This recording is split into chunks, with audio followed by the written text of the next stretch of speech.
Out the roots, he let the beats build, bitch. And we never switch. Even if I'm rich, I'll be broke like I'm Mitch. Niggas talking down, but that's headed in the wrong direction. But I knock that shit out like the boxing section. Cause they can't touch what they can't see. All I gotta do is be the same me. All I gotta do is keep it G. Always be the same me. While I'm solid, boy, they can't change me. No.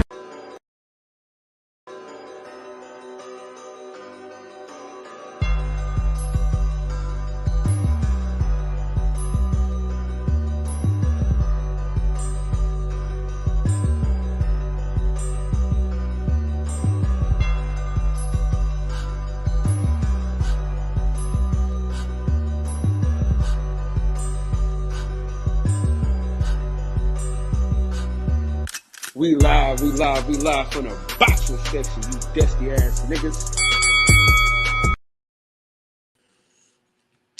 What's going on, man? We live from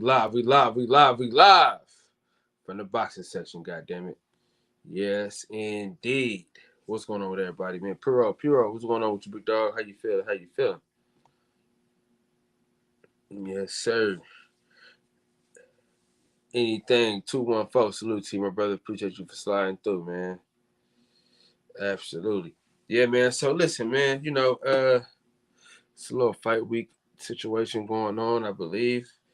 We got Prince Albert Bell out in Toledo, Ohio. And then, you know, I think we got the fucking Andy Luis Ortiz fight this week. So that's happening. So that's happening as well. But what's going on, man? Ty, what's going on, man? Appreciate you for sliding through. And yes, sir. Let me put this link in the chat. Quan, man, what's going on, big dog? Salute to you, big dog. Appreciate you.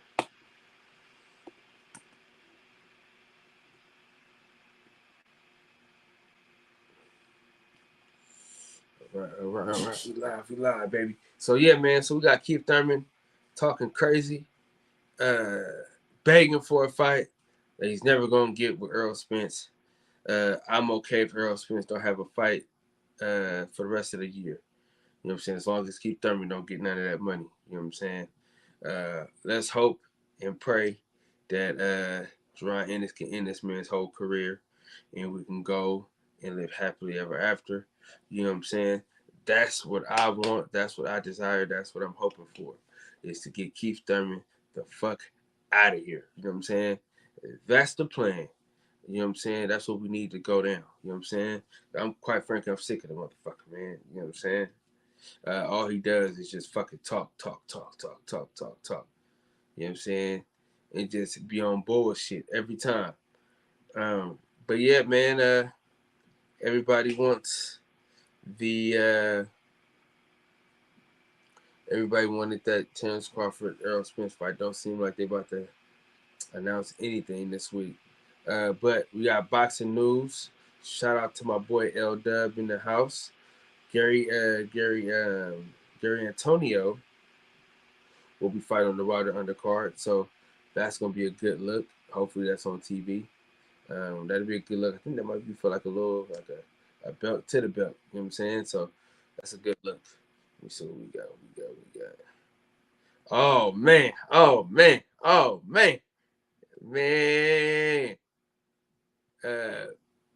It must be an ass because it ain't her face. You know what I mean? If she come ticking, he gonna come licking, man. You know what I'm saying? Y'all. I'm telling you right now, hide your grandma, hide your aunt, hide your mama, hide your cousin. Hey. You know what I'm saying? Your stepmama's favorite. No, you want him? Ooh, I like him. I don't have any panties on. Lady Eloise, please. You already know who it is. What's going on, DJ? Hey, man, what's going on, man?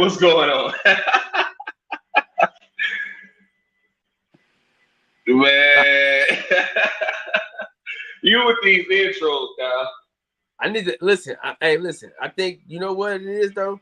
I think YouTube was like, nah, nigga, you ain't finna just give up these intros. You know what I'm saying? Fuck your creativity, nigga. Yeah, man. Hey, so two things real quick, man. First, I heard you talking about one time because we only fight once every 2 years, right? So we're gonna let his nickname live. Heard him talking real slick about Jaron Ennis and Conor Ben, man. Said all they got to do is send the contract. Listen, if I'm PBC, this is the way I'm thinking, but of course it ain't my money, right? If I'm PBC, I'm gonna give this man a nice little handsome fee because I know I'm gonna create a bigger star in Jaron Ennis on the back end. Once Boots Ennis ends up icing. That's the way I'm thinking. But Jaron Ennis ain't with PPC though. You're right. Showtime, So right? Showtime. That's where he fucked up at. Yeah, Showtime rather than. Yes, if he was with PPC, this shit would have been done damn near. It can still get done. I think it's the fight. I think that's the fight all the fans really want to see next. Besides the two champions who we're hoping to end up fighting each other, not to go into that whole saga. But I think that's the fight. I think that's the fight. Hey, if it happened on the date I keep hearing, like I'll be watching it for vacation. I'll be watching with an umbrella and a drink. You know what I mean? So we'll see what happens, bro. We'll see what happens. What, November something? Yeah. Get out your headphones, guys. Huh? You got your headphones in? Yeah. Yeah, nigga, you heard it, man. Yeah, I was adjusting it. I was trying to adjust it, but we all good. Yeah. My bad. What's the date you hearing? Because I don't. Man, me and Elder. The 19th. The November 19th is what I've been hearing. Where? So. Right. I think everybody believes it's a foregone conclusion that's going to happen in Vegas. But, yeah, like I said, man, without going into that whole saga, we're gonna see. It's one of them things. But back to Jaron Ennis and Keith Thurman. Like, whoever Boots Ennis's handlers are, right? Which, I think he has the exclusive deal with Showtime, correct? If I'm Showtime, bro, I'm gonna break Keith Thurman off because I feel like Boots is gonna ice him. And once Boots ices a former champion, I think his star will just completely take off. It's already, everybody already believes he's the next guy, like he's the one on deck. But that would be the moment to me if he knocks out Keith Thurman, like a lot of people believe he can. I believe that would be the moment everybody's like, he's arrived. You know what I mean? So that's yet to be seen. But did you hear about your man's Canelo, though? He once again came out and said, I ain't fighting no Mexicans. So could you imagine, bro? Could you imagine if now we all saw that he really, for the most, well, he really did, but could you imagine if, Bud Crawford or Errol Spence or Tank Davis actually came out and said, I ain't fighting no black fighters?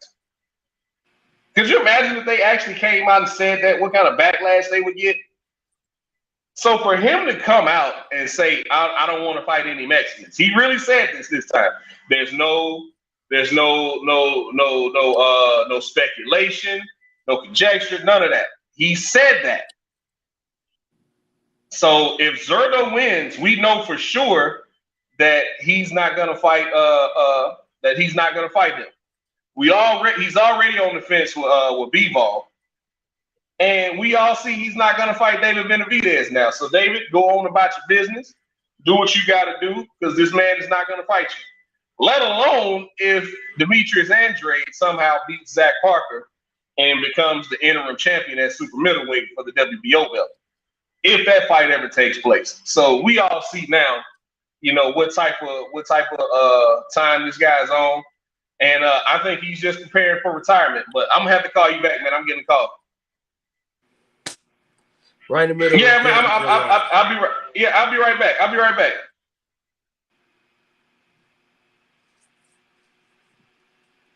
Shit, I got up.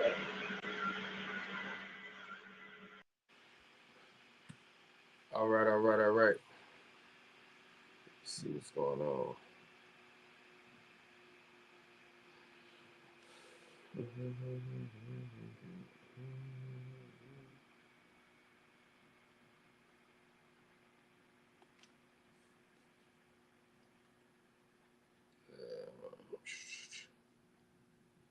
If you want to join the panel, link is in the chat, man. If you want to join the panel, the link is in the chat.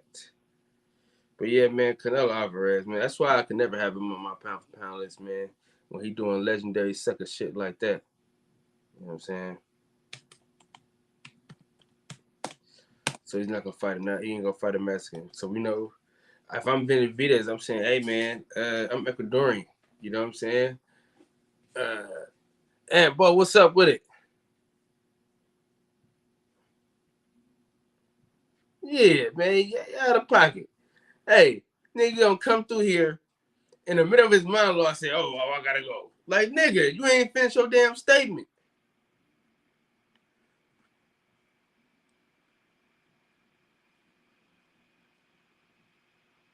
Yeah, man.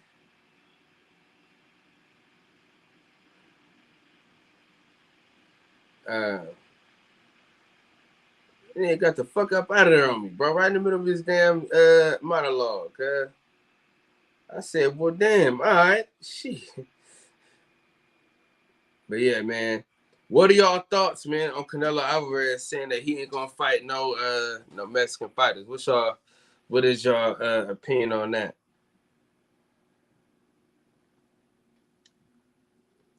Tone Brown. Hey, the man I needed to see. What is your thoughts on Canelo Alvarez saying he ain't gonna fight no Mexican fighters?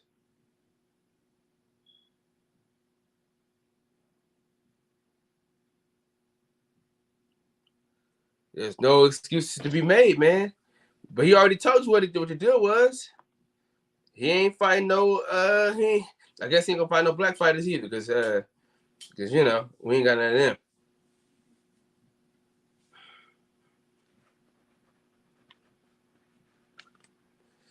Yeah, so I mean that's what he on right now. Oh, he said sucker move, huh?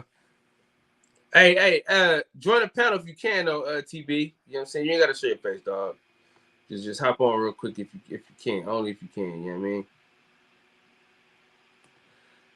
But yeah, bro. I'm done with that nigga, bro. Flat out done with the nigga, man. Yeah. And Bo said Coward Control. That nigga said Canelo not trying to give another Mex a platform to bump him. Yeah, that's true. That's true. But it's gonna happen regardless, though. Tom Brady, that's why I need you, man. You know who Canelo reminds me of, man? I hate to say it, man. He reminds me of Floyd Mayweather, dog.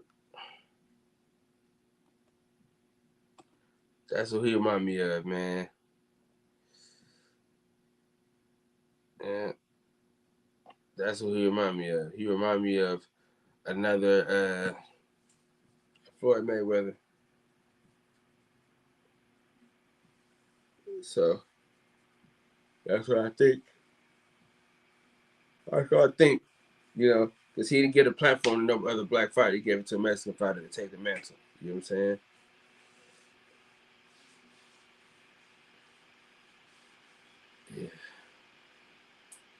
TV, man. Get a new phone, bro. Come on. Shit's ridiculous. Get a new phone, bro.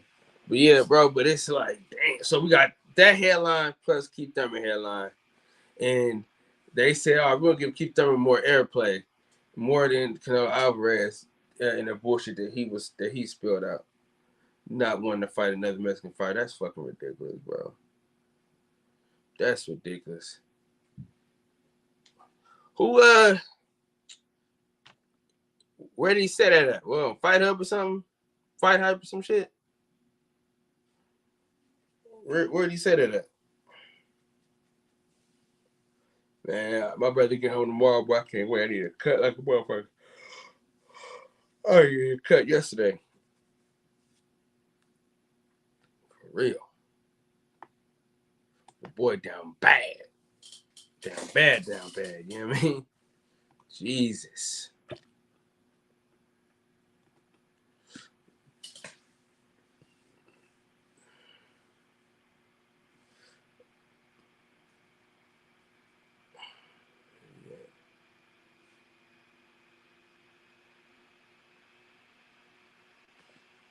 Canelo tank to be yeah, I mean, but that's they got some other extra shit going on though, bro. That ain't for no other reason, but they got some extra shit going on. If they had some other shit, right, it would have. He wouldn't have said that. Yeah, man. But that's crazy to me, man. I think. Let me see. Is that fight this weekend, dog? I'm so behind on shit that I don't care about, bro. Oh yeah. You see the really beaming in the back, man. Biggest shit. Got the Earl Spence glove. Earl Spence picture. You know what I mean? Shout out to my dog Troy Isley with the gloves. Yeah, with the gloves and shit. Yeah, man. Hey, listen. I ain't gonna lie, bro. I think I'm gonna turn this show into Movie Monday right quick. After we talk about this Canelo shit, I'm gonna turn this shit into Movie Monday, and we're gonna talk about the best football football players. You know what I mean? From the program, replacements. That's what I'm feeling like. That's what I'm feeling like. Hell yeah.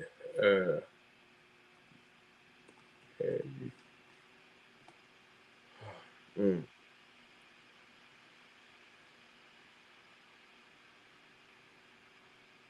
is that? When did they damn fight, dog?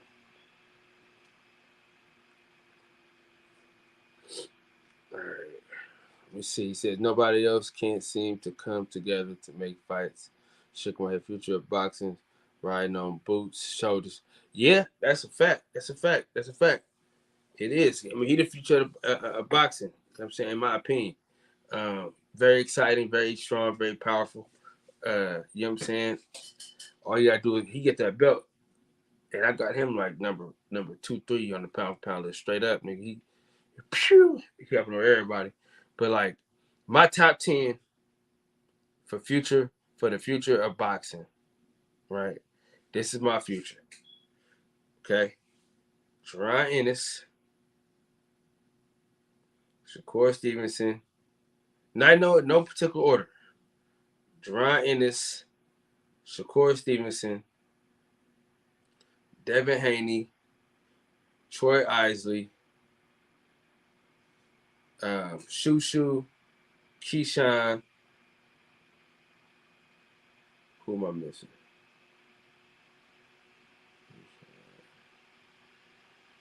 That's 6. I gotta think. But that's my 6 for right now. Cool Boy Steph is kind of older, so I mean I don't know if he could be the future of boxing because he kind of like the right now and shit. I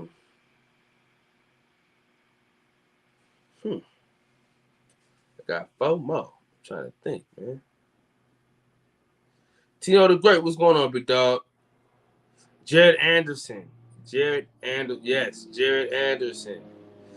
Jahai Tucker. Go Jahai Tucker, and then I think I'm gonna go with Tiger Johnson. Yeah, I think that's what I'm gonna do. I like Timothy Bradley's like list how he do his double stamp shit. I think I'm gonna start doing that, bro. I'm gonna start doing that. The boxing section, top 10 prospects. That's what I'm gonna do. Dude, Dalen Price. But you gotta see, I'm factoring in all the shit though. See, I'm factoring in will they get the fights? Will they be placed in the right positions? You know what I'm saying? That's what we're banking on. That's all the shit that I'm banking on. Like right decisions, right? Like right place, right time, right management, right promoter, right situations. You know what I'm saying? It's all those things that gotta factor that in. You know what I'm saying? There's a lot of great young fighters though. You know what I mean? A lot of them. I'm tired as a motherfucker, dude. Dude, I hooped this weekend. Hey, listen, y'all. I hooped this weekend, bro. And that was a bad decision. Bad decision, bro. I hope this weekend, bro. I'm tired of shit, bro. Mm-hmm. Frank Martin is good. He good, but I don't know, bro. I don't know right off. I don't know. Like I said, it's really about opportunity, bro. You know what I'm saying? That's what helps your star power. It's the opportunities. But though it's a lot. I mean, because do we consider Tank the future? Like when because he kind of like the right now. You know what I'm saying?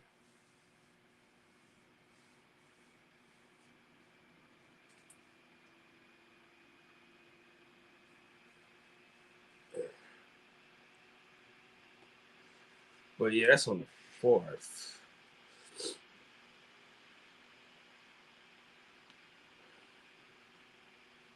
If I know it's Sunday, right before football season kick off. Boy, I can't wait. Ooh, wait. I cannot wait. Man, I don't think they fight. Crazy-O, I don't think they fight, big dog. I don't think they fight at all, honestly, man.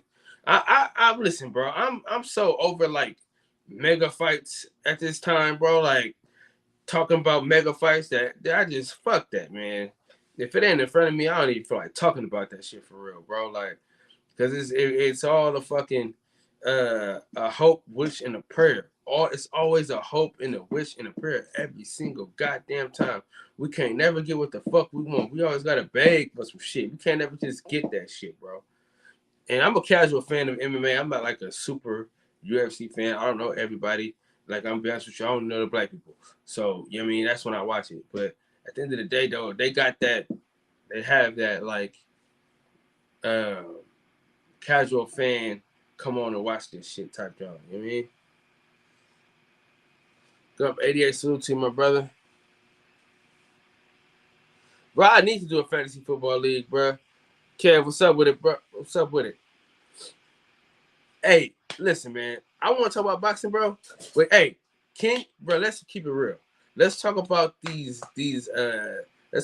fantasy football jerseys, though, bro. Like, let's talk about like, you know what I'm saying? I got the Willie Beeman in the back. You know what I'm saying? Who is some of the best football jerseys you could think of from movies?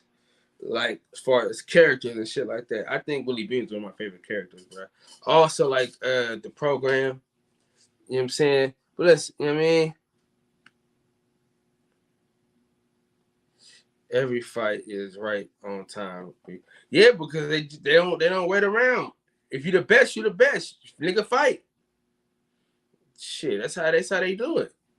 The best fight the best. If y'all gonna fight, nigga. Let's make it happen. So, you know, they do it every time. They're gonna make it work.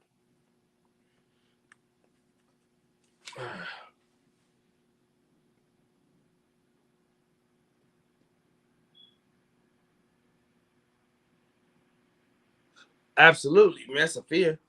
That's a fear. But it's like it's also money. You know what I mean? It's also about the bread though. You know what I mean? It's also about the bread too though. Feel me? Man, hold on, man. My boy, pound for pound. Sports and entertainment, man. With the bare knuckle boxing coverage. The number one source in bare knuckle boxing content. Him and Max to come together and do a show together, bro. That would be fucking great. Them two together, pound for pound, and Max talking about bare knuckle boxing will be the best thing to happen to YouTube. Let's make that happen. Fuck everything else. Max, pound for pound, they need to have a show on YouTube. Talk about matter of fact, they need to commentate bare knuckle boxing together. You know what I'm saying? Y'all heard it here first. Damn it. I hope Pound for Pound still on here. I'm gonna bring it up to that nigga in the DMs, and I'm gonna talk to Max about it too. They gotta commentate. Him and Pound for Pound have to commentate. They gotta do a show on bare knuckle boxing because they both passionate about bare knuckle boxing. We need them to do Pound for Pound and Max sports entertainment bare knuckle boxing show. That's what we want. That's what we want. That's what we desire. If he don't answer me in 5 seconds, I'm gonna DM him right now. He got 5 fantasy football drafts coming. Bro, I'm gonna tell you the truth, bro. I'm sad as a motherfucker, bro. I missed my draft. I paid $100 for this fantasy league, bro, and I missed my fucking draft, bro. You talking about down bad and sad, dog? The worst shit ever. It was the worst shit. Worst shit, bro. Let's see. Football movies.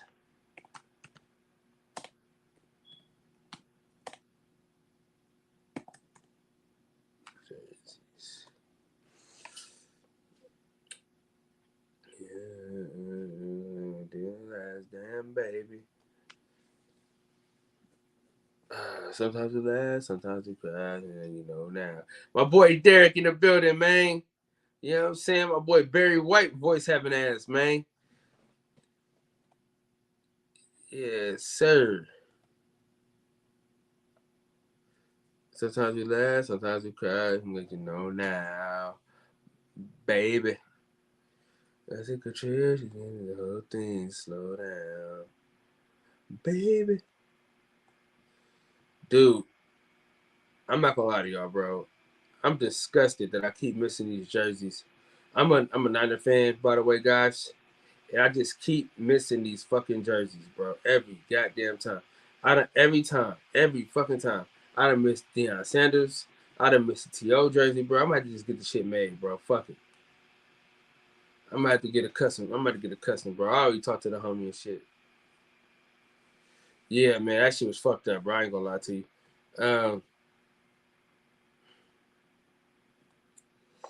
Let me get to let me see, man. Let me get to these movie football jerseys, man.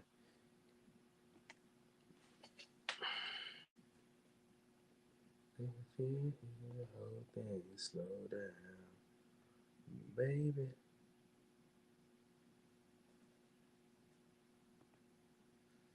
They got the rookie joint, the UCLA. I mean, the USC joint. Do it. Get with it. Hey, also, I know Mike Tyson said he don't want people to watch the show, but fuck that. We about to watch that shit, bro. Fuck that, man. We finna watch that shit, dog. We finna listen. We about to watch that on the show. You know what I mean? I might do a membership. Bro, just so I can put out better content, bro. I think that's where we lacking. We lacking like that's what I'm lacking, right? I'm lacking being able to do whatever the fuck I want. You know what I'm saying? That's what we lacking, dog, is being able to do whatever we want. But when I do these memberships, though, we can pretty much do whatever. Like I could do a show and we can watch a whole show of The Wire. I could do a whole show. We could watch a movie together, chop it up, laugh about it, talk about it. You know what I'm saying? That's the only thing I'm lacking as it pertains to my channel. And that's what I think I'm finna do, man. We finna start watching shit together. Different boxing movies, Rocky. I'm finna that's what I'm finna do, man. The membership shit, I'm finna turn that shit up, bro. For real. Man, it was on somebody else, man. It was somebody else's team. I'm hella mad, bro. My team is garbage as hell. Matter of fact, I'll pull it up. But I'm gonna do that. I'm gonna do that membership, man. Hopefully, everybody tap in because that's gonna be fun, bro. I ain't gonna lie to y'all niggas, man. We have a lot of fun. That's gonna be a lot of fun. So I'm gonna start that membership shit tonight, bro. And if you remember, we're gonna have a lot of content. It's gonna be worth the dough. And the only reason why it's gonna cost is because that's only how we could do it to where everybody can see it, and it's dope. Man, my boy PGH Big Dog in the crib for the one time. I took a train, the whole thing slow down, baby.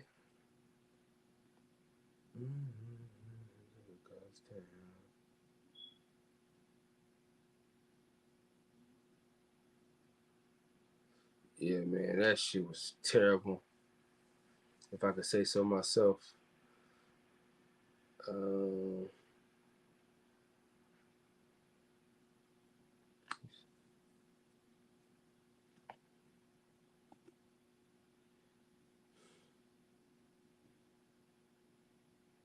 Oh, they got me winning my first game, though.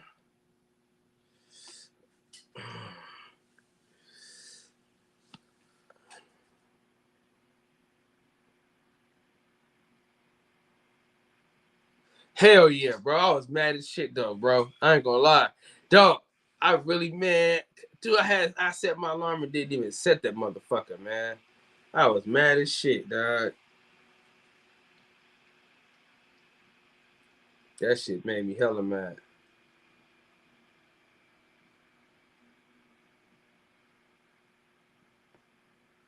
I take a chance and slow down, baby.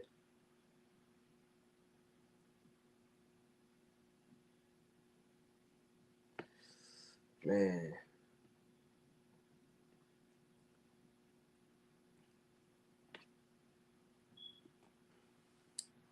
All right, let me show y'all this fucking team, man. This shit that I missed half the fucking draft.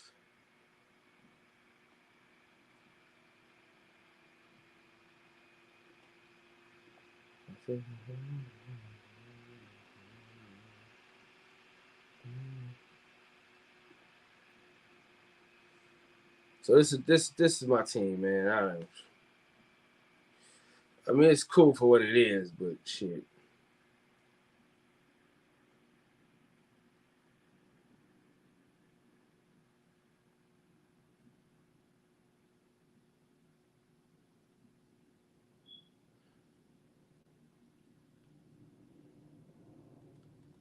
That's my squad. If y'all can see it, that's the squad, man.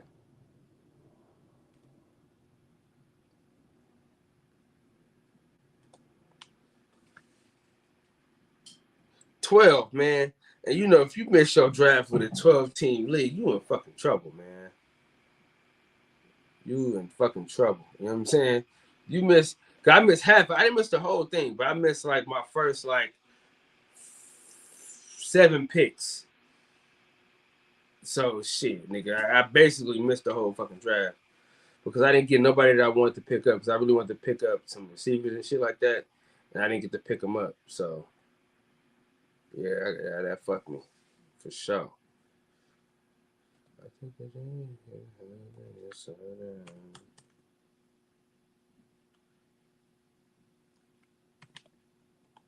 Oh, bro.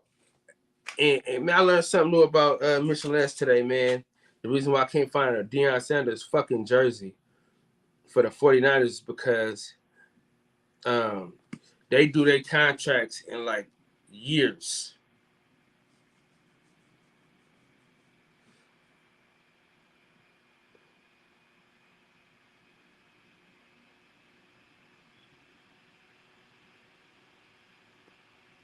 Put the link in the put in the link.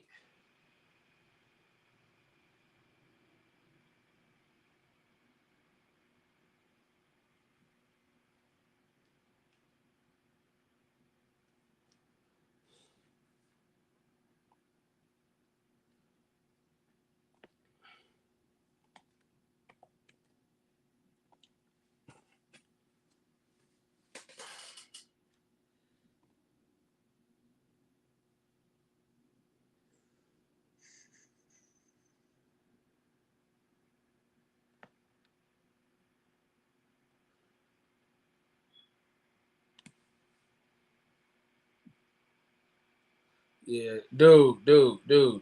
That's my problem, bro, because man, don't get me started on my quarterback, man. Please.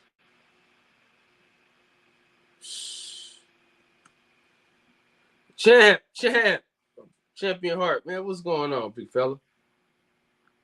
Soon as you know what I mean, the boxing section, send it to me on Instagram. And shit, I'll play it.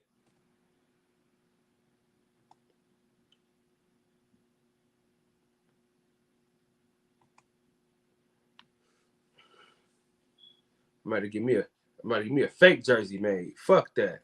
Sick of this shit, man.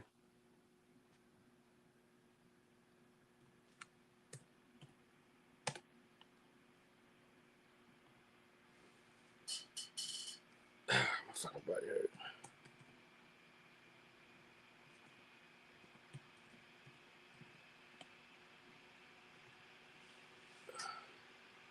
But yeah, man. Yeah, that team was fucking trash. No, I think, listen, Derek Carr is going to do okay this year, bro. I'm not mad about the quarterback situation, bro.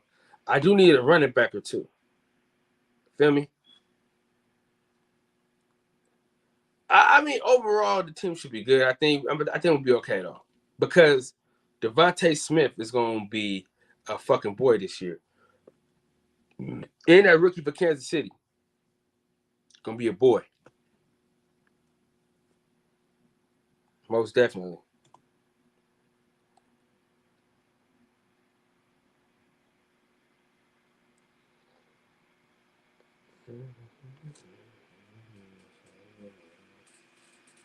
Baby.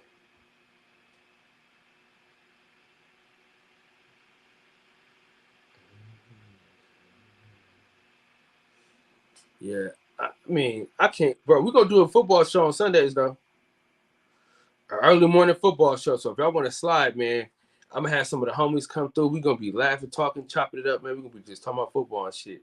I'm going to have every football game on anyway, so it's going to be straight. I got you, big dog. Appreciate you. Yeah.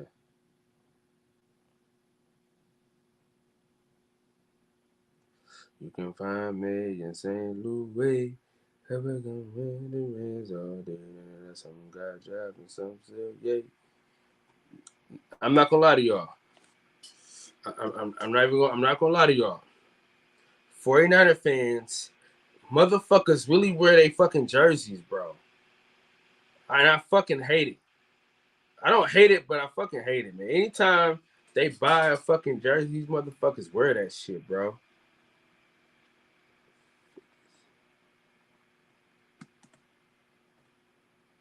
That shit gets under my skin.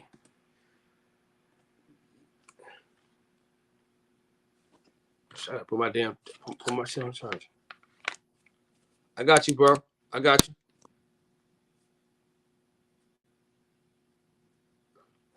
I'll make sure I check it. Now, AJ Brown gonna be that boy though. Listen, if that motherfucker Jalen Hurts does what the fuck I need him to do, I'll be okay, bro. I just need Jalen Hurts to do what. Hey, listen, if Jalen Hurts do what me and DJ need him to do, I'll be fine. You know what I mean?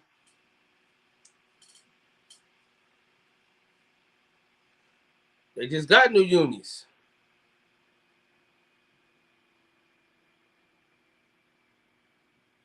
Damn. listen, see, I would have to listen. This jersey, I'm gonna show you this jersey right quick. Let me show you this shit. I'm looking at this shit right now while we talking, right? And I looked up this size, the 56, right? Yeah, shout out to the birds, man. It's crazy because like DJ, one of my good friends and my best friend, that motherfucker love the fucking Eagles. You know what I'm saying? But I'm not understanding through. So listen, I want this jersey hella bad, right? But this fucker is a size 56.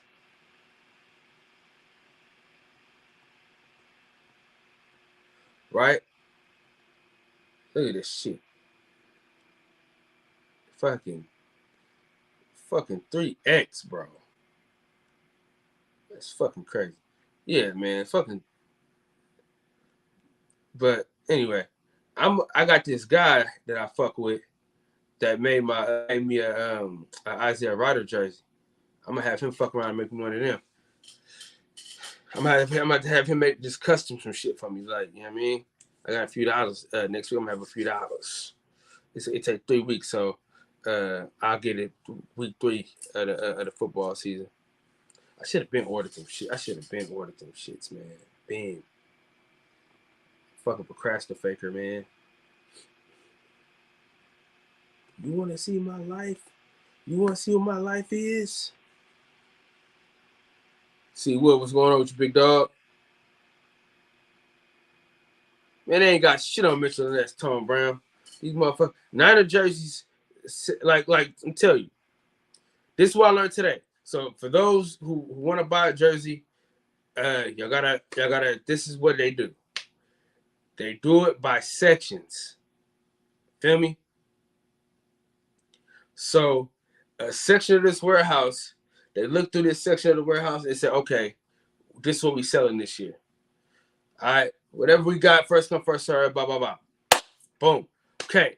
Now, the reason why some of these jerseys are extra rare is because certain players have contracts. And you have to be a retired player to get the contract. So sometimes somebody be like, all right, fuck it, I don't need the contract right now. I'm gonna wait a couple of years and then bring it back, right? But so if they already in production, they can sell them real quick and move forward. Man, where at Tino the Great? Where at, man? I need to give him to sign that motherfucker. I ain't wearing it yet. I'm trying to find some shoes to match. Hey, anybody that wears Mitchell and Ness, these motherfuckers run big or small? Because I haven't fucking listen. I haven't worn Mitchell and Ness jersey in so long. The last one I had ran small though. I ain't gonna front. But yeah, bro.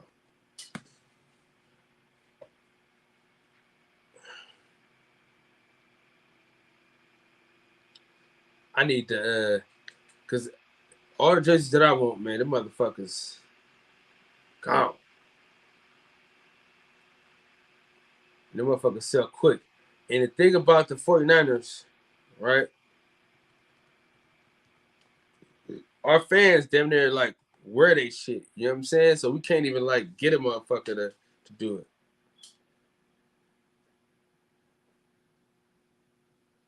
So like Deion Sanders is the jersey that I really want. Feel me? And I want a T.O. jersey. The motherfucker's already gone. The motherfucker went like that. And I need a Frank Gore throwback jersey. To be honest, I'm gonna have my boy make me a Reebok Frank Gore shit.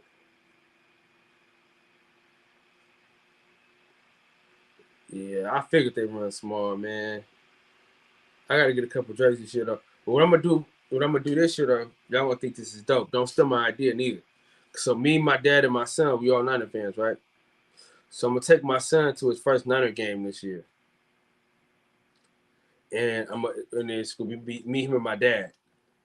Right? So it's gonna have a 1, a 2, and then a 3. And it's gonna say generation. right? So my dad gonna have a 1, I'm gonna have a 2, my son gonna have a 3. So first generation, second generation, third generation, 49er fans. And then I'm gonna give my son another, cause I got the senior. I'm gonna get him another junior because he got bigger. So I'm gonna give me another. I'm gonna give me a couple more senior jerseys and get him some juniors. So I'm having 1 and then the 2. So that's what I've been doing for my custom jerseys, man. That's how I customize my jerseys.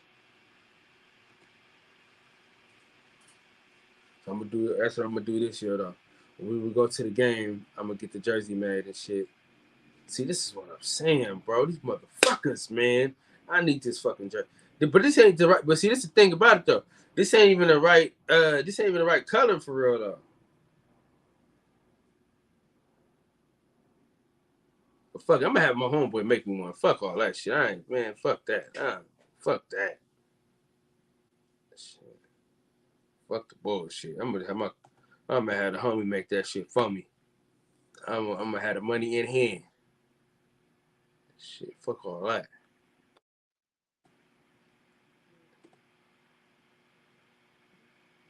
If she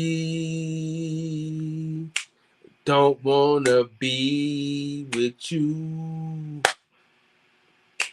I don't want her neither. Cause I just wanna be her side nigga. I just wanna be her side nigga. Santos. What it do? Well, you heard that song I just made that, boy? Yeah, I wasn't too encouraged about that one, Cal. I'll give you A for effort. But wasn't too encouraged about that one. No, I'm just saying. Look. If you don't want to be with her, I don't want her either. Yeah, I heard the lyrics. Come on now. I ain't got to sing. I'm just saying though. I just need a different tempo. Now listen. Catchy fuck the singing. I'm talking about the lyrics though. The lyrics are all right. Yeah, if you don't want, I don't know. Wait a minute. We might have to reverse that, Cal. If you don't want it, I might want it. You know what I'm saying? Remember, I'm a side nigga. You listen. You said you don't want the heavy load of being her dude though. Yeah, that's true. You're right. Yeah, nigga, I know I had it backwards. Yeah, because I definitely don't want to be primary. Get that? That's too much of a nigga. That's too much. Talk to your boy. Don't I know you? Don't I know you? Don't I know you? Come on now. Hey, Crazy Yo, I'm glad that motherfucker's out of my division, bro. Like all the way out. I'm so glad I ain't gotta play that nigga but once this year, boy. And me and my homeboy supposed to be going to the game too. I gotta call my boy Docs. What level of sports are you speaking on? Tell the bell what's going on, big dog. We talking about the NFL right now. And what team you talking about is out of your division? Oh, we talking about Russell Wilson, man. God damn. Oh, okay. The player. Fuck, man. He used to beat the dog shit out of my team every goddamn. Listen, no matter how bad his team was, he was not gonna lose to us, bro. I think the Titans played them. I think we played them this year. I went to man. That'd be me and you to link up. Hey, oh shit. Week after next, I'll be in Tennessee. What about in Tennessee? Nashville. All right, what's up? What's going on in the my homeboy get married and I'm going to the wedding. Oh, okay. So you be in for a weekend, huh? Yep. Right. What weekend we're talking? I'm pretty booked up September 11th on Sunday. On the 11th? Oh man. See, I'll be in Memphis that weekend. Oh, you son of a bitch. I know, man. Ain't that messed up? See, I'm going. Just call me anyway, then we can chop it up, you know. But well, you know what? I'm coming back. I'm coming back Sunday, the 11th. What time? When you I ain't gonna listen. I'm probably not gonna leave until Monday. Okay. Well, I'll be back in town on Sunday. But it's a toss up whether or not I go to that game. I may be trying to sell those tickets though to Titans and Giants game. But this weekend I'm going to Tampa. And next weekend Memphis. And I was supposed to be going to Kentucky with the grandkids toward the end of the month, but that's up in the air right now. So I might have 2 weekends where I don't go anywhere. But then next month, I'm going to Brooklyn for that fight 15. Where Brooklyn at? Where Brooklyn at? They got Devin's fight the same weekend as same day as Wilder's fight. Yeah, That's crazy. They stupid.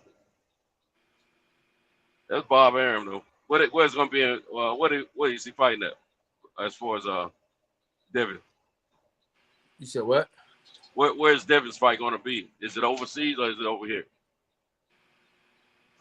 It's gonna be overseas. Overseas. The Oh, fight okay. doctor. What's going on, big dog? That ain't gonna matter on that then. Yeah. But yeah, man,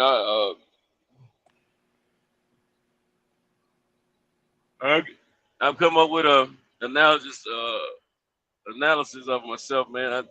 I hadn't been enjoying my life like I should have, so I just want to make some quick little drops here and there, once or twice a month, keep it moving. You know what I'm saying?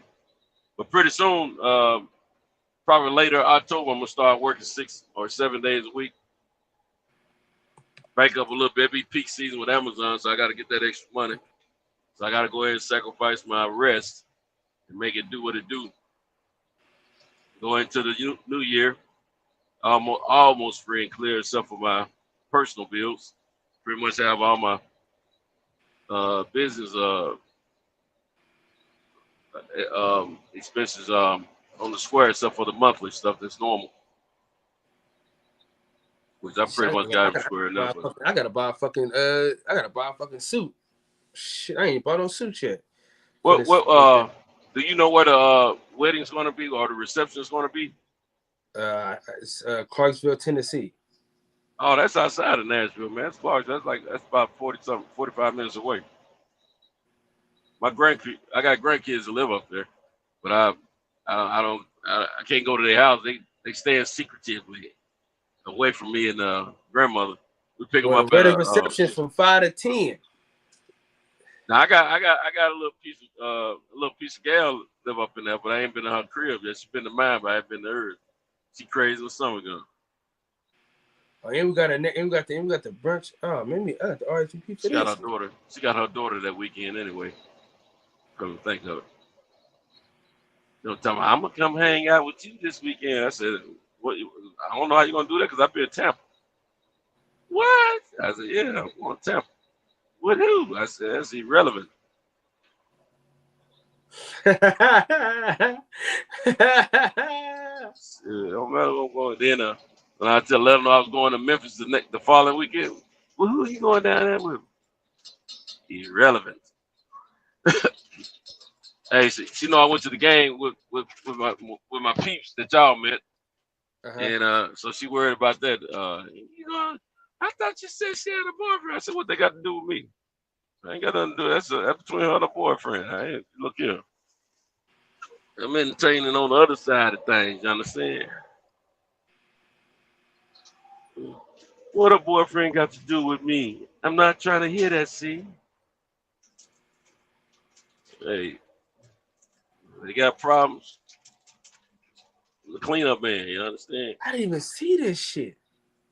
Wait, check it out. Fuck.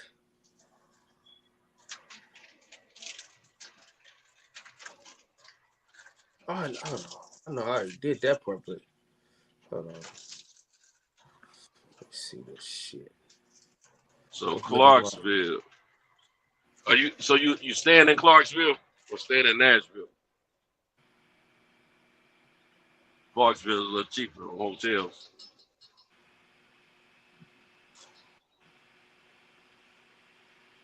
Shit, I don't even know. You don't know? And you don't know?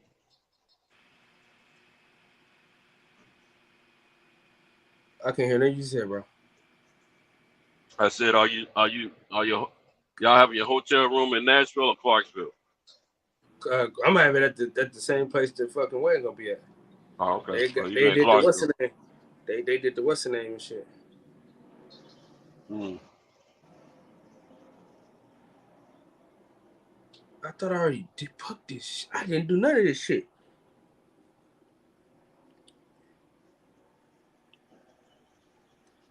Hold on, we're sorry. If you have okay. Oh yeah, we good. Okay, I'm good. Hey, are your folks military? The ones getting married?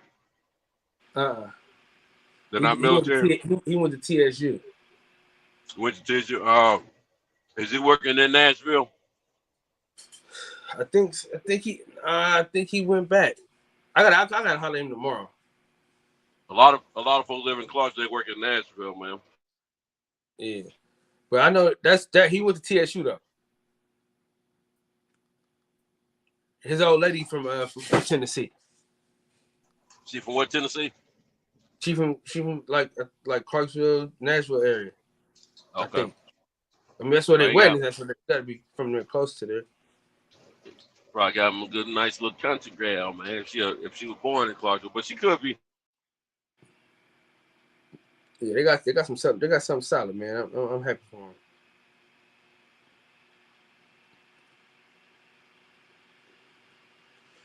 Yep. So I got invited, so I'm glad I get to go.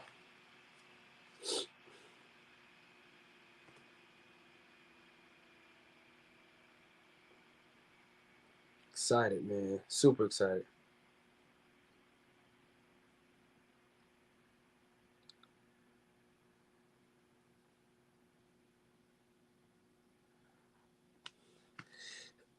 Santos, man.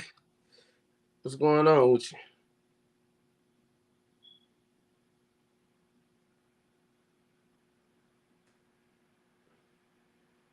He must have fell off that quick. Y'all give me 1 minute. Give me 1 minute, y'all. Give me 1 minute. Real quick. Give me 1 minute.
So, Santos. yeah, what's the countdown? Huh? What's up with the countdown? Nah, I had to give him a minute because I had to go around and get something to drink real quick, and you wasn't here. Yeah, well, I got knocked off of this little backwood area. Mm-hmm. Something I was trying to ask you. I can't think what it is. Oh, are you flying into Nashville or some airport in Clarksville? More likely Nashville, though.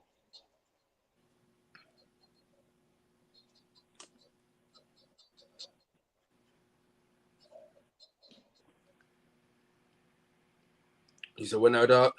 Which airport are you flying into? I don't fucking know, man. I ain't even got my shit yet. Probably Nashville.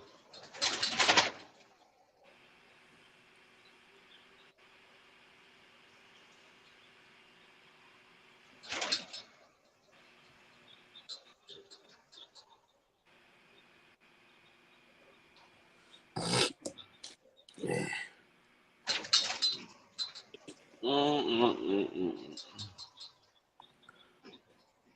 Man, I waited a few days before I booked my flight to Tampa.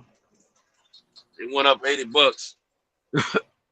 It's still decent though, but shoot, I could have had that joint for like 201 and some change, man. Round trip. Yeah, shit. I'm about to book my shit right now. Yeah, if you're doing some Southwest or something, Well, in them flights be going up, man. The closer they get to filling up, they're going up. I ain't doing no Southwest nothing, bro. You tripping? Your folks is with another company.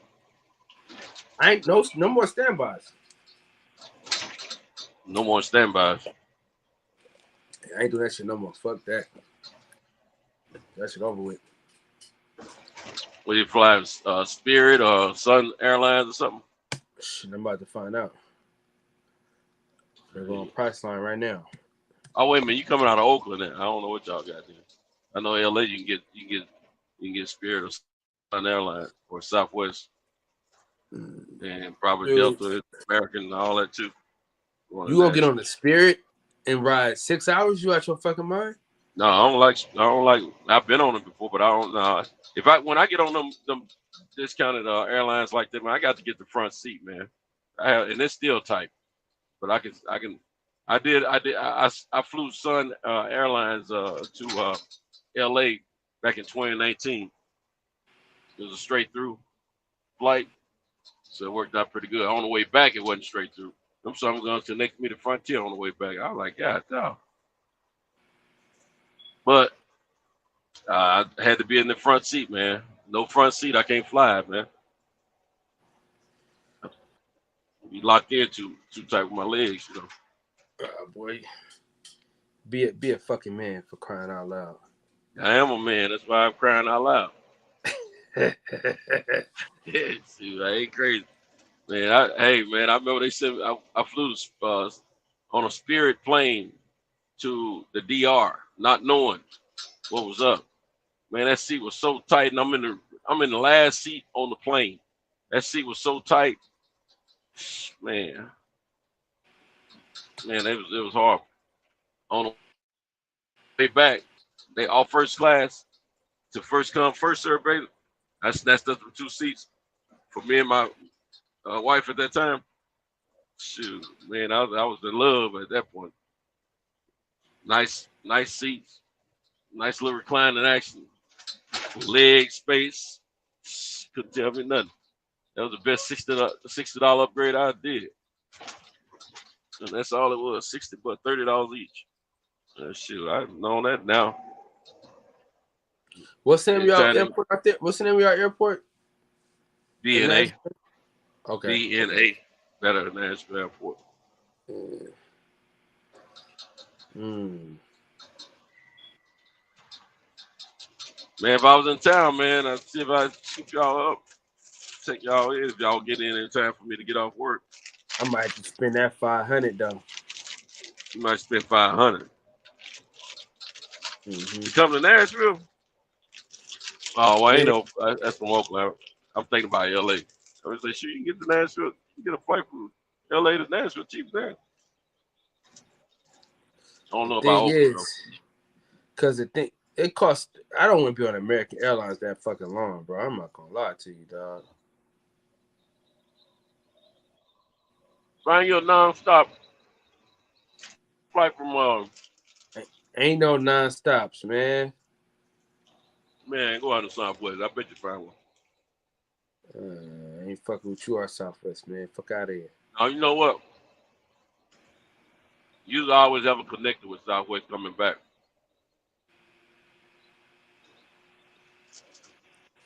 If that's what you want to do, shawty. But it might have something to do with the fact I be going for the cheapest price. Shit, nigga, me too. But I'm trying to get on this JetBlue though, man. You might well fly Spirit. JetBlue. Nigga, are you crazy? JetBlue's like one of the best airlines. Yeah, I bet them seats tighten or something going to just like No, Spirit they not. No, they not, dude. You tripping? They used to be an economy airline. Nigga, them days is over with, brother. You tripping? For real? Yeah, nigga, you tripping?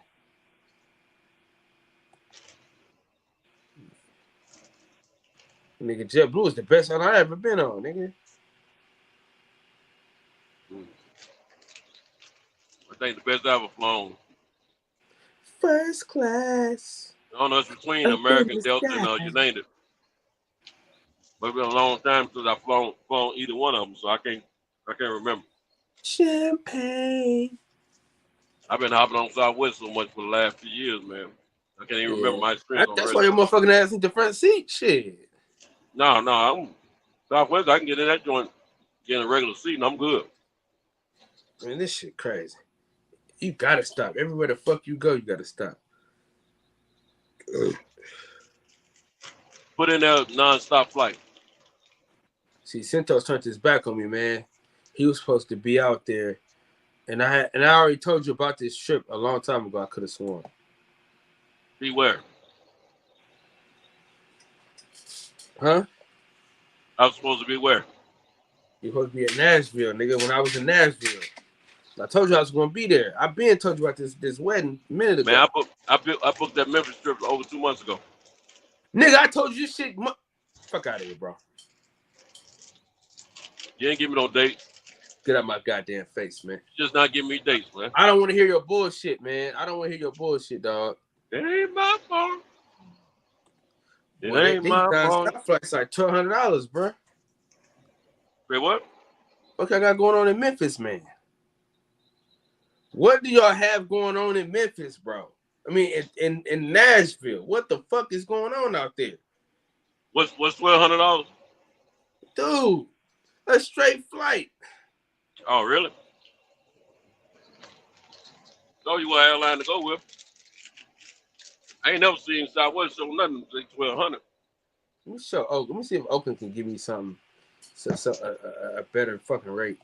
Ain't no airplanes coming from nowhere. God damn.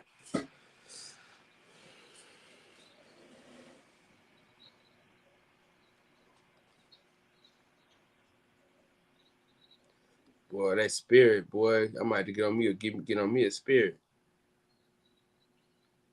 See, you good. You can get on any seat. You ain't got to worry about leg space. I might do Alaskan. You average height, so you be good. Yeah, Alaskan ain't too bad. I want that JetBlue bad, though. I ain't gonna even lie.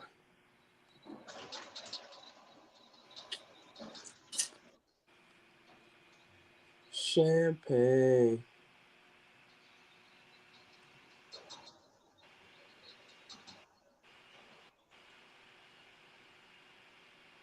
What's up, Fight Doctor? Fight Doctor needs to come on the panel, man. A minute ago. Yeah, he live in Oakland. Well, I've already said that already, man. What are you doing? No, I'm talking. Oh, you already answered these.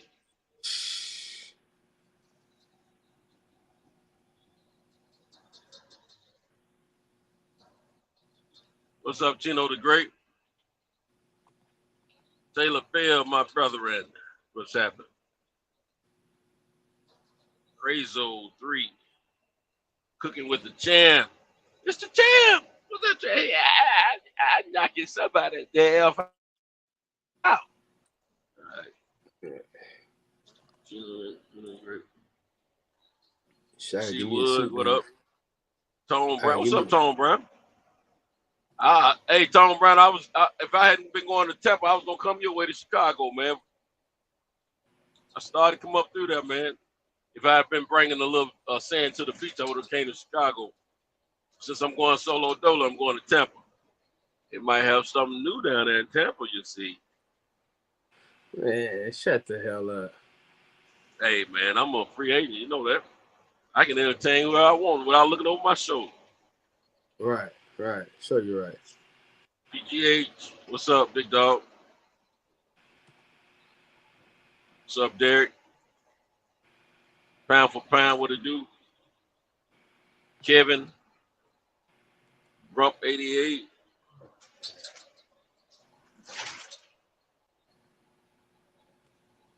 Sir Ed Gold, what it do?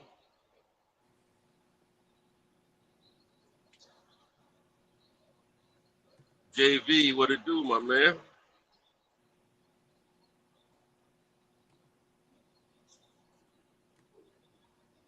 That's all I can see right there.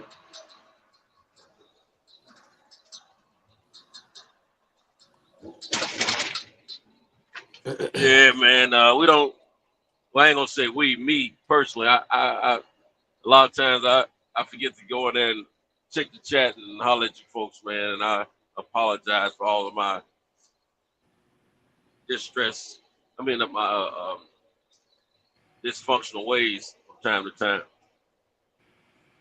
I have no ill will or intentions negatively toward any of you guys and sisters. I'm always wanting to say hello, but I get beside myself to get to. But shout out to the chat family, and always it's big support, big part of this platform, night in and night out.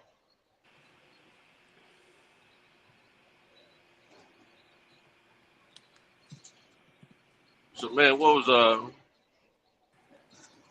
y'all talk about on the previous show, man? What you mean?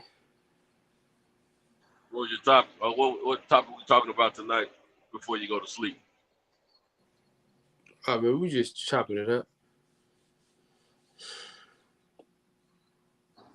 Bugs, what's going on, big dog? Salute to you, man. Tell the bell what's up with it, man.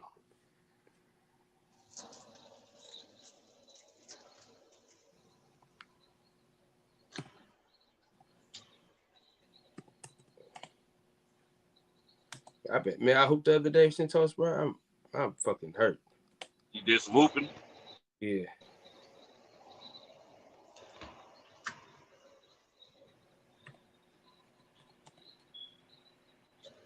Man, I got to spend time Saturday and Sunday with my grandkids.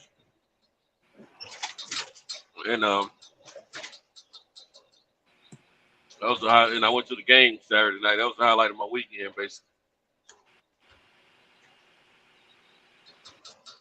Unfortunately, I played hooky from church Sunday. I should have been there. Had no excuse. What happened?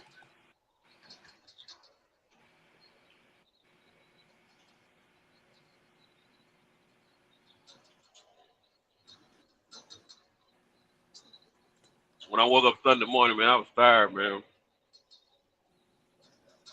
After I got home from the game, I fell asleep in my recliner, man, trying to watch some boxing. You remember you guys caught me sleeping Saturday night? Yeah. I got the screenshot. Yeah. So I dozed off again after that. So I didn't wake up till like 10 minutes to 1. So I got in the shower, man. Went on the bed. I was tired the next morning. I didn't feel like getting up, you know. Yeah. No, I take that lie back. I didn't wake up till 2 a.m. Then I got in the shower and went to bed. Last night I woke up at 12:50. Then upstairs, called myself trying to watch a movie. Late last night. Dozed off on it, then wake up to 12:50. Then I got in the shower, went to bed, you know. So I've had some nice. When you have to break your sleep like that, it ain't never cool. You know, I feel you.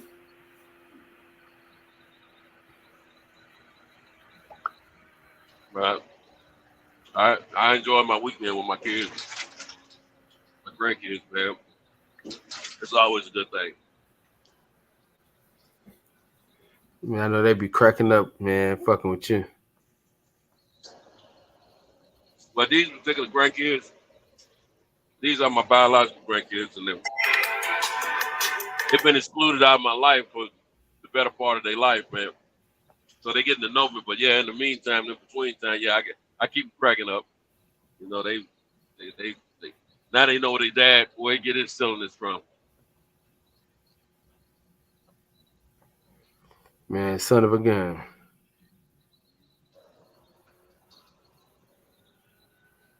I'm gonna tell you something, man. I'm so glad my son's mother and I are getting along right now. It's made my summer worth it, man, because I've been able to spend more time with these grandkids, man. Something I hadn't been allowed to do for years because of her. You know, not being happy with me moving on with my life. She's going around talking about I left them. Fuck is wrong with these people, man? That's when my son was a kid.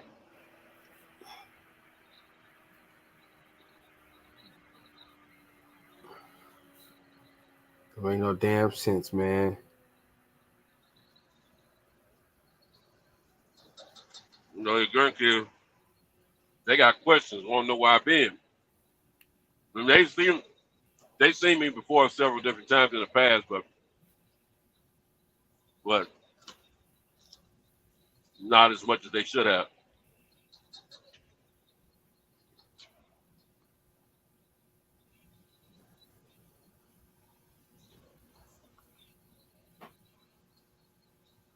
I'm tired as hell, dog. I ain't gonna lie to you. My legs fucking hurt. My back hurts. Fucking ribs hurt. What you do, get to fighting at the club? Nah, man. Yeah, I did throw a nigga out the night before, but nah, man, I was hooping, man. Oh, yeah, he said that. Man, I can't remember last time I saw ball. You just reminded me. I'm tired as a motherfucker too. Man, and you know what? I ate too early yesterday, man. I'm ready to go through all my overnight lunch right now. I got so much time to drive. What is this dude up here doing, man? What the crap? Oh, okay. This is my get off right here. He's just poking along like a turtle, man, making it bad for all of us.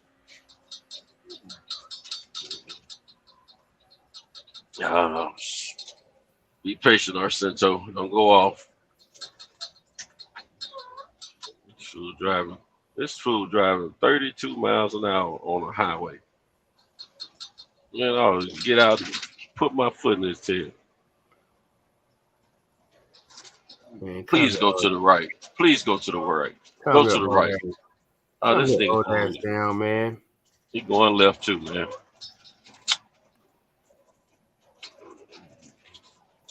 Man, I ain't broke my foot off in somebody tell me in quite a few years, you know.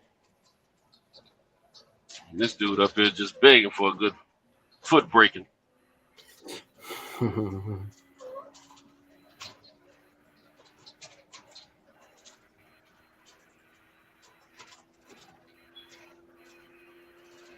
Tired as hell, man. Damn.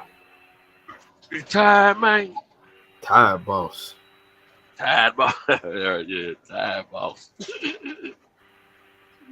He said he tired, boss.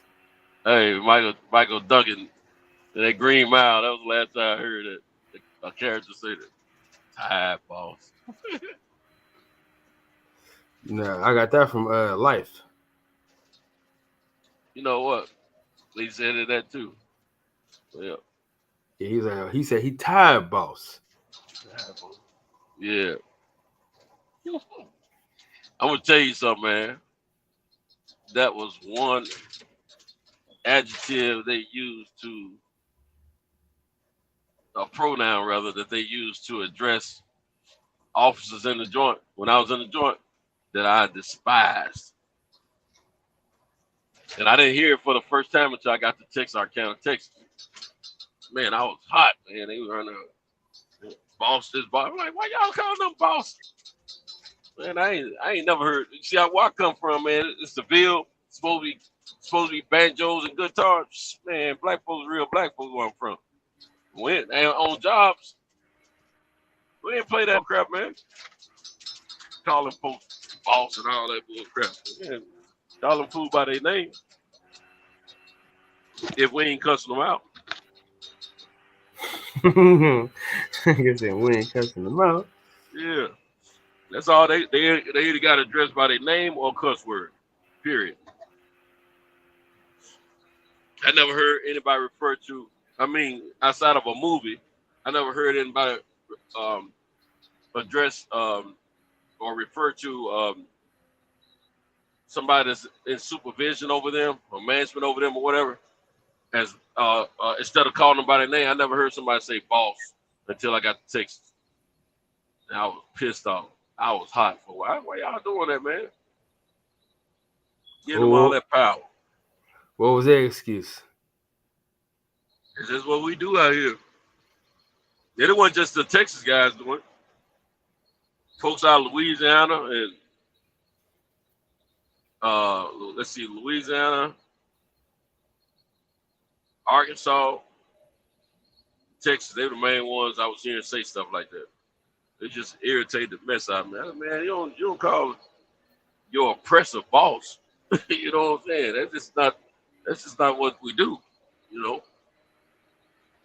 Yes, a boss. Yeah. They might well have been saying that. Hey boss, what we gonna do now? Hey boss, can I go use the bathroom? I'm like, what? Man, I was hearing all that stuff, man. I got educated real quick, man, because I wasn't familiar, used to, accustomed to none of that. Period. So I call them fools by their name. Yeah, where I'm from, man, it came down to your supervisor, managers, whatever. So they got referred to as whatever the name was or a cuss word. That's how they were addressed.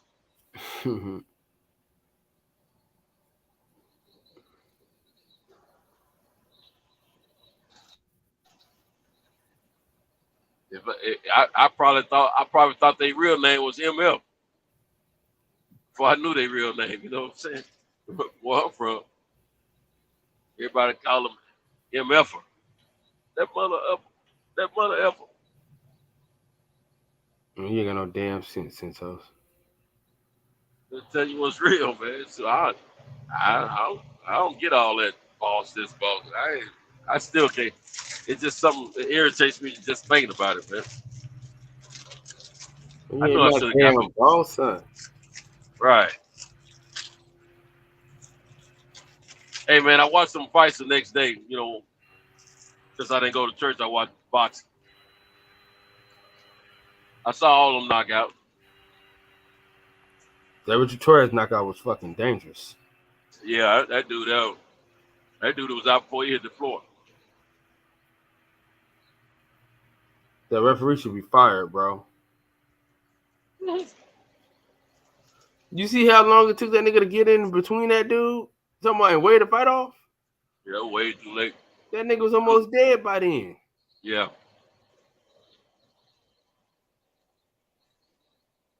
Oh, Torres was worried about that too, man. I mean, he See, hit him with some hot shit. Mm-hmm.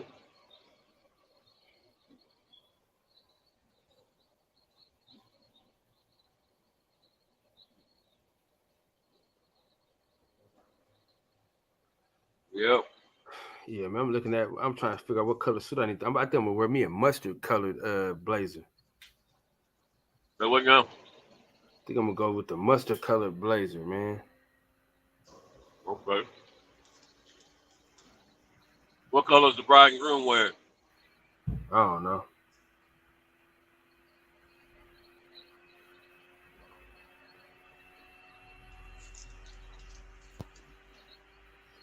I don't even know. I think I'm just gonna go to the wedding just to run up on something new. Bro, what's wrong with you? I'm gonna be like the wedding bride.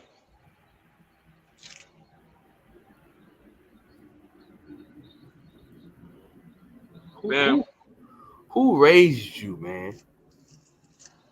I did. That's who. Hey, you don't realize, man, you married, so you can't do all that.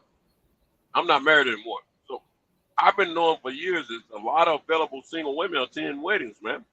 A lot of them. The bride always got girlfriends, ain't got no man.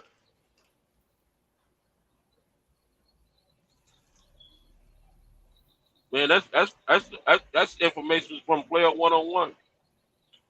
The hardcover back of the book.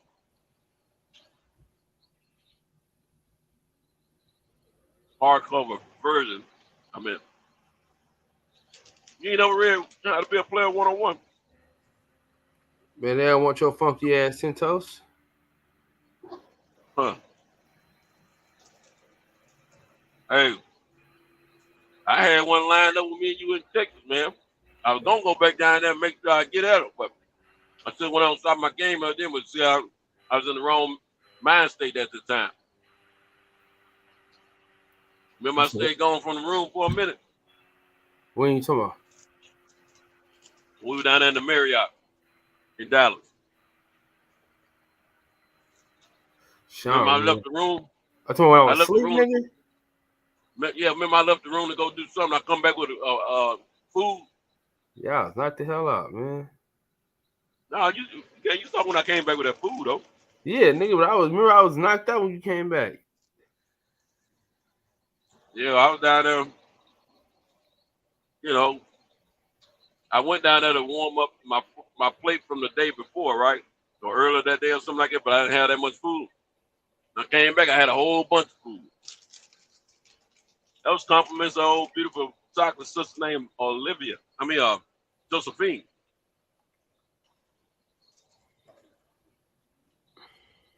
For some reason, she put me in the mind of Olivia, man. But she's hey, look fine, cutie pie. Matter of fact, she was when we first got back when Champion Hard dropped us off, man. We walked through the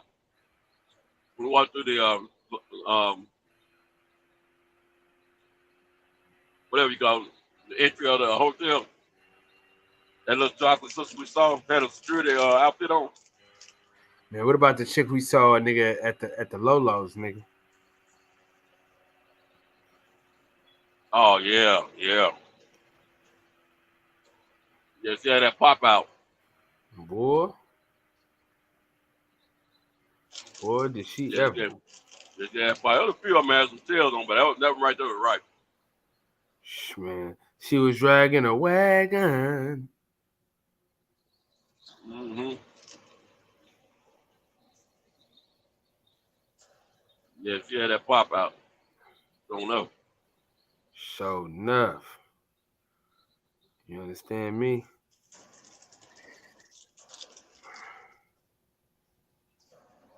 So Centos, Yo, you going through a bad spot at all anytime soon? gonna be a minute. What's That up? one spot gonna be a minute. All right, I'll be right back. Just hold it down for a quick second, okay? Mm-hmm. If I want to join the panel, link is in the chat. Let me put that in there real quick. So just hit me, text me, or if anybody want to get on real quick, I'll be right back there. You must be planning to be gone for a minute. No, not too long.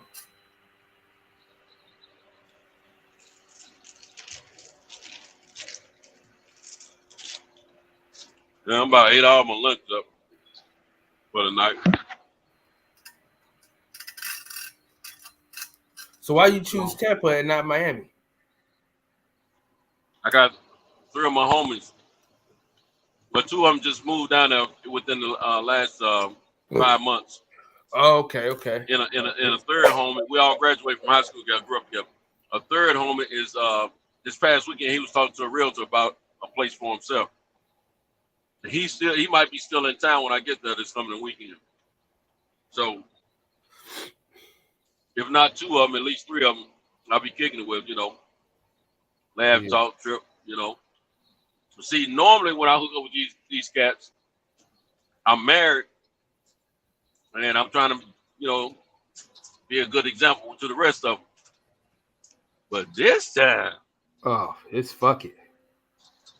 pop, pop, pop, pop, goes my mind.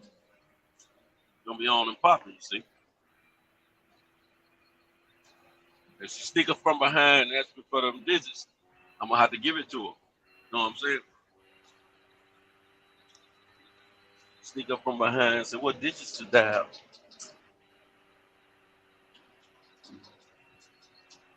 Yes, sir. I can entertain without holding back if I want to nowadays.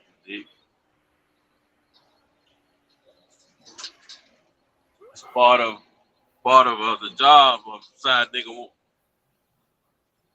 That's part of the job description for side niggas. Entertain whoever you want to. Hey, listen, man. You said she gotta have a dude so she don't get attached to you though. Yeah, I'd rather they have a dude, man. But not enough rhyming and designing in my mind, to let them know this is side nigga in full effect. Ain't no emotional ties to this. It's all good about a good time. I prefer you to have a dude, but if you don't, then it's just a good time for you. Don't get attached. Let it be known up front. Honesty is the best policy. I'll be right back, Santos. All right.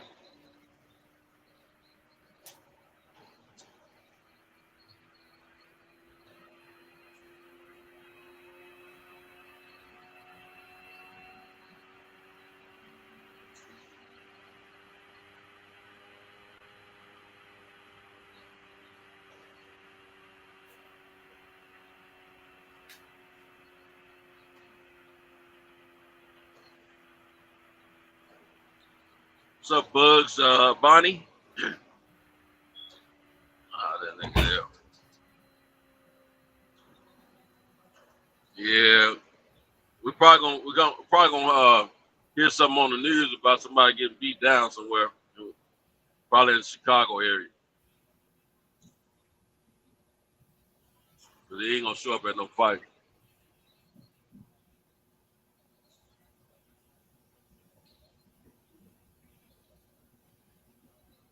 Wasn't trying to clown in the chat. Is what I'm talking about. Sucker, nigga.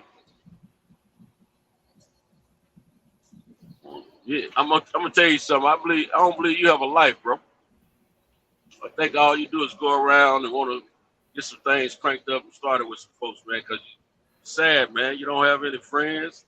You don't have a life. And all you do is sit around and eat peanut butter and chips. But I feel sorry for you if you show up somewhere and somebody see you. You know, I ain't gonna feel sorry for you. I'm gonna be laughing at you. I tell you right now. Pull up to Chicago, nigga, you pull up somewhere, a little sucky. What you on probation? You can't move? Go to a fight. Show up at a fight. That's what you need to do. Little cornbread fed chips and peanut butter eating sucker. That's all you do, man. Go around and start some chaos somewhere, man. Just because you don't like to have a good time in life, don't mean the rest of us don't. Oh, ding-a-ling in the booty type sucker.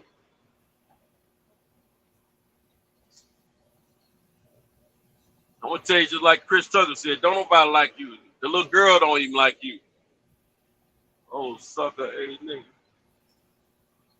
Lonely at the bottom type, nigga. Lonely at the bottom type, nigga. What's up, Vegas? Vegas Vic, what's happening, bro? Yeah, South Paul, you're a lonely at the bottom type fool, man. You don't get no worse than that.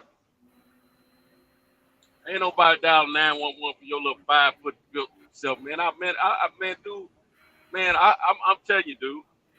I hope I get to you before everybody else do. And man, you ain't even had that many run-ins, but I'm just telling you. I hope I run into you before anybody else. I know you ain't man enough to show up at no fight. That's the problem, because we ain't seen you at none of them. But when we do, whoever get to you first, oh, you getting a beat down, and it might be more than one. Oh, lonely at the bottom type food. You probably eat some white beans and cornbread right now because your budget low. That's probably why you ain't been in no fights. You're on a low budget. Little silly fool. You just like a little old puppy that don't nobody want, man. We don't want that puppy. He's ugly. Little ugly puppy.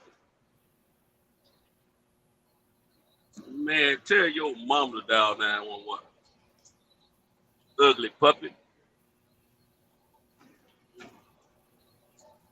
Yeah, man.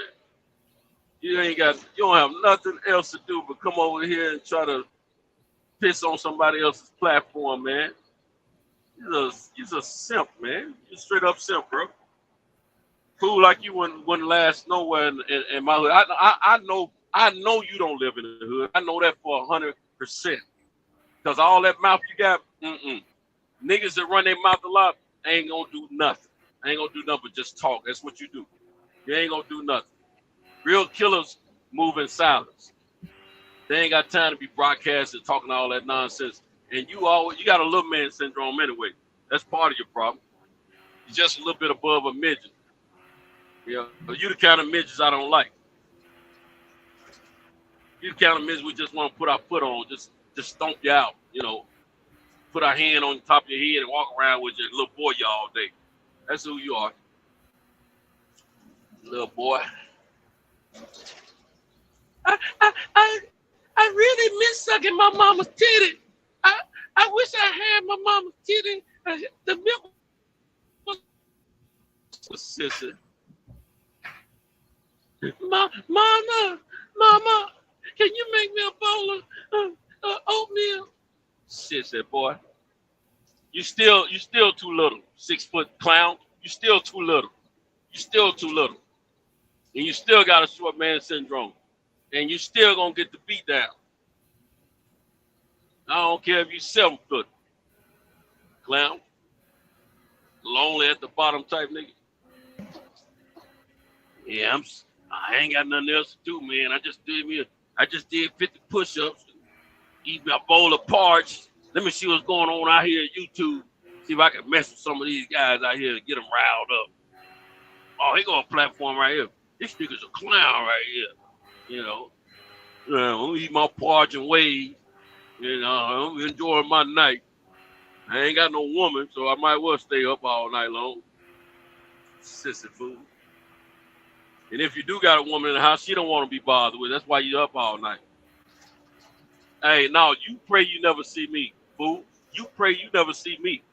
I'm praying that I do see you every day. I'm praying, God, please let me run into Southpaw so I can put my foot in his tail. I'm praying that every day. Now you pray you don't see me, sucker. And I'm also praying, Lord, please let me run into Southpaw before everybody else do, so I can be the first one to get it. Thank you. Yeah, little sucker type, long at the bottom. I feel bad for myself type individual. Ain't got nothing else in his life to do but sit around and try to play the victim.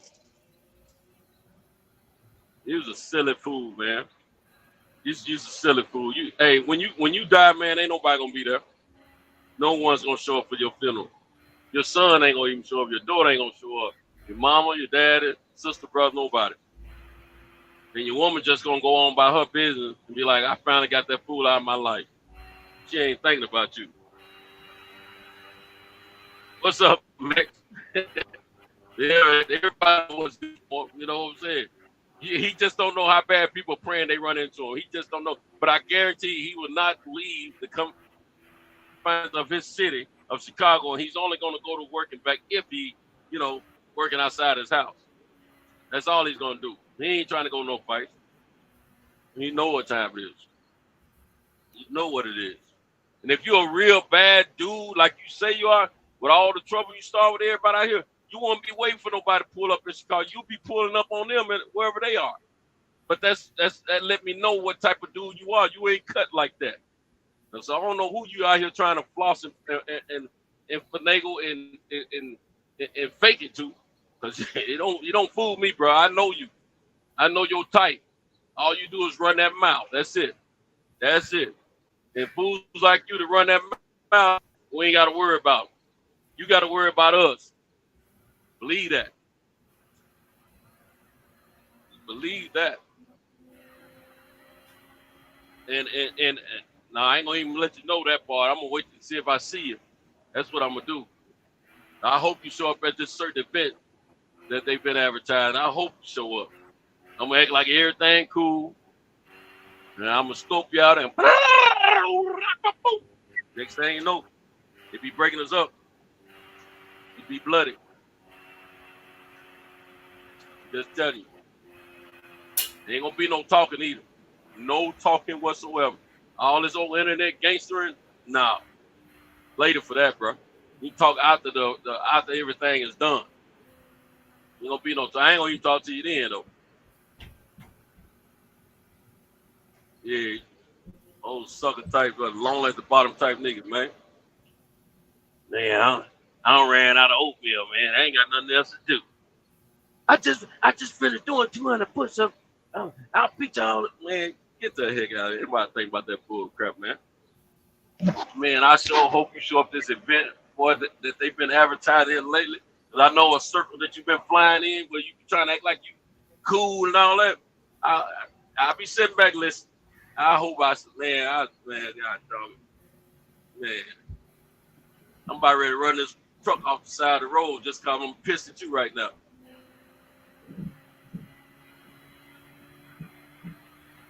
Yes,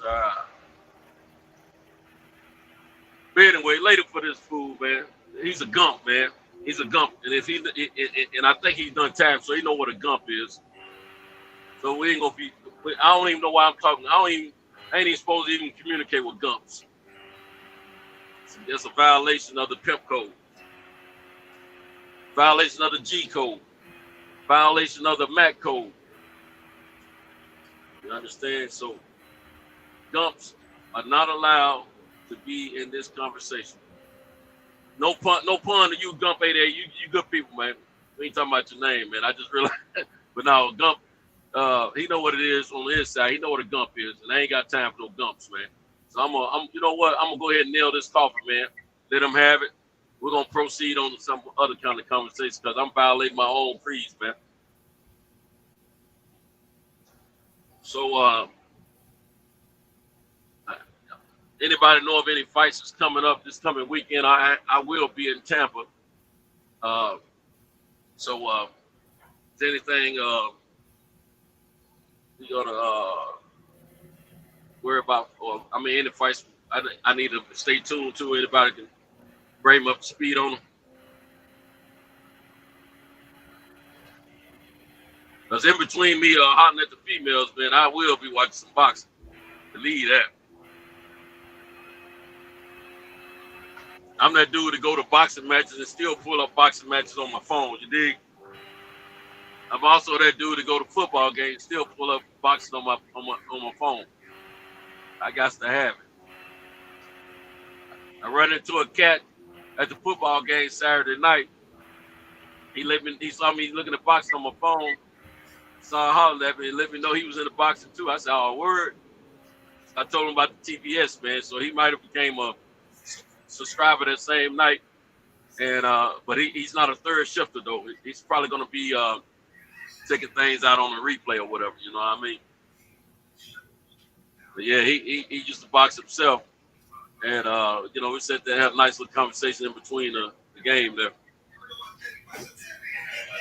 Figuring it out. Hey, that's loud. Hey, Cal. Oh Lord, I'm right. Hey, Cal, you killing us out here, man. What happened? All that noise, whatever going on in the background, was killing us. Man, what's going down? Oh, not much, man. Ain't nothing we can't help. We already took care of the business on that. What happened? Oh, no, nothing to be concerned with, man. You know, the usual. Somebody want to talk stuff, you know, we have to let them know what time it is. You know what I'm saying?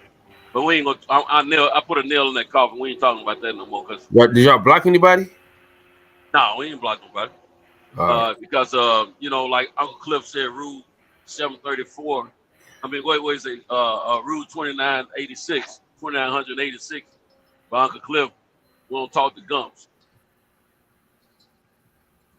I don't, and I'm gonna stop talking to these gumps out here, man. Get back to the protocol. I let myself go against my own rules and regulations. You understand? No longer will I be doing that. No more talking, just all show and prove. You know what I'm saying? Show and tell.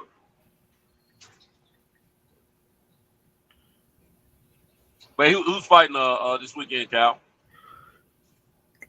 Toledo, Ohio. They got a fight, and then Andrew Ruiz and oh, that's right. I knew it was somebody. The Ruiz Ortiz. and Ortiz fight. Now, what you say about Ohio? I was supposed to be trying to go to Toledo, Ohio. That's where the fight is?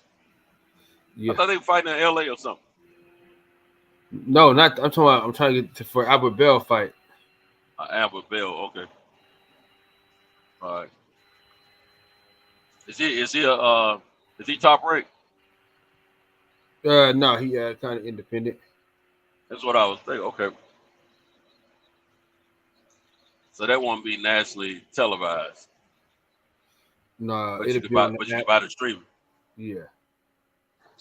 But I'm trying to get there though, man. But shit ain't. You know I'm gonna leave, man. So shit ain't been really hitting like I needed to. You know what I'm saying? Mm-hmm. I feel you. Yeah, I'll be watching that Ruiz and Ortiz fight on my phone. I'll be in Tampa. I could take my Fire Stick with me, man, but dude, I don't even know if my homie got Wi-Fi, man. That fool don't ever be at home, man. So he probably, if you ain't never at home, you probably, chance of you having Wi-Fi slim and none. Why don't you ask the nigga? You ain't leaving tomorrow. Yeah, but it ain't really necessary. I got my stuff on the go regardless. I can take my tablet with me. I can just watch it on my phone. I'm good.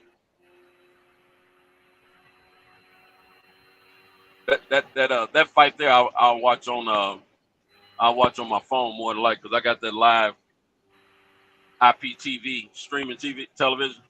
I got that on my phone as well. I don't have it on my tablet. Dude, my body is so sore, bro. This is a terrible idea, but I gotta keep going. What's aching on your legs? Nigga, everything. Back. Man, had to guard a big nigga and shit.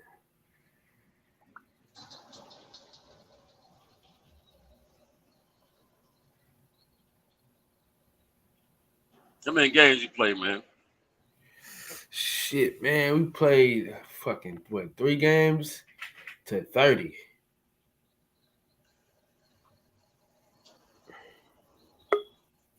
Three games to 30. 3 games to 30, dude. What up? I thought you don't play about 5, 6 games, man. That's to 30. 30. Well, y'all scoring about 1. 1s and 2s. Yeah, man, that's just 15 shots in, bro. Dog, shut the fuck up, Centos. 30 points, nigga, for a pickup game? Man, come on, man. Fuck out of here, dog. I'm 55, man. I can do that. No problem. All right, I ain't been on court in years, man. You 3 games. I thought you played 5 or 6, man. I'm just keeping it real. Nigga, that's the equivalent of 5 or 6. Normally games are to 15. Now, maybe in your hood, but not in mine. See, our games used to be like 36. Then we broke them down to 24. That's about the average game point now. It's 24. Where I'm from. Yeah, okay. Full court? Yeah. In the gym or like just on a either way, gym or hard top. I mean asphalt. What's up, fellas? What's going on, man? What up, y'all? What it do? Who we got? I'm watching this chat right now. Who we got? Right now, bro. What's up, Santos, man? Pittsburgh what talking about? What's that? Timberlane. Hey, y'all see that What's Mighty up, Mouse? Pittsburgh? Did y'all watch any of that? Did y'all catch that? I saw Mighty the Mouse highlight. fight? I saw the highlight on it, man. Man, them boys are going at it, man. What's up, Steph B? He muted. Yeah, I was watching that chat for a minute. Yeah, that Mighty Mouse, man. Them little dudes, that little dude right there, he been getting down for a long time, man. I don't know how long he been fighting, but man. Hey, Taylor Bell hollering at you, Pittsburgh.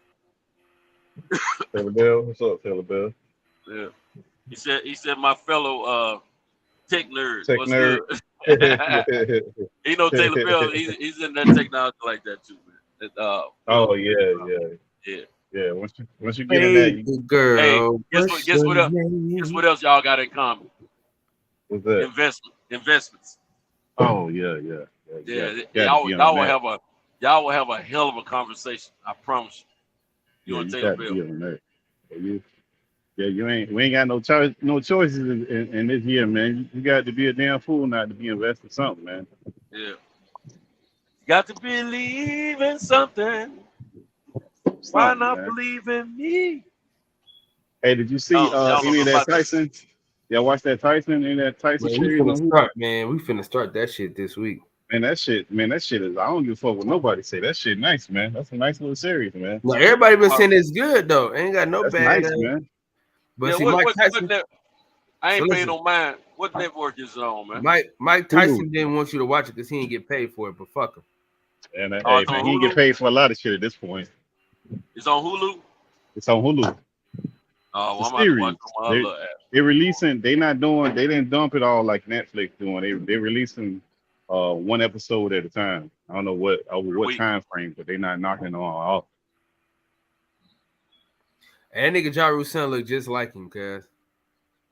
Hey, what's the name of it? Allah, what's going on, big dog? Mike. It's called Mike. Yes, Mike. Oh, that's a legal thing, so they can get around. A whole lot of mics out there. All right, I'm gonna check that out, man. Cause you know what? I'll pull up on my app, man, where I can get the programs or the movies. Check it out. Yes, it's two. Well, I seen 2 episodes. That and hey, did y'all talk about that Top Gun? Y'all see Top Gun? Now, but I saw Top Gun right after it first came out. Oh man, that's a nice little. That's a nice, well put together movie. Yeah, I think they got it on. I think they got it on Prime Video now, don't they? Yeah, that's how I watched it. I paid my little $20 and I seen it on Prime. Yeah, I watched right after it first came on a couple months ago. Yeah, that thing nice. It's really good. Yeah, I mean, they see, I'm into that kind of stuff, man. Aviation and stuff like that, man. Them jets, right up my alley, bro. Ain't nobody asked you all that, man. Man, I ain't gonna even go there with Cal. I like Cal, man. Cal funny, man. They were supposed to have a launch today. This morning they were supposed to have a launch that didn't go off. They're supposed to shoot a rocket to the moon. That shit didn't make it. They canceled it. It must have been weather. I didn't see why. They didn't have time for Centos to come over here to the box and talking that shit like he knows something. Hey, the brother Ellen's so amazing said that new Predator goes too. It was all right, man. You know what? It was good. It was decent. It wasn't bad. I liked it. Called Prey. That's on Hulu too. Yeah, that's on Hulu too. Okay, yeah, I've seen that every time. Yeah, that was decent too. That was on Hulu too. Okay. Hulu be pumping them out, man. You got the right price. I'll tell you that. They're $3.99. Yeah, that's the part I like. Free. I thought you got to pay the subscription monthly though, right? It depends. You know, if you want to get ESPN and like you can start selecting channels and shit. Yeah, but for the bulk of that shit is free. Okay. I mean, if you start getting individual channels, you can do that. Like they have channels on there, like all of them do, where you can get a subscription base for the channels. And if you want to get ESPN Plus, then you pay. And then they kind of bundle that shit. If I'm not mistaken, they try to bundle it with Disney. I think Disney on that shit. Yeah, my ex, she had all that Hulu and Netflix. Yeah, She had the account, and I was riding off that, while we were together. Just recently, I've been disconnected. My login don't work anymore, which I'm cool with it because I was I let her ride out one of my Fire Sticks with all my stuff on it, and because I knew she needed some television, you know what I'm saying? I didn't trip. But then the granddaughter, the one that had me arrested, she was messing with the login profiles. Oh. And I know that, so I text the ex and told her, I said, tell your granddaughter leave this Fire Stick alone. She's already costing me money. She was going out there hitting little things she wanted to see that cost money, then not giving a crap about my pocket because I don't got onto it several times before. So I told her to tell her leave it alone. I'm gonna have to shut them down, So since then I noticed that Netflix don't work. I ain't even tried Hulu, but I figured Hulu don't work either. That man, fuck her, cause she out of fucking pocket, man. No, she ain't out. She good. We severed. No, we ain't good. We ain't good. Goddamn it, we ain't good. Man, I can afford it. I can afford Netflix and Hulu. I don't. That ain't the fucking point, man. Check your No, goddamn granddaughter, man. Letting her run all over the goddamn place. Run oh amok no, all over the she damn place. need to keep her in line because that's what happened with it right there, getting out of line because of the ex. But nah, it's all good though. That's what I'm saying. Keep the motherfucking line. She out of fucking line. She out of place. Shit. Yeah, she can't do nothing with them, man. I'm gonna tell you something, man. When they look in about 2 years, we're gonna see how they hold up. You know, if they still getting along. Then again, I'm not looking forward to them. You know, her not obeying her grandmother, but I just got a feeling that it's gonna be hard for her because no man in the house, and her already want to do whatever she want to do, and she started to get in.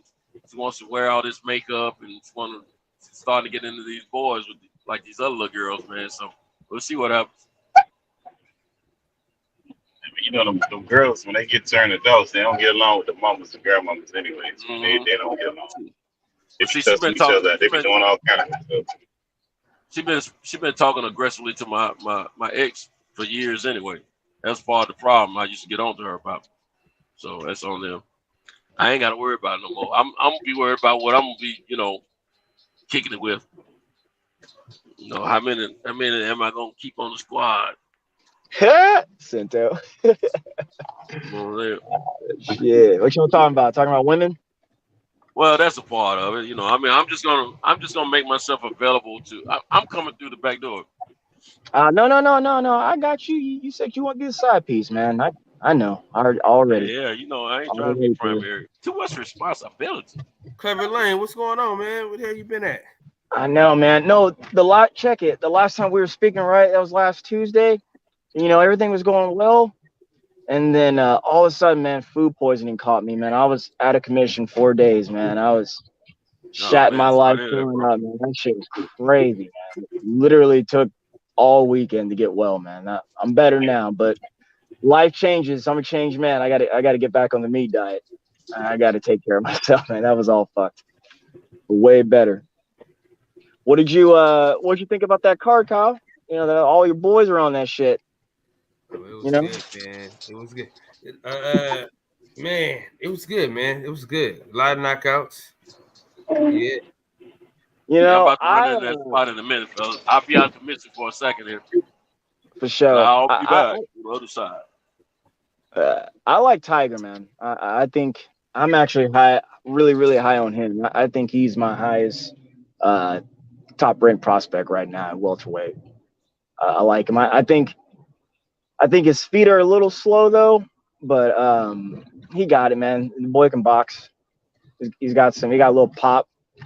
Everyone else seems to kind of headhunt for me, but I generally like Tiger. And then of course, who's that? The heavyweight, Big Baby. He really surprised me, actually, man. Like, he kind of came on lazy. He was I think he was kind of feeling himself a wee bit. And then once that dude, pieced him about 1 or 2 times and was kind of moving, he went ahead and was like, let me go and get this dude up out of there, which was very impressive, man, because he knows how to box. He knows how to box. I mean, like what they sell in the telecast is real, man. Like he's been in the gym since he was 8, 9. Dude knows how to box, man. And I like his size at 6'2". Real fast into like 6'2", 6'3". It's beating this whole big man Tyson Fury myth I was talking in the last stream. So he the real deal. I just want all them boys to, I want them all to get more smoke, man. But the top ranked matchmakers won't do that until they know for sure, like 85% sure that those guys will beat them. So we shall see. But they're all Devin Haney's age or older. So, hey, let's get it. But I get it. I ain't going to put him in there too much. I think Keyshawn, someone a couple streams ago I was talking to was like, they want to see Keyshawn and Comey go at it. I think that's a good matchup. What do you think about that? Comey, man. Comey ain't got shit. Keyshawn, right? Well, that's a good fight watch for him. Comey, bro. That's a good fight for him, man. That's a good fight for him, man. That's a good learning experience because, like, yeah, that was another thing I didn't like. I don't really like all that 6 and 8 rounds. Go ahead and go 10 and 12. 10 and 12, man. 10 and 12. I mean, you guys are sparring and practicing like that, so go ahead and get that professional run, man. You don't need to be fighting 8-rounders and shit. But I guess they just filling out undercard messages and whatnot. But nonetheless, they're all good. They all good. Hey man, I'm about to join the Twitterverse. Us niggas just jumped off. Damn. I about to get with Boog then. Okay. No, that was Centos. Okay. Yeah, now I'm about to join the Twitterverse, but I'm trying to be involved in chicken talk, man. Oh, okay. Yeah. I'll let them know you coming then. Just it's the Wild West, man. You know, there are a lot of characters on there. It's not so in my opinion, more respectable in the form of like our format, like YouTube. You know, everyone's generally pretty cool over there, man. It's people, you know, they'll discount anything you say. So just putting that out there. Yeah, what I'm gonna do though, man. I'm gonna start this membership shit for the YouTube, and then that way we can really do the Wire Wednesdays the way I want to do them, where we watching the actual show, and we pausing it and talking. You know what I mean? During the StreamYard, and so that way, nigga, we can really do it and have a good time doing it. You know what I'm saying?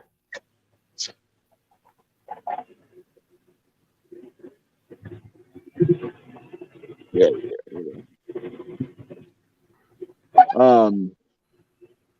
What's that? Terrence Crawford. Any day closer to signing? All right. Now you know we're gonna talk about that on this channel. What's that, Pittsburgh?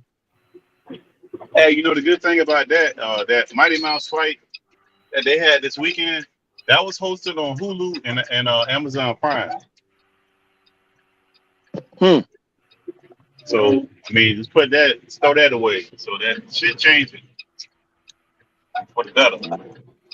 I don't do MMA, Pittsburgh. I don't do MMA, man. No, but I'm just saying that the event itself, the way that they put it on, I don't really watch MMA either. I'm just saying the way that they broadcast that event is what I'm saying. I see. Yeah, I'm not a big MMA fighter fan of myself. If I catch it. I ain't gonna go out my way to catch the shit. But just the idea that those dudes is broadcasting and stuff like that. Because I think, if I'm not mistaken, I think Hulu is owned by Disney, and then Amazon, you know, they own that Prime shit. So both of them got plenty of money to throw away. That shit don't mean nothing to them. Costs money. That motherfucker Disney own every goddamn thing, bro. Every fucking thing, bro. They own ESPN, nigga. They own every goddamn. National Geographic, all that National Geographic shit, all DC, Marvel, all that shit. I just got back from bowling, really. Had a good time, man. That was fun.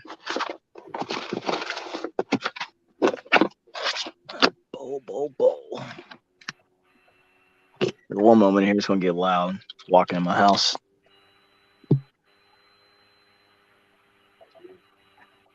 Hey, Cal, we got some fights this week or no? You know, Ortiz and Ruiz. Oh, that's this. And then you know, of course, we got the what's the name?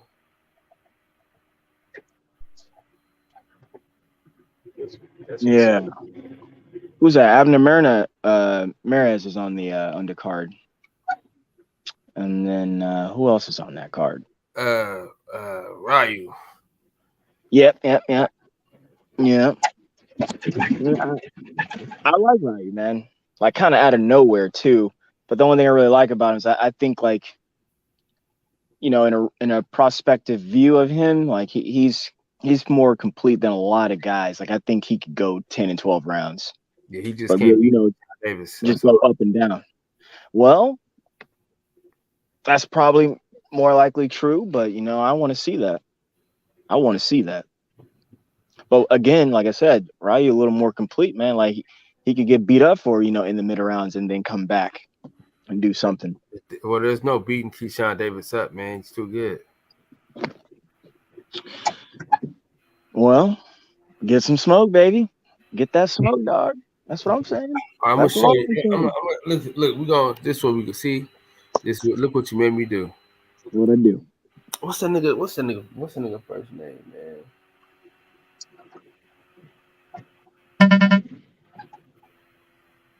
Hey, y'all seen ESPN new bullshit ass rankings that they got out there, pound for pound list? Yeah, I seen that. You know what, man? I'm done with pound for pound lists for a long time. And and with that being said, like I enjoy boxing a lot more because like I'm listening to a lot of conversations and we're all arguing about whose list is better. And I'm like, man, I don't give a shit about that. Not at all. Yeah, Not at all. I yeah, know but who the some best shit boxers are. that shit there just ignorant. Man. Like you can tell somebody trying to be genuine. Some people just bend themselves and impress with nonsense, and that's just one of the lists where it's just nonsense. I don't even make sense. Man, I need Devin Haney to start throwing shit in the trash, man. God damn. Dude, Him and what's funny though, Pittsburgh, about that? Because it's all it uses is marketing, right? None of them yeah, niggas could even sell out a fucking their own garbage can and have flies come, dog. No one can sell. So like, I mean, not that that's everything, but like that's what's yeah. kind of the irony about it. It's funny. Well, I All them mean, boys in there. they got is it Jamel or which one? Which one of those Charlos is undisputed? Is it Jamel? Is that the one that's undisputed too? Yeah, Jamel. Yeah. Yeah, he don't get no love either. I mean, he got his own basket of problems why he don't sell. That's a Yeah, that whole nigga nother. just That dude is a clown, man. He does some clown he shit. had a chance to be great, but he fucked that up. All right, so these is El Rayu fights. I'm looking at him. Can you see him? Kind of. I'm on my phone. Say some names. This is okay. He's 12 fights in. Okay. Yeah, Jairus Corrales. I saw that one. And I saw the Francisco Vargas. I saw that one. I think those are the only two I've seen. How you see this? This ain't even happened yet.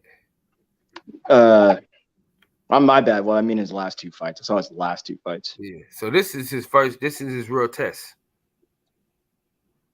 It's 12 rounder, or no, it's 10 rounds. 10 rounds. Yeah. See, he's been in. See, that's what I mean with the completeness. Look at him. He's in a lot of 10 rounders already. He's already a little ahead. So what I mean by that is I'm expecting him to come through to like have a full fight where of course he's not going to be perfect, but he's got the experience, he's got the legs, he's got the cardio for it.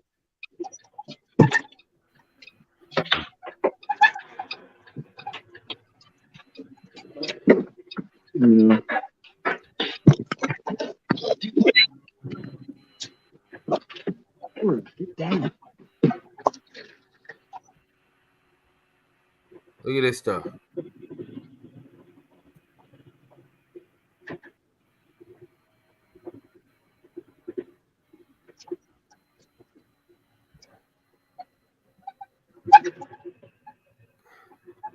He fought a guy down and got one loss. Let me see if it's hyped up though. Let me see what it's like. Yeah.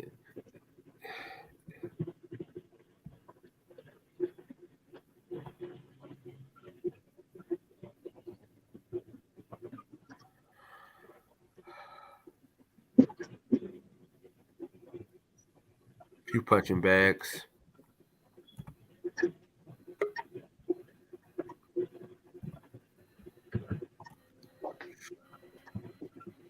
Hey, 17, what's going on, man?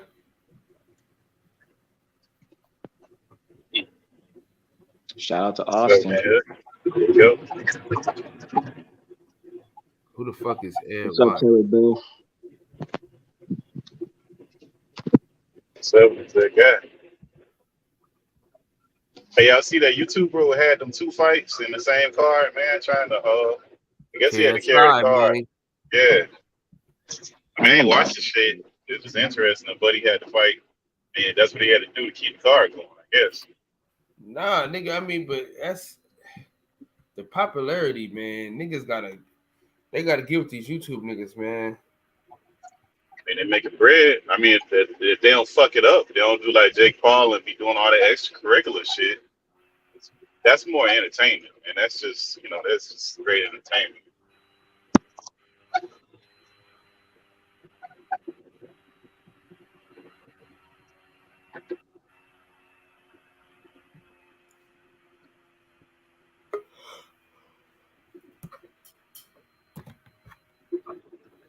Side nigga roll call.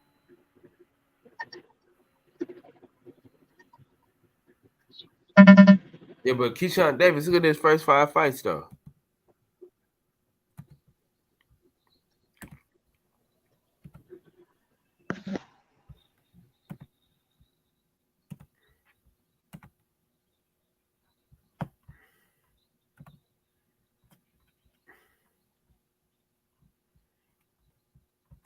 You see what I'm saying?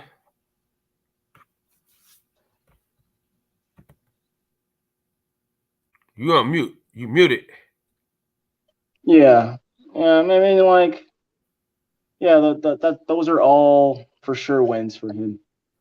Yeah, sure. I know. I'm just saying. I'm just saying as far as I'm just giving you like the. He fought in AT&T Stadium?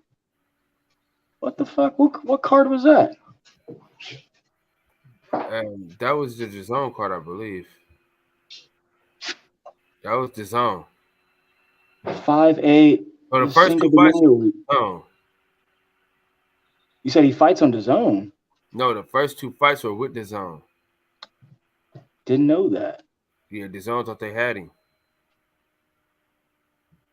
Oh man. So the zone thought they thought they had him, right? They thought they had a friend. That the zone ain't got nobody. Okay. Yeah, so then he took his talents to Yeah, he's all in 6 rounders, 8 rounders. Okay. Yeah, he went 6 in that last one where he just beat the doggone shit out of that guy. Yeah, then he stopped him. Yeah. I wish he would have went to his body more, but he was feeling himself, and like I said, he just beat up that guy. Took his soul. He told the dude what he's gonna do to him. That's what he did to him. Right. Yeah,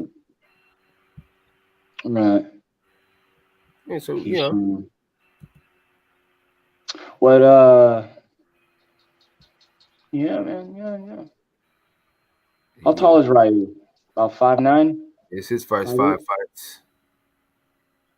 Yeah, see, he's going distance. He's a boxer. Yeah, Keyshawn Davis is a boxer puncher. Yeah, that's true too. It's a good fight though, Kyle. It's a good fight, man. If this is 20 years ago, these guys have already been fought each other. No, the words of the great philosopher, best pugilist. He's an Olympian. The Olympians. You see how they robbed Pedraza? I wasn't unhappy with a draw. It was. Because the first portion of the fight, Coleman was handling business until he got that cut. But Coleman wasn't landing anything. He only hurt him one time. He didn't land. Listen. Now listen, Clever. Before that cut, he was on his ass, bro. Yeah, he was putting effective aggression on him. Like I said, he let his hands go. But look, but Jose Pedraza wasn't landing that punch that he was landing. He didn't land that punch until that blood started going into that eye.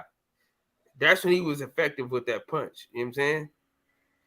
Because before that, Coleman was on his ass. And once that blood got in his eye, he kept doing this. He kept getting touched. But that one judge had it like 9-17, 9-13 or something like that. It was like a 4-point swing. I think that card was too wide. I'm not upset with Pedraza getting that, but I think that was too wide for either one of the fights. It was a close fight, I thought. Yeah, it was close, Cinto. It was close. I did think Pedraza had the cleaner work, though. I didn't score the fight either, but let me talk about Coleman real fast. He had the effective aggression, right? He was walking towards the guy and letting his hands go, but old boy was blocking everything, and he was kind of boxing and maneuvering with his effective aggression too. But every time he would let his hands go, with his punch placement was better, pretty much. That's why I thought the judges were kind of rewarding that. But in the end, Pedraza had the better work, the cleaner work. Like you could see the work. And then you're right though, Kyle. Like after the eye injury, you could see Coleman fighting through that. But what I was going to say earlier was that that's kind of the most that's an attacking offensive Comey. You know, I haven't seen that in a while. But I mean, The first half of the fight, he looked like the stronger fighter before the cut. right. Coleman did, and I do think Pedraza showed himself well second half of the fight. But I'm not upset with how it went. But at the same time, I look at it like this: it was a close fight. They may and may not have gotten it right, but at the same time, both guys get a second chance at a payday. That's what I do like about it. That's what I would have told one of those. You made a great point, bro. Now it's like now they both don't have to be gatekeepers. Mm-hmm. You said they do have to be, or they don't? They don't have to be now. No, they still competitors, man. They can get another payday, fight one another. They can move on, fight others. I mean, still, it's a good thing. You should let Comey fight. You should let Comey fight Keyshawn, and you should let Pedraza fight Tiho. That's what they should do. Since Barbosa will beat Tio's ass right now, they should let Tio fight Pedraza and then Comey with Keyshawn. Tio ain't trying to fight nobody, man. He doing internet fight. Who was that? Tio's doing internet fight, man. He talk a bunch of trash, and then when it comes to it, he ran Garcia, man. Yeah, he got a lot of heat up there at 140, so he better tread lightly. Well, he is. He ain't fighting nobody. Talk a lot of trash. He ain't trying to fight. He won't even rematch. What's his name? What's the dude's name to beat him up? He ain't even trying to get back down from that real quick. What's the dude's name to beat him up? Yeah. He don't want that. He probably feel like that fight is all wrong. He probably feel like that style is all wrong for him. Hey, Santos. Yeah. If you need me, call me. Man, I'm getting ready to go to sleep myself right now. Tio's problem that he don't have no defense. Right in the live stream. Yeah, I'm getting ready to go to bed, bro. Oh yeah, y'all get to work. No, give us a few minutes, man, because I got one more spot I gotta go through, but I gotta unload this delivery I'm getting ready to do, and then when I get up, that's why I said, nigga, just call me. I'm not. Man, you know you might loud be snoring, man. Man, I gotta make sure. I gotta get these kids together for tomorrow and shit. Man, 15, 20 minutes max, and I'll be in the clip. And then you can get the kids' clothes ready and all that good stuff. You don't care about my life, nigga. Oh, we care about your life. I'm out here on the road though. I'm the one risking life. Know, man. You risking 20 minutes of sleep. Who's in more danger? Me, nigga. Well, you in danger of your little boy waking you up. That nigga's he gonna wake me up for sure. Wake up, Dad. Dad, wake up, Dad. Hey, I'm gonna tell you, I like to watch Blaze. I like when I see them videos when them dogs be trying to wake the person up so they can when they land in the bed or whatever. It's a trip. They be patting on them. Hey, I'm going to do this delivery right now. What you saying about Tio? I was saying he ain't got no defense, man. That's his problem. So he's not comfortable ever in the pocket. So he need to work on that, man. He need to help and get a coach and try to work on some strengths and his weaknesses. Because if not, he can't beat none of the top guys. He's gonna be fighting guys like Pedro Campa again, looking good. Oh, is his dad his trainer or his manager? Both. He's both. Oh, okay. Yeah, but again, yeah, either. I don't know. I don't rate T.O. too high. So he'll be in the protection plan for a little while or a little while longer. Hey man, I need $10,000 for a Rolex. Who got me? 10, Which 10 Rolex? grand. That's what Rolex known for, man. You can get one for $5. Yeah, you can. You use them for cheaper than that. Yeah, you use them. You get a used one for about 25 too. Yeah. Yeah, Just get one for 25, $5. 5 grand, somewhere in there. You get a nice used one for that. Yeah. Yeah, you're right though. I want me one too. With the Jubilee bezel. Start selling all kind of shit pretty soon, man. Hey man, you go get some $100. You can get a loaf of bread, some water, 2 cartons of milk, some eggs. That's it for $100. Shit getting tough out here. Yeah, you're right. I was in Walmart the other day. That shit was Y'all crazy. do better, man. Just get y'all Invicta, man. I like an Invicta too, but them Rolex is something different. Or you can get your replica Breitling.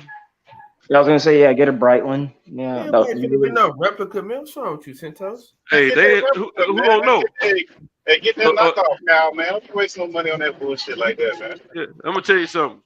Ain't nobody gonna know you got it unless you let them know. Exactly. Man, Exactly. What y'all niggas talking about? I'm gonna know. Look here, I've seen the replica. I wanted that joint. My stepson had this gal gave it to him, and that something was still expensive. It ain't no cheap watch. The replica ain't cheap, so and ain't nobody gonna know you got it unless they connoisseurs of them joints, man. With that replica, spend you a couple $100 on that replica, put them other thousands in your pocket. Ain't nobody gonna know that you're telling. Mm-hmm. Shoot, I got a watch I got from my dad after he died. He don't loan somebody some money and they don't pawn that watch to it. It's a fake. But shoot, when I wear that joint, they think it's real. I ain't wore it in a few years though, but you know what I'm saying? You gotta put a battery in it. Man, what about that Asian dude that be selling out the rappers all that jewelry? You think that shit real? All that bullshit that they be spending all that crazy money? What's the dude's name? What's the new Asian dude? Yeah, the one out of Texas or something. Johnny something. Johnny something. I don't know where he from, but he be hanging out like that with.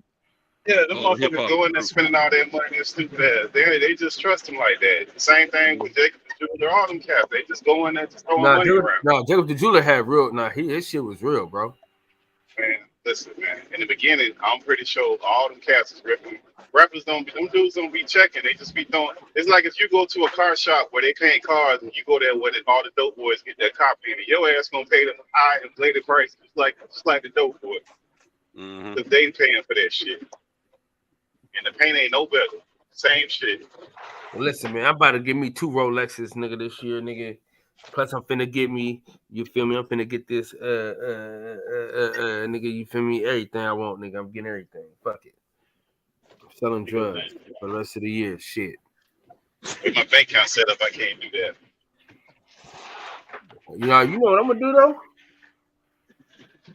I'm gonna put that sucker on layaway, man. You know what though? Mm-hmm. I got a chain that I can give to my jeweler to go ahead and put towards the rollie with a dab of ranch. You know, I already got some designers to hold up my pants. You know, Yeah.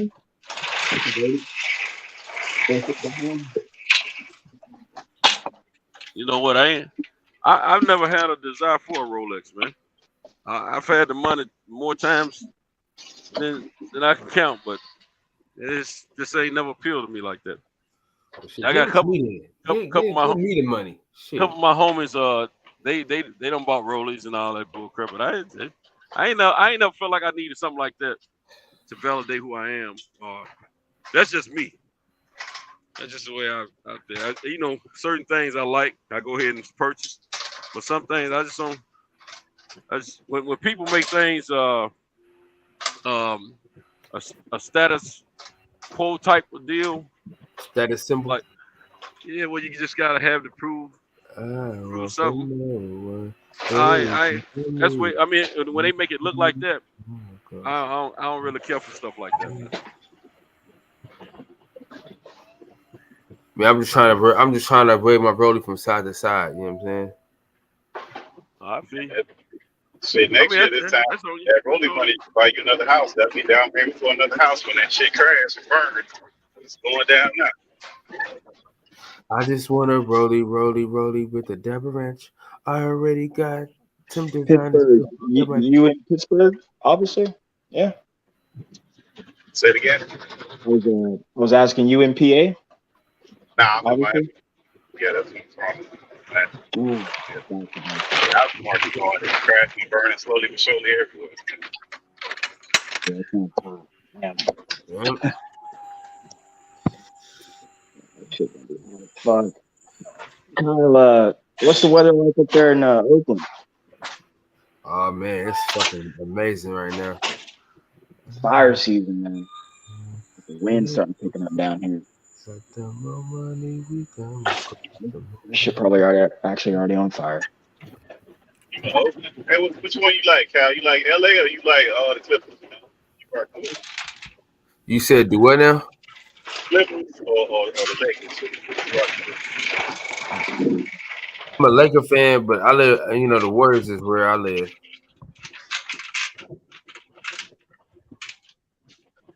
Did you go to that parade this year? Nah, I ain't like them since they left Oakland. For sure. What city they actually in now, Cal? San Francisco. Oh, okay. Then I want from no one. They want from me. It's like the more money, the more problems. Lakers got Pat Beverly, right? You said the what? Yeah, So two Lakers- better baseball stadiums over there, man. Oakland and San Fran, and one of the two best stadiums to go in and watch a baseball game, man. Take your son to watch a baseball game. Shit, not Oakland, nigga. Oakland be on some bullshit. Nah, but the way the stadium is built, like, certain stadiums are built for that shit. The way the shit is built. Man, what they built for is just bullshit because they need to make another one. Why they fucking playing? They don't even make another one. The whole stadium, the way they make them shit's big and shit, all them shit, the way they make them, they ain't really making them like that. I want from no one. They want from me. It's like the more money we come. Hey, what about what's Hold the on. distance between? Hold up, nigga. Hold up. Going again? Yeah, we gonna run that train again. All right, man, enough's enough. This is my girl now, all right? Ain't gonna be none of that fucking sucking, none of that. I love her. I just proposed to her. What? We all just did our thing, like. Nigga, that was then. Now it's now. That was 10 minutes. Whenever. She good now, man. I love you. You gonna marry me? ¡Viva la México!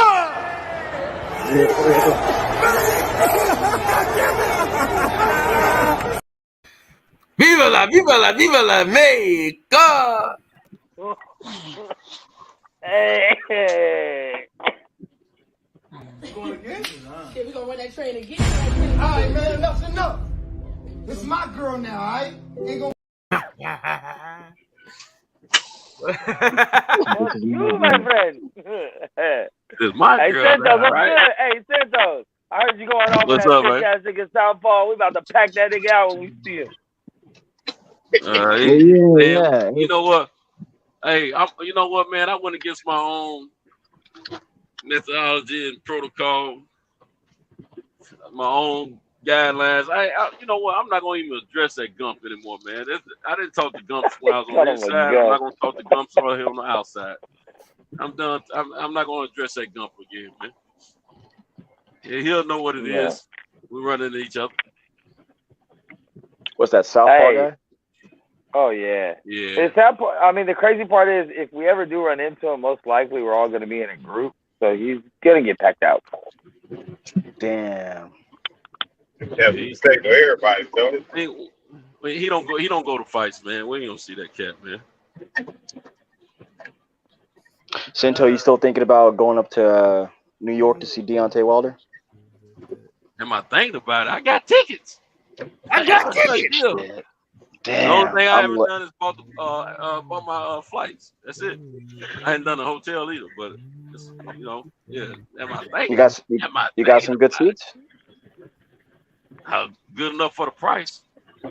No, they ain't that close, but they got all these Maria's got these big jumbotrons. I'm good. Right. About 500. Hey, All right. Yeah, I Centos. don't decide that I'm gonna stop trying to floss and flash for the floor seat. I mean, not the floor seat, but the lower level. They pay all that money. Just go and Centos. get in the building. You know what I'm saying? What I always tell you, man. What's that? Just get in the fucking building. We're gonna work our way down. Don't they always say that? Yeah. Ain't that what I always tell you? Just get in the building, man. Hey, if you're looking for more access for free, just sign up for the ADA list. For the ADA, you don't have to prove a disability. You just have to verbally tell them some shit. So every time I go to concerts and events, I go to ADA. They say, "Oh, what's the cause?" It's pulmonary. You give them your info, just your number, in case like something happens to you, but you're not really disabled. And then you get better seating. You get like your own. You get to go to other restrooms and shit. And you get like different ways, because you're disabled. Check it out. Next time you go somewhere, it's free. You're a fucking genius, man. Thanks for that. Viva la Mexico, Texas again. Hey, I went to a 4-day festival and I sat front fucking VIP row in that shit because of the ADA shit. How'd you find that shit out, man? Because I have a friend that actually does have pulmonary issues, and I went to that Smoking Group this concert with her in LA, and she's like, "Here, come to ADA with me and get an ADA wristband." I'm like, "What the fuck? I'm not disabled." She's like, "Just fucking get it." I was like, "All right." And then when we got it, we went everywhere. It was like, just showing this, and I was like, "Oh yeah, it's all good. Come here." Like, hell yeah. As the helper, or like you were disabled as well? Either or. Oh damn. On that one, I was her chaperone. But then she told me, she's like, if you ever go to any event, you don't have to prove anything. They can't ask you for paperwork. They can't ask you for a card or anything. You just got to give them your name, your phone number, and then whatever your issue is. And then if you have a chaperone, then you can get them on too. But, yeah. Okay. Max, I'm going to join you, man. I'm about to take this dab in honor of you. Hey, that's what I'm talking about. Let's go. Yeah. Who's that? Hey, what jerseys are those? Oh, Willie Beeman. Y'all know I got the steaming beaming posted up in the back of my man cave and shit. Y'all know who that is. So listen. So what I got planned, right? It's only got 4. Hold on, this is the wrong website because ain't no fucking way there's only 4 of these type jerseys. Hey. So y'all know I'm finna get my homeboy John and DJ. So them 2 niggas are big dudes, right? Sorry about that. If you ever seen the replacements, remember when they shot up that other quarterback car and flipped it over and shit? Right. So that's the jerseys I'm finna get DJ. All right. I already got some designers to hold up my pants. Yo, I gotta tell y'all something very important. So I got this shit earlier, yo. I don't know if y'all niggas seen this shit. Hold on. Is that a strawberry? Oh shit. This is called a Whoozy What's It. I was looking for a whatchamacallit. I was thinking this was a new name for it. No, this is a whole new candy that's fucking trash. Do not get this thinking it's a whatchamacallit. It's a Whoozy What's It. And whoever the bitch was that made this shit, fucking camera. Fucking Lisa M. Fuck you, stupid bitch. Damn. Fuck you, Lisa M. Hey, it looked like you went to Save a Lot or something like that about it. That shit was at fucking the Shell gas station. That's one of them save your money brands. Opposed to the real deal. That's a Hershey product, yo. That's a Hershey product. Yeah.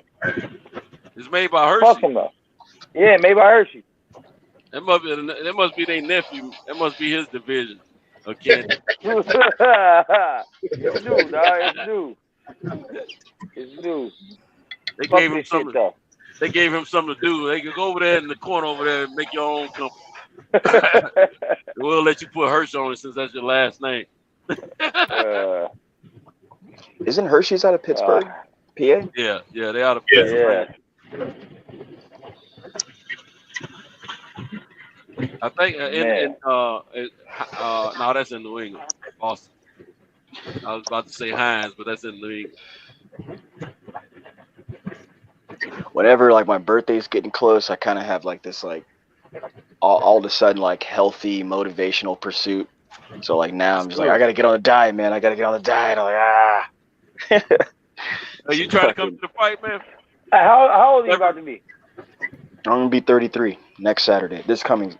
God, yeah. how Saturday. you 33 with a 45-year-old mustache? How the fuck that happened? Hold on. How your mustache older than you, Picasso, dog? Picasso. Give me an introduction. Because I'm really a 45-year-old man in a 33-year-old body. That's all. I feel you, clever. I'm old. I feel you on that one, boy. I always felt like I was oh man, he got you. Yep. Yo, my boy just said that. That's hilarious. Yeah, he was like, man, you can really pull that. I might do that for Halloween. Hey, it'll work. It'll work for you. I always Hey, felt like I had who was the first person to tell you that though? That was you, Kyle. Yeah, that was you. Maybe. Everyone's got to make fun of the stash. I'm used to it now. That's great. It's great. It's good stuff. Hey, good icebreaker. I heard somebody say Hershey. There's an actual place called Hershey, Pennsylvania, and I went to. We just said that, bro.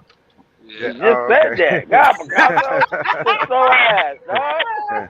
Hey, I went to a warehouse over there. No clipping that, man. Somebody put a comment. Picasso, how you get CTE from jiu-jitsu, dog? I thought you did jiu-jitsu. How you get brain damage from jiu-jitsu? Hey, that same warehouse that make Hershey's, they also make Pampers. Okay. Yeah. Hey, that was probably the niece. That's their niece. You know, they put the nephew in the corner and they made that candy bar mix ad, and the niece making them Pampers. Like Picasso, like Charmin, right? Like shit like that. That's that's toilet paper. That's fucking. Yeah. What's those Pampers called? What's those? I'm thinking. Pampers. They making Pampers. They making Pampers. The brand Pampers. Actually, they're called diapers, but Pampers is a brand. There you go. Hey, shit, I'm high now. Oh fuck. Hey, Cleverly. What's up, man? What are you trying to go to the fight? I am, man. You know, sent to my brother's up there. He's in Brooklyn. Oh yeah. Yeah. We need to link up. Well, you probably get that Friday. I'm not gonna get that today. I probably won't have a relief for Friday. Hey, y'all. I'm probably not gonna get that till Saturday myself. What? All right, so I went window shopping, right? Because I think. Wait, hang on one sec, Kyle. One second. I want to finish Tinto. I'll let you know, man, because I'm gonna talk to my boss and try to get some days off around that time. So if I can get that clearance, then that's what it's looking like, man. Because I need a vacation and I gotta get out of SoCal. Just get each other's number and talk about this shit. All right, go ahead, Kyle. My bad. You feel me? In the private chat, man. I'll let me. All right. Yeah, private chat. There you go. Your boss not the boss of you. What? Yeah, fuck that. You your own boss. You need to get that Frederick Hawthorne and tell you your own boss. Fuck that shit. Hey, so I went window shopping. Fuck your job. Fuck the establishment. Hey, man. Don't listen to them cats, man. Take care of your job, man. Hey, don't cats take care of your bills, man. Hey.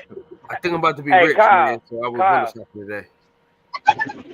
Kyle, I'm hella mad I missed your boys' drop on them Freddy's, bro. I want them so bad, bro. You can find them, nigga. Somebody got them on eBay.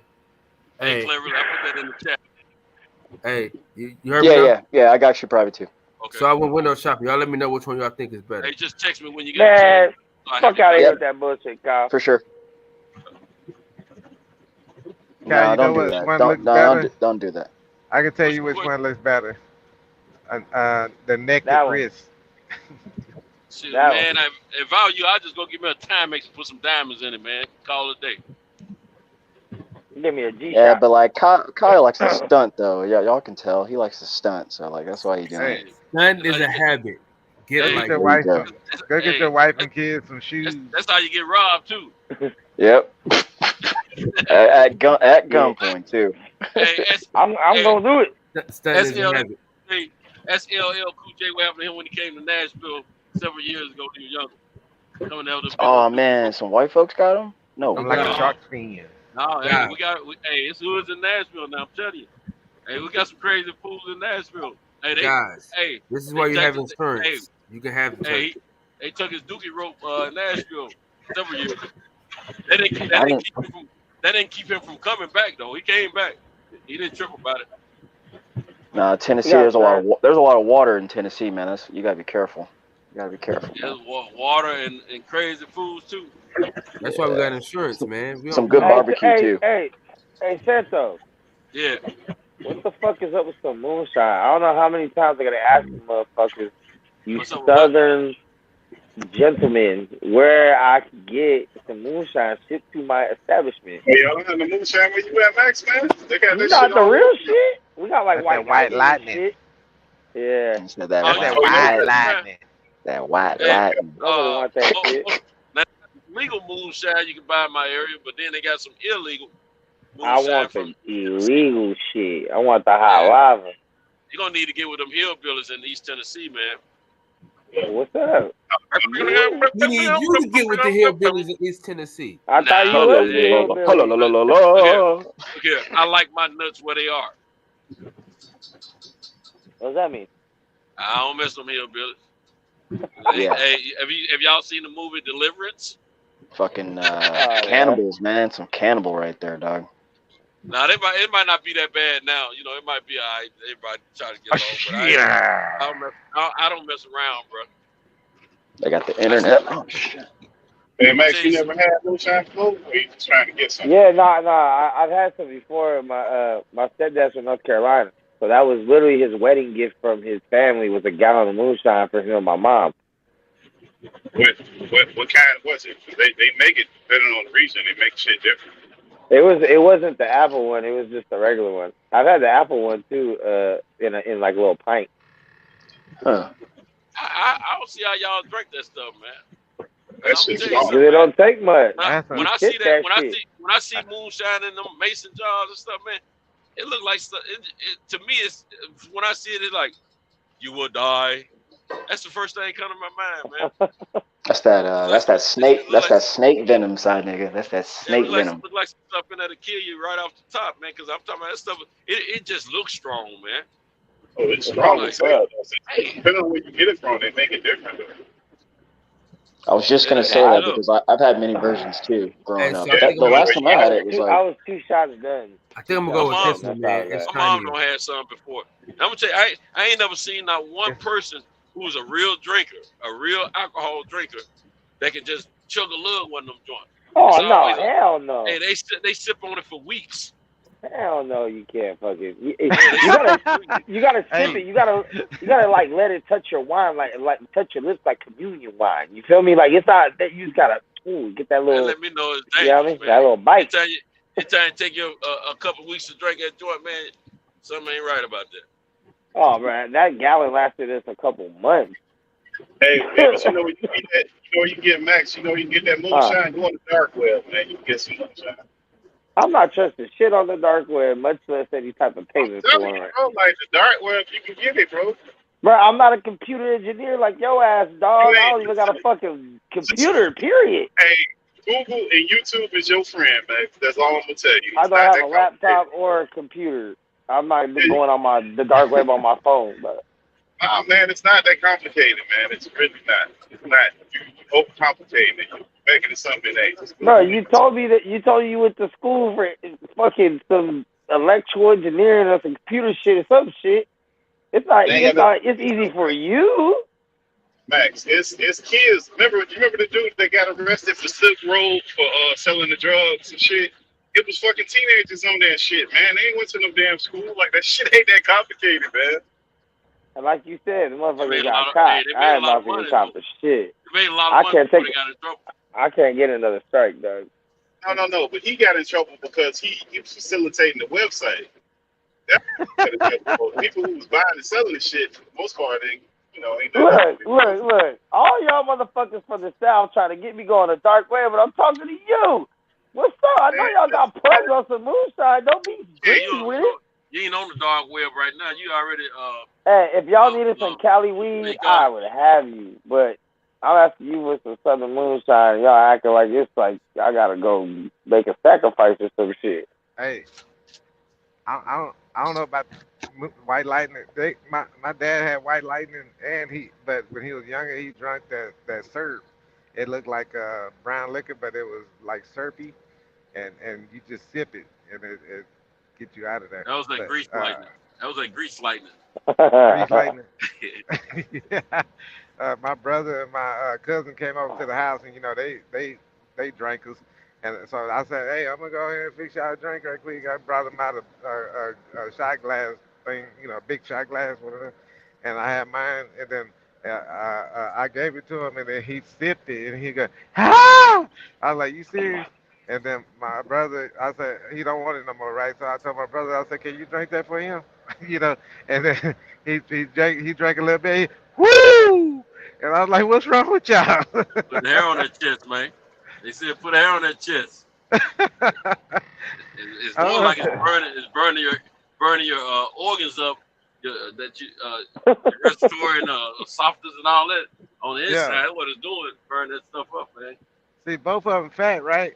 And then they talking about how it's making them warm and tingly or whatever on the inside. I was like, man, y'all get out of here. It's Hey, a that That's family shit gonna do. lay crazy. a You lot can of you money can off feel. that stuff, man. Hey, you can feel the whole journey of moonshine through your body. You will feel exactly where that shit is at Hey, because you want that's me to tell you not. something that cut your wind off? Get that what's that gin? Get some Seagram's gin. Get that little bottle of Seagram's gin. Put some lemon Kool-Aid in it, and just shake it up. The Just keep fuck? shaking it up. Just keep shaking it up, and it's not cold now. It ain't chill. Just pop the top, and take your squalor. Man, I was standing around. Yeah, I was standing in like little trap house or whatever, but everybody was standing Obviously, around, obviously. and I was shaking this thing up, and then all of a sudden I took a squalor, and I couldn't breathe. I'm standing around looking at everybody like, God, I couldn't breathe or shit for a whole solid minute, I think. And then when I started back breathing, man, I didn't drink that shit no more. Yeah, that don't sound like something I would have drank one time. Hmm. At that one time. Oh no! Hey, I Hey don't man, bring try hey up it. my. Max, hey Max, I Ah, got one for you, man. How about your boy KSI? He the greatest YouTube fighter ever, man. Better than Jake Paul. He fought two motherfuckers in the same In one card. night. I did, huh? He did his He did that. undercard and his main event card. He did it. Yeah. Yeah, he did. Greatest, He did both. greatest YouTuber Hey, you notice he didn't call Jake though. He didn't want them ever. problems. He don't, Jake he was don't, sleeping. he don't need to. He getting his money. That's all they in it Hey, for. yeah, Jake was sleeping. Atlas, I mean, if he Hey, found over, he can't fight him. Hey, did you see I heard Rick Ross you was see willing to pay Rockman? You see millions. Rockman Jr. Rockman Jr. is fighting Vitor Belfort in October. Oh, is he? Ain't that an Yep, MMA fight? Oh, in the boxing a match. boxing. Yeah. Vitor Watch this. Belfort instead of Jake Paul, but Oh, see, he had like, some fight. He had some of them. He was on Jake but Paul's he last won't card. have to cut no weight because Vitor is probably like 250 full of roids and damn cells. So Is he the dude that knocked the dude out at the U, UT University of Texas? It was a video on YouTube. This dude hit this girl in the back of her head, knocked her down, right? Knocked her out by the curve, and coming out of the club. And I forgot the UFC guy. He walks out to defend the girl, and now he's about to get jumped by two dudes, and then all of a sudden he takes the big dude. They go off the screen, and then the camera zeroes back in on them, and the big dude is laid out.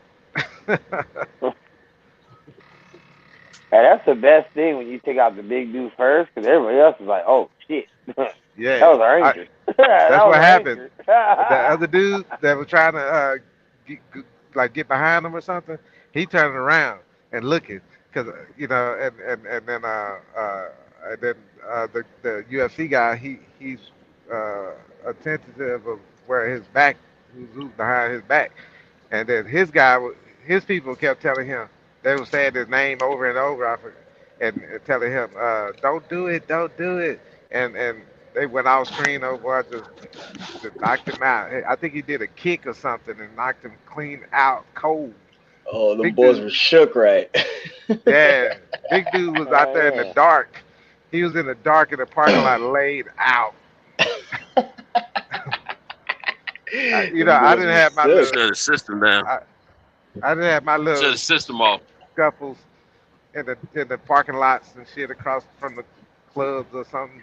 But man, like if you kill somebody, if they don't want to wake up, man, that you got to go do some time. I think, unless I don't know. In my case, it was self defense because I don't just go after nobody like that. But like I Have was you? telling y'all before, the dude that I was hanging Damn, I out got a with truck behind this school. was a Uh six-time oh. Golden Glove So the next 4 champion, miles, right? it's my leg. And when these girls were trying to talk to us, and then all of a sudden they saw their boyfriends coming out the club, and they went on about their business, but the boyfriends still came out there trying to defend whatever, nothing. And then I was like, damn, why they coming out like that? They coming out all hard and stuff. I'm talking about a whole bunch of dudes, and it went bad for them. Hmm. Yeah, I've seen some situations and been in some brawls too. Yeah, this one time. Speaking of like MMA, man, I'll never forget this. This is high school. This is a friend of mine too. Defensive end. I won't say his name, but big ass kid, man. This kid's probably like 6'3", 2 something at the time, 220, something like that. This dude, it's like rival high schools. It's my high school versus another high school, and we're all getting it on behind. I believe it was a Target. And it was like 11:30, 12 a.m. some shit. And but anywho, back to my friend. This dude jumped off a car and like super kicked somebody. I saw him straight do it. That shit was fucking hilarious. Oh, he Larry. Man, Dog, that shit was hilarious, man. Like big ass dude jumped on a car, and then the dude was like, he turns around and looked before he knew it. My friend like he did the Luke Kane bah, like right in the face, man. man. But it was like a brawl going on at the same time. There's like 40 kids fighting, but you see that happen. You're like, oh shit. That sounds like one of the high school brawls. Yeah, man, that shit was hilarious. Yeah, that People shit was jumping hilarious. off tables and shit in the lunchroom.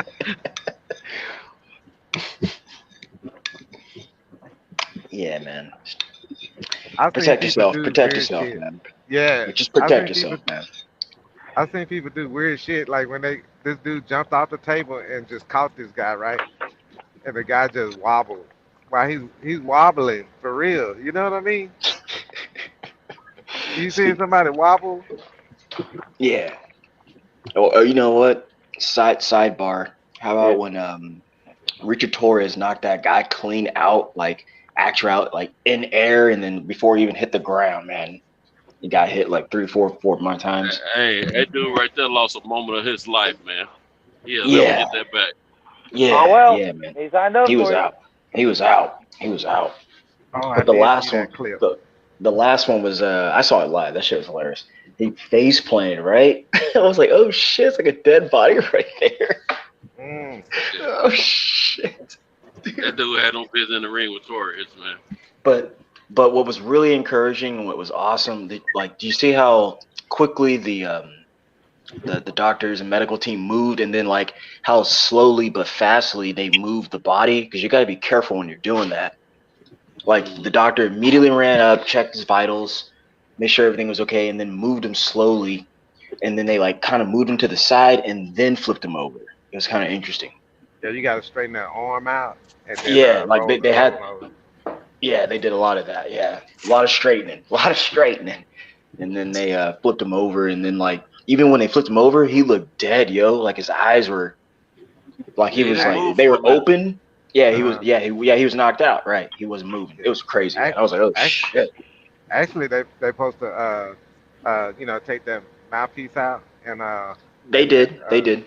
and then open it, up his chin up, open his airway. Tilt his Um, head. Yeah, and the difficult part, the sensitive part in that right there is if he got to throw up, you got then you got to be ready to turn his face to the side, turn it to the side so he can throw it up. Because interesting. if he a Right. gag on his own, throw up Well, that like yeah, you cut all or the oxygen blood. off to the brain. No, you cut all the oxygen off to the Yeah, brain, man. Yeah, you yeah, gotta be careful, man. That's crazy. yeah. I Yeah, was man. a paramedic, and not paramedic, but an emergency medical technician in the military, and you got to know all the emergency type of shit. Well, first of Mm. all, what they need to stop doing is putting these guys in the ring that have no fighting abilities whatsoever. That guy is not even. He's not even a good amateur. He's not even a good amateur. Mhm. He had no business in the ring with Torres, man. And I know they doing matchmaking and building records and all that, but I mean, at least get a guy who's got some fighting experience, man. That guy, he had no business in the ring with Torres. Period. And Hey, he doesn't. Who told him he could go pro? That's another question. Who told Well, that guy he could go pro instead of him just? he's a Mexican, so in Mexico. He went pro down there, so he's a Yeah, professional. yeah, I feel you on that, but I ain't just speaking about him. I'm talking about fighters like him. Ah, yes. We all have seen those fighters in the ring with these good fighters, and they get in the ring. You can tell they're not supposed to be there. What happened to proving yourself? Who told you could be a professional? check this out, Things of Santos. that nature. There was this one guy Yeah. that was training in my gym. He was always like uh, trying to be this alpha male type of guy. Hmm. Uh, Yeah. and I mean, he always did the list. Damn. I would say he always act like the big brother. He had a little brother that was there training too, but he was always trying to make sure he was big brother everywhere he went, right? And he was, and Yeah, he, I get and it. he was kind of like it seemed kind of like a bully or whatever, but unless you let him bully you, then he'll bully you, I guess. But what he did was he was trying to ask my coach for a fight and set him up for a fight. And you know what I'm saying? Because he saw everybody else going pro here, and so he was like, I need to fight, and he cocky now, right? And the coach say, look, you need a little more time in the gym and training, and he didn't want to listen to it, so he's like, no, I need to fight. So he went somewhere else, and he got in the ring with this guy. They're beginners, right? He got in the ring with this guy and got knocked the fuck out. Mm. Yeah. Yeah. And That's I'm what you talking got. about the first two punches. Yeah, it happens, Yeah. man. It happens, man. Hmm. That's what happened to that homie. See, Um, they got all that Superman in them, and they feel like I'm a take I can hurt somebody, nobody can hurt me type of deal, and there you go.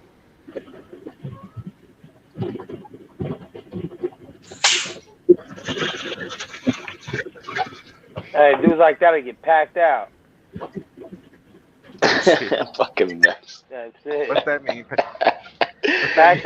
Packed out means you about to get dosey do. You about to get stomped the fuck out. Ain't gonna be Oh, Yeah, no man. fair fight about. Ain't gonna be no 1-on-1 because you will That's get that crew sidelisted. You stomping. will get snuck, and we will all have our turn with you. If Yeah, not that's at a the crew same stomp. time. Man, we gotta be careful, Yeah. hey, Concert. hey, I learned how to well, my little brother learned how Hey, to do so it dude first. bumped into Kyle in Vegas and almost got packed out. And he didn't even know it either. He was so focused on Kyle, he didn't see nobody else that Kyle was with. We was all on the different angles. I was already Oh, thinking in my head, I was like, if Kyle punches motherfucker, I got a clean side bust on him. Like, it's not a 1-on-1. we are out of town. When you see a clear passage to somebody's chin, don't that make you feel funny? Like I could just knock this motherfucker out. But you know what I'm saying? It's kind of weird how you got this clear passage to their chin or blindside them real nice, and they ain't even looking. I be like, I don't know if I should take it. I ain't gonna That's see most you of lie. us, though. I don't have us. I don't have hella knockouts or nothing. I've knocked out a couple people in my life, but man, that's a good feeling. I would imagine what it'd be like to be like Mike Tyson or Tank or Deontay Wilder, where you're just like, yeah, I could knock anyone out. Like, that's crazy. I tried to knock some motherfuckers out, and I feel like I wobbled them. I got close. I could have put a clean out. These motherfuckers putting human beings clean out. Like, there's a difference between a TKO and a KO, man. If actually seen that Hulu Mike Tyson joint, they got the series, man. Start watching that again. Yo, we can't. I can't understand you, Pittsburgh. No, can you hear me? I said, did you see the Mike Tyson series on Hulu yet? Start watching that. Hell, I ain't watching that shit, man. Come on, man. Mike said Hulu did him wrong. And, how dare you, Pittsburgh? How dare you? Hey, how dare you? That shit good, bro. What you talking about? Hell no. Hulu is boo boo. Except for Snowfall. You know, last season was kind of fucking weird. That last season was pretty trash. Man, kind of coming back to boxing. After seeing Big Baby, I want to see him go up against that UK guy, Danny Dubois, man. But it's still too early for that.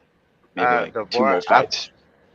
You know what? I put that into somebody's message thing or whatever, and I said the same thing. The first thing came to my mind, and I was like, he need a big guy, strong guy to fight. And I said Dubois, but Dubois, if he get hit in the nose or the eye again, he might go out off that.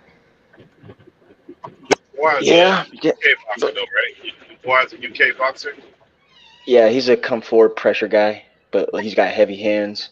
But he don't block his face. But yeah, he don't, man. He fight upward, and Joe Joyce fucking broke his face, man, over like 10 rounds. Like literally broke that man's face.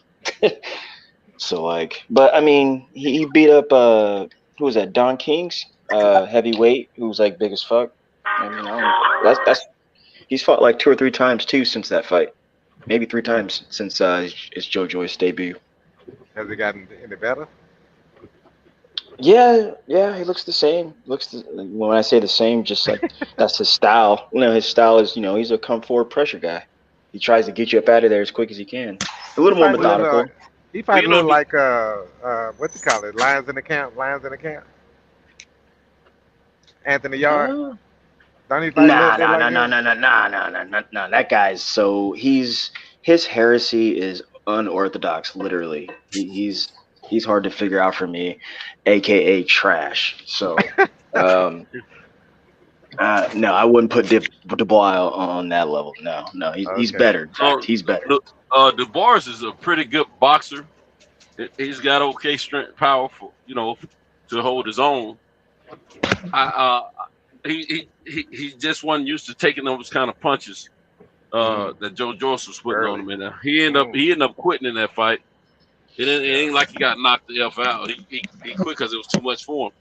But and he was doing a good job before, But at the same time, he's a competitive fighter. No, I don't think Big Baby need to be in the ring with the likes of Dubois right now, though. Yeah, I said that like quickly after I said what I said. I said about 2-3 more fights, maybe. Yeah, but I was saying that he give Usyk a good fight. I retract my statement.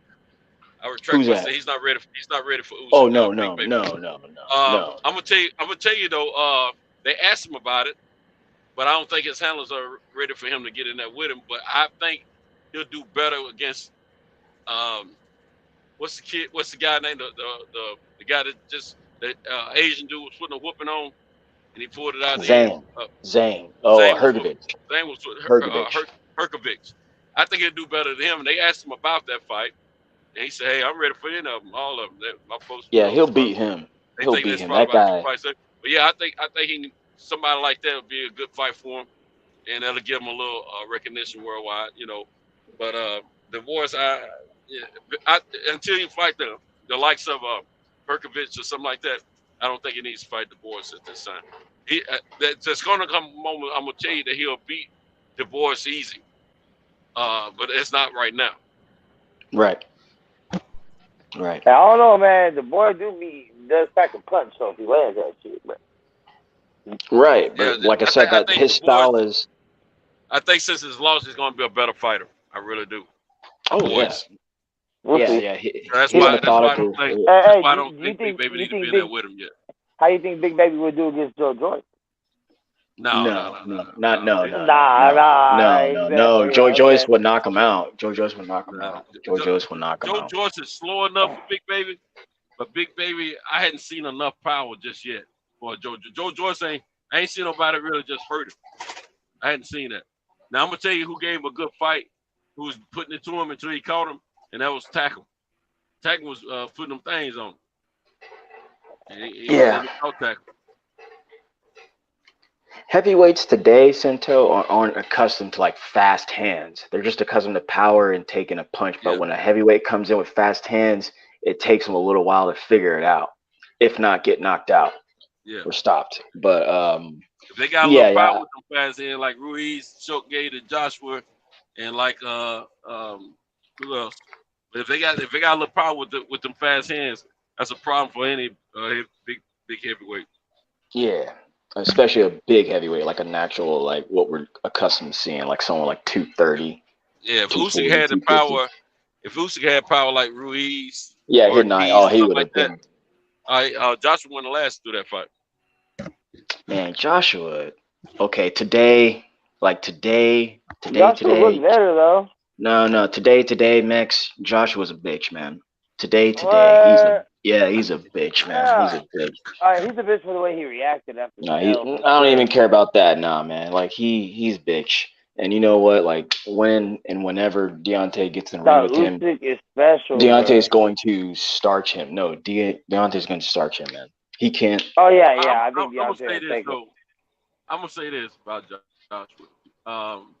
They The gonna fight information that Wilder. he provided at the end of that fight about how he came along to boxing has a lot to do with what he is in boxing, what he is as a boxer now. I mean, like he said, he hadn't been boxing since he was 5, 6, 7, 8 Man, years. he got Olympic pedigree. Stop. See, that's He got okay. That's Olympic bitch. No, that's pedigree. bitch. That's bitch. He got Now, Olympic pedigree. Hold on. Yeah, he got a gold medal. I know that, but I'm just telling you. So Look, let me tell you something.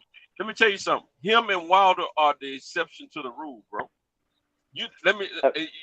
There's no gold medalists that I know of outside of Joshua that started boxing, right before they won the Olympic medal. Deontay Wilder only had 50-something amateur fights, and he won a bronze medal. Joshua, I don't know how many amateur fights he had, but he didn't have that many. He got gold. And that probably can only be done in the heavyweight division because you don't have to be super fast in the heavyweight division. These guys have power. One can have better boxing skills than the other, and that he got a gold because of that. Now I'm gonna tell you, man, in these lighter weight divisions, you ain't going up through that in the Olympics and winning like that if you don't have some great boxing skills. Period. So, and it takes time to develop that. You ain't just going in there with brute strength and winning like that. So, man, I'm just telling you, man, they are exceptions to the rule. It ain't many guys that have gone through the ranks like that and come out the way they have and then had exceptional careers. These guys were meant to be at the top of the heat in boxing in their weight division, which is heavyweight. That was their destiny in their life, and they didn't even know it when they were kids. Now, just think if either one of those guys had started when they were in single digits of age, 7, 8, 9 years of age, or even if they started if they were 12. We'd be seeing a whole different tune about these guys. We'll be seeing a whole different tune about both of these guys right now in the heavyweight division. I mean, I don't think I think if either one of those guys had started that early in their career of boxing, we wouldn't be here. They would be the top 2 at the heat. No. I just believe that. I salute to that, Cinto. Like that's not my gripe with them. Just man, all the excuses I keep hearing about this guy, and that's what's funny, man. We're not even talking about him. So, I mean, what? Excuse me. Whatever, man. Whatever with that. With him. But now, one of the biggest differences between the two is the same thing that everybody talks about, and I agree with it. The grit, the level of grit that Deontay shows and have is way different than what AJ has and shows. That's kind of what I mean, man. He's I mean, yeah. Think about it. Deontay got fucking stopped and won more fans from getting stopped because he had heart than Joshua did for not getting stopped going 12 rounds with Usyk. And Joshua looked better this fight. That's looked way better than when Deontay said he's willing to die. When Deontay said he's willing to die in that ring, he showed that he was willing to die in that ring in that last fight. Because he had been out on his feet since the 3rd round. Now, Max. I that's true. That's a true statement what you said. Like he gained a lot of.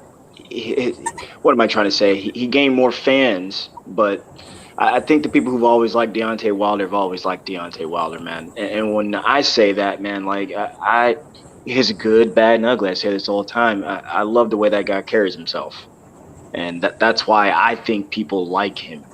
He is absolutely loved in the boxing community, man.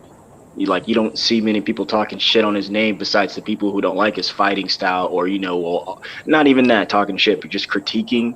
But he's very popular. He's very loved. And it wasn't so much the knockout that gained him respect amongst people that probably didn't respect him as much before.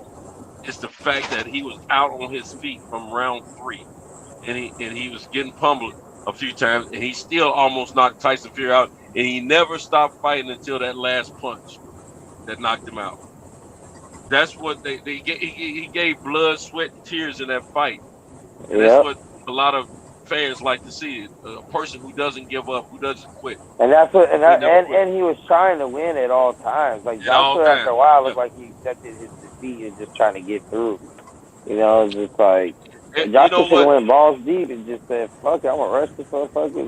Do everything I can. That was that was a fight. That was a fight that Tyson Fury almost lost to himself in that fight, first fight, all that, with way less boxing skills than him. Way less boxing skills than him, but the same similar heart. Just and there was a power difference, but way less boxing skills than himself. And that's the reason that Tyson Fury still has a level of respect for Deontay Wilder. And I'm going to tell you, if that guy, Deontay Wilder, had the boxing skills and knowledge of Tyson Fury, man, game over.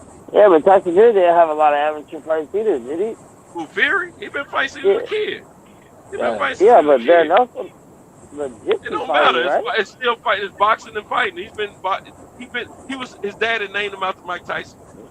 He gave him Tyson's last name as his first name. That shows you right there. That's what they do.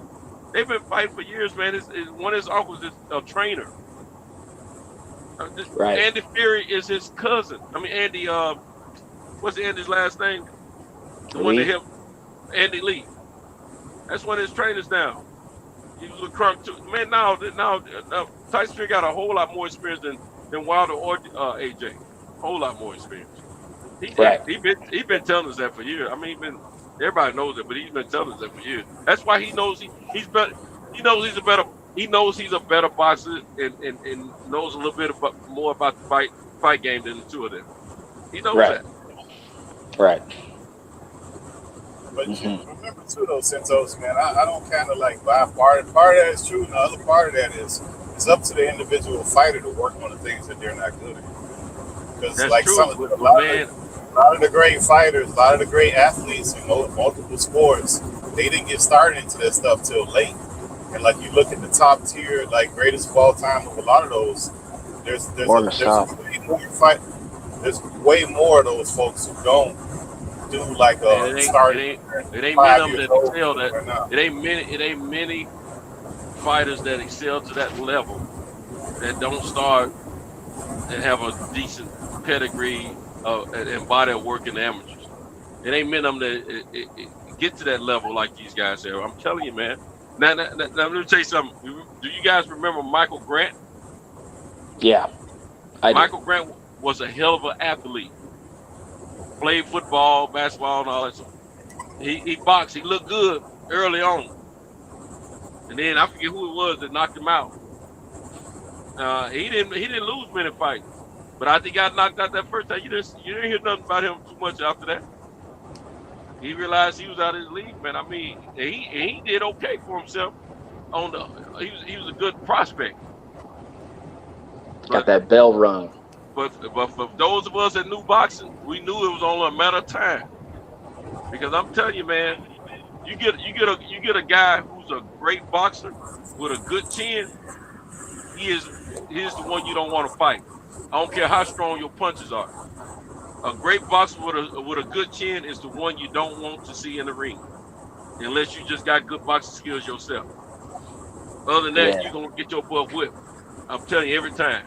If he's got good stamina, good IQ, good boxing skills, and his chin is good, man, it's gonna take a lot to fight to beat that dude. That's what you got to worry about with a Usyk. Usyk now, Joe George, the last time he lost was against Usyk. Real quick, Cinto. And that was in a world competition. Yeah. Real quick, Cinto. That's why, as you said that sentence, that last sentence, I was thinking about Floyd Mayweather's toughness, man. Yeah. That guy is fucking tough, man. He's got a chin, and when he realized he could take your power, man, he was gonna whoop your ass, man. Yeah. He was gonna whoop your ass. Hey, and then also too, Ward was the same type of guy. Man, he lost since he was 12 years old, and lost since he was 12. That means he started before that. Yeah, he's one of my goats, man. I'm a big Andre Ward guy. Like Andre Ward, man, fought with one arm too. My top 5. He fought with one arm, bro. Like I don't care what none of y'all say, bro. That is so impressive. Like given what his boxing career how it panned out, that's crazy. It's crazy. Crazy. Ward could do it all, man. I would put Ward in a lot of mythical matchups, dog. He could do it all. That's why Lomachenko, I give credit to the guy, man. They can say whatever they want. They can hate on him all they want. He didn't get those 2 gold medals for nothing. You know what, Max? That sounds crazy, but I would too. I'm with you on amateur fights gives you a great amount of experience. Every time Kyle brings that fight up, I always say But Lomachenko was amateur for a long time, though. Exactly. That's what I'm saying. That's exactly what I'm talking about. Yeah, you get a guy who get an early start. They get an early start in their amateur career, and they become if they have a great amateur career, them the ones that flourish at the pro level. Like I said, Deontay Wilder and AJ, those are 2 exceptions to the rules. I'm telling you. It ain't many guys that can have a shallow amateur career and still pull a medal out in the Olympics. And those 2 did. But it depends on your physical attributes and who's training you. I mean, that's always been the. It ain't always. I mean, the trainer has a lot to do with it, but it ain't always who's training you, man. Because I'm gonna tell you something, man. I was in the gym with some cats, man. It looked like they couldn't bite off a piece of hard candy. And them summer guns look. I'm talking about. I watched a dude coming in and look so pitiful when he first started boxing, man. He was a little bit older, a little bit bigger than me, and I was hoping they put him in the ring with me to spar so I can whoop on him, so I can say I whooped on this bigger kid, right? And it took. I didn't think the kid was gonna get it. He became one of our best fighters. Stayed undefeated for a long time until he hit the national. Kid was fun to, man. I don't know where it came from, man. He did everything almost perfect, the way the trainers told him.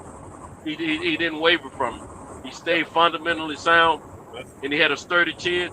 But then he got his bell rung a few times, and then he got to the amateur and competition got stiffer as he got older. Because he stayed undefeated for a few years. The next thing you know, it got a little tough for him. He became a police officer just like his dad. And he don't even watch boxing now. Crazy.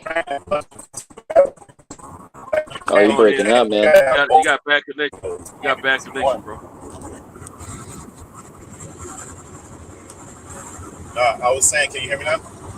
Yeah. I can hear you now. Yeah. Okay, I was saying it's the physical attributes plus the training, and then you got it's a combination of the two. You can't have one without the other. Like it's not gonna be one without the other. I'll say that you either got to have grit and grime and the will to win, or you got to have great talents physically in order to have some level of success in the fight game. And you got to be willing to listen to your trainers. Other than that, you don't have nothing. You know what I'm saying? I think of Deontay Wilder. I think Deontay, he didn't have great boxing skills ever, but he had decent enough to get him to the Olympics and win a bronze medal. But he also had that power too. And I don't think he just grew into having that power. I think he's always had a level of power. But at the same time, he had that grit and grime and that willingness to win. AJ, I don't know his story as well as I do Deontay, but I think he had that willingness to win. And he was a little bit more athletic. Deontay Wilder, to me, a lot of people say he's athletic. He's not that athletic in my opinion. I think he has awkward movement because he's long. But AJ, to me, was more athletic because his movement flowed a little bit smoother when he's punching and how he put his punches together and things. And his boxing technique and fundamentals were a little bit sharper. That's why a lot of people thought AJ could beat Deontay Wilder years ago. But at the same time, you got one guy had more grit, more grime, and more will to win. I mean, had the will to win, and the other guy had athleticism and the will to win. So I think that's the difference between the two of them. Yeah, but the careers were guided different. I think AJ, the way they guided his career was his downfall. I don't even think it was the grit and the grind. Like if you the Harlem Globetrotters and you play that with the fucking Generals, that's the only team you playing. Like that's a different. Your grit and grind might be for just the Generals. It's not for no real basketball, no real NBA team. I hear what you're saying, but it's still Pittsburgh. We still talking about 200+ pound men. We're still talking about guys who have some of the guys he beat have made some accomplishments in the top of the heap as well. So I'm not gonna take it away. The man got to the top, man. He got there. How he got there is another thing. But at the same time, he beat some of the better fighters. He didn't beat the best fighters. He beat some of the better fighters. And the one thing that he does have on his resume that Wilder and Fury can say. Fury can say that he beat him, but only AJ can say he knocked him out between the three of them. And Wilder never fought him, and that's Klitschko. So I mean, Klitschko was even in his older age, he wasn't no pushover for anybody. Period. He was still a world-renowned champion who still had great boxing prowess and could. But that was an old Klitschko, though. That was an old Klitschko. As regards of the point, how did the old Mike Tyson look to you when he fought Roy Jones? Mike Tyson still looked. Mike Tyson. It might have been, but Mike Tyson still looked good. He looked like he took it more serious than Roy Jones. That something still quick, fast, and moving. So I tell you what, I ain't trying to get in the ring with him. I'll tell you that right now. I ain't fighting none of those. I ain't doing none of that. But I'm saying that these guys will still win on the elite level. What I'm getting at. Nah, but I'm not taking nothing away from him. I'm just saying there's a difference between being good, great, and being elite. There's separation between all of that stuff. That ain't what we were talking about, though. We were just talking about what the accomplishments these guys made for a minimal amount of experience as amateurs.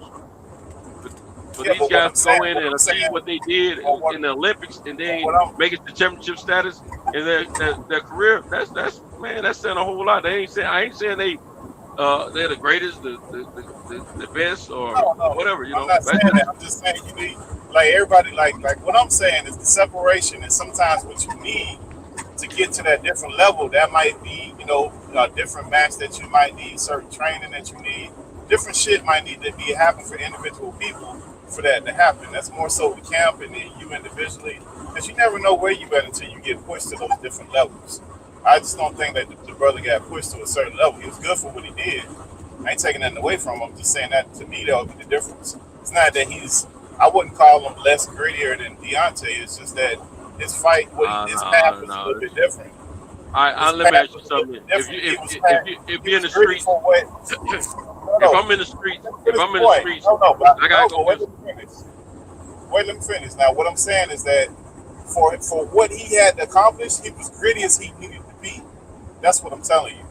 Now, obviously, to me, Deontay Wilder and everybody gonna say the same thing. He has more grit than him.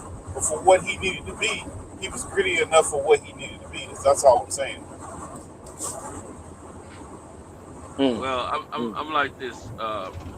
Well, I feel what you're saying, but I'm gonna put it like if I'm in the streets, if I don't know either one of these cats, and I look at them with my eyes, I'm gonna say, AJ, come with me. Of But course, me knowing what I know, I'm saying, Wilder, come with me of because course. if I never see either one of them punch anybody or try to fight, and I just listen to them talk and their demeanor and how they carry themselves, I'm calling Deontay Wilder with me Of course. because AJ strikes me as the guy that's probably gonna get a little scared if the heat comes and kind of run off. That's what it makes me think. I could be wrong about that, but that's just what I feel. But I'm gonna say this though, I'm not gonna take anything from either one of these guys. I'm not gonna take anything from AJ. I do believe that if either one of these guys had got into the gym at a much younger age, got much more experience, they would have been groomed and taught the better way of boxing before they got sitting. Because see, when you're a young kid, you can be molded a little bit easier versus an older kid. And I think if either one of these guys had the opportunity to be molded at a younger age by trainers, we would have, and they ended up having the same mentality that they had as we know them. We'd be talking a whole different conversation about both of them, and we would not have to worry about who would be at the top of the mountain right now because we know it'd be those two. Um, would Tyson Fury be in the top 5, top 3? Yes, he would have. He went through the same walk that he's gone through over his life. Um, but I'm gonna tell you, I think it'd be a whole different song sung for about Deontay or AJ had the circumstance if they had a similar background to Tyson Fury or the Mayweathers or the Wards or Mike Tyson or whatever, if they had backgrounds like that where they got an early start and they got shaped and molded at an early age and they boxing techniques and IQs and all that stuff was taught to them from those younger ages, we'll be singing a whole different song and vibe right now about those But we guys. I'm can't. just telling you. But we can't. Well, Santos, we can't really say that because that's what I'm like. Maybe I'm saying it wrong. So I think you hear me. But maybe I'm miscommunicating it wrong. Like I'm not trying to take nothing away from nobody. But what I'm saying is AJ got what he needed to be who he is. Like we all do, and we all have choices that we make. Like some people have more choices and more options, and some people only got one chance to make a decision, and you make the wrong decision. That's on you. And other people have a better support system and more choices. That's where you're saying like Tyson Fury had a support system. Deontay might not have had that. AJ might not have had that. But because of what they had, that allowed them to be what they are. Who knows if they would have had that support system if they would have won the fucking box. So we don't Well, know. I can't say the support system. They made a choice later in their lives for various reasons. AJ's choice about boxing was not to go to jail. Deontay's decision was to make money to help his daughter. So they went into boxing for different reasons other than the traditional fighters that I know. Most I was fighters gonna I say know, that. they go into boxing But it's because different. they But trying it's to different. there's a choice that they're making from the streets and they're in the hood and they trying to get out of that situation and they're fighting for Right. more than just a child that needs money for surgeries or going to jail or whatever. You know, they're fighting because they fighting their way to stay above whatever could happen to them in the hood, whether it be jail or shoot, I should have known I couldn't make that. Or if it's just trying to make hoping to make a living for themselves decently. It maybe the only way they know out. So it's different. You know, the average reasons why a lot of kids turn to boxing from the ones I know of is because they didn't have many choices. But You know, that's at the same positive time. choices in their mind. In their mind, they didn't have many positive choices because they didn't have people in front of them. They didn't have good support systems at home, basically. Ali was one of the exceptions. But at the same time, um, these two guys we're talking about, I know what level of greatness that they have shown, even though I'm not going to put them in the category of Ali's or nothing like that, but what level of greatness they have shown to this point to achieve what they did achieve. If they had the choice, if they had made the choice to start at an earlier point in their life to box, we got something way different than what we have now. You know, and the boxing skills is what took both of these guys down. Better boxing skills is what took both of them down. And that lets you know you can't play the fight game. You got to be about it. You know, you got to have it. And I just think that they could have been greater had they started at an early age and got developed at an earlier age. I mean, that's any of us. You know, some people have natural talent; they can just grasp anything and just go from there. But if you get in this game at an earlier age and learn this craft where it becomes so second nature to you. Cause see, what I've been forgetting to say is what I'm about to say now. Both of these guys have tried to go with different trainers to try to change the results, and they both have resulted in the ring back to who they really are as fighters, what they know, what they've been knowing for years. So if you got that pedigree in you from early on, that's who you are. And you don't have to. It don't matter what trainer trains you. You're still going to be that fluid of a fighter. You take a Gary Russell. If his situation was going like that, it don't matter who trains him. He's still going to give them great combinations, that quick speed, and those great attributes that he displays. Floyd Mayweather, he learned early on. Did Roger really make him that great? That's the question. Yeah, of course he did. Floyd Yeah, of course he did. pretty much trained himself with people around him doing what he told them he need to do. His IQ. I'm telling you, his IQ was already patented a long time ago before Roger took over. That was his IQ. His training in the gym was because he knew what his processes were. No, man. Hey, what did he tell? Wait a minute, hold on. What did he tell his daddy at the last fight he fought ever? In real boxing, man. Hold on. What did he tell his? What did he? Forget all that outside the ring stuff. What did he tell his daddy when he was sitting in the corner? Now we ain't talking about boxing. We ain't talking about what person do outside the ring. We talking about what did he tell his daddy when he's sitting on the stool? He got emotional. He said, "I ain't never forgot everything you told. Everything you told me from the first time. I remember." That's what I'm talking about. Yeah, but Cinto, this one, see, you only proving my point. Listen, that okay, let's say look, Tiger Woods, right? Tiger Woods, Floyd Mayweather, those two around the same where they would look raised from little to do their stuff. When they get to the point where they're in the ring and they're actually listening to the person who's training them and they have respect and they honor that person and they're soaking all that in, then that's when they can have that intelligence to it because they understand how all that stuff goes.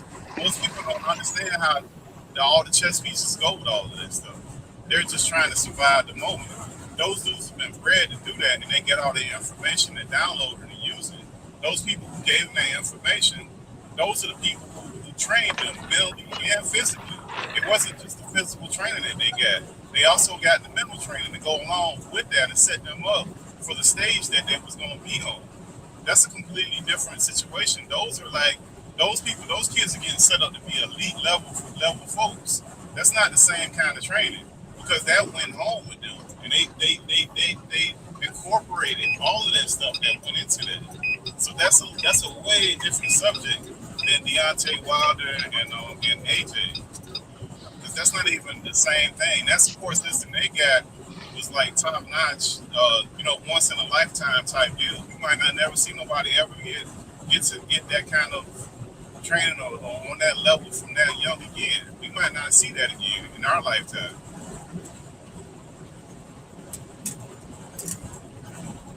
So those are hard to come by. Like that Tiger Woods with his daddy and his mama and his daddy is on board. Not just the daddy trying to teach him how to play golf. The mama on board with that, and the daddy taking him to the golf place, and while he's shooting golf, messing with him, trying to disrupt him and distract him, and knowing that's going to be challenging for him, and he's going to get all those distractions. And knowing the mental aspect of that, you probably right now it's going to be hard for somebody to do those kind of things, or even fluid. Even the mere fact if you take a 6-year-old or a 7-year-old to a boxing gym, and you post that shit on the internet, the kind of scrutiny and CPS and child services and all the other people gonna be knocking on your door trying to figure out why you got this little kid over there boxing, why he ain't get you. So those situations a little bit, it's gonna be hard to get that going right now with the way that we in this day of time, and everybody's family ain't set up to be dealing with that kind of stuff. Because most kids, when they start playing sports and it's not fun and it gets difficult, they quit. If it doesn't really mean that much to them, if it's not like a family thing on that level, or they got a real motivation to do it when they that little like that. Well, what I'm saying is, bro, you're not saying a whole lot different than what I'm saying. What I'm saying is, anytime an individual starts a craft at an early age, and they get molded and taught the right way, and they already have some love for it and some attributes and stuff like that, they can perform at a higher level than the average person who just takes that on so close to their adult life. Because, I mean, it's harder to change a person once they've got so many years under in their life where they've lived. It's kind of hard to change them after a certain point in time. And that's why I was saying Deontay and AJ, they both have sought out different trainers. And it has not, well, I know for AJ, it didn't, he got the same results pretty much. Yeah, he did come out with a little bit different strategy. He did look a little bit meaner and stronger, but he got the same results. He lost. And because at times he reverted back to himself, and then the body condition wasn't there. Then with Wilder, he resulted back to the old Wilder. So it's not that pedigree that like my man pugilists talk about all the time. That pedigree, that's my bad. That's very important in the fight game, in any other sport for that matter. I mean, you got these kids that play basketball, football. See, we comparing. But what I'm saying is, I don't want to compare it like that top level, because it's not many dudes that get to that level. Like you comparing the elite level stuff. That's what I'm saying. Like that elite level, it ain't gonna be many of those dudes. Like it's very rare. Like look, LeBron's sons that's growing up in that environment with all of that, they can easily surpass him from where they're growing up in an environment that they're growing up in. But that's not the norm. The norm is that you're the only one that does that. That's not the normality of what it is. And the norm is what makes that NBA player, the basketball player, the football player, whoever, that's what that person needs in order to be what they're going to be, because every kid can't grow up in that environment and thrive in that. Look at Wade's son. Look But at we weren't talking about kids that grow up in money. Talking about kids that grow up. No, I'm not talking about. I'm not talking about money. I'm talking about the environment of their parents are in that sport and they're pushing. And that's money. That's money. That's money because their parents have been in that lifestyle for so long that's why they in that lifestyle. That equates to money as well. 9 out of 10, they've already their parents have earned some money and on a different level than the average normal person. And so they can give these kids the opportunities at these different levels of training. We ain't talking about that. We talking about. I wasn't talking about that. The Mayweathers was in boxing. The Mayweathers was in boxing for They a long were, time. They were. They were. They were trained. So that they didn't have the money, but they did have they knew what they needed to do to get him there. I'm not taking that for that. But that ain't the reason I brought Mayweather up though. I brought Mayweather up because I was talking about a kid learning the craft at an early age. That's why I brought him up. It had nothing to do with money, resources, all that kind of stuff. It's just the fact of what you're learning at a certain point in your life and what the end results may be. That's what I was talking about. I just don't subscribe to what else, because I think we get everything that we need in our lives if we make decisions sometimes, and we just gotta deal with it. I don't really you're not coming clear all the way through, man. We can't hear everything you're saying. Can you hear me now, Santos? Can you hear me now? We can hear you. Some words are clear, some are not clear. Okay, well, go ahead, keep talking. I'm way talking to another area. Go ahead.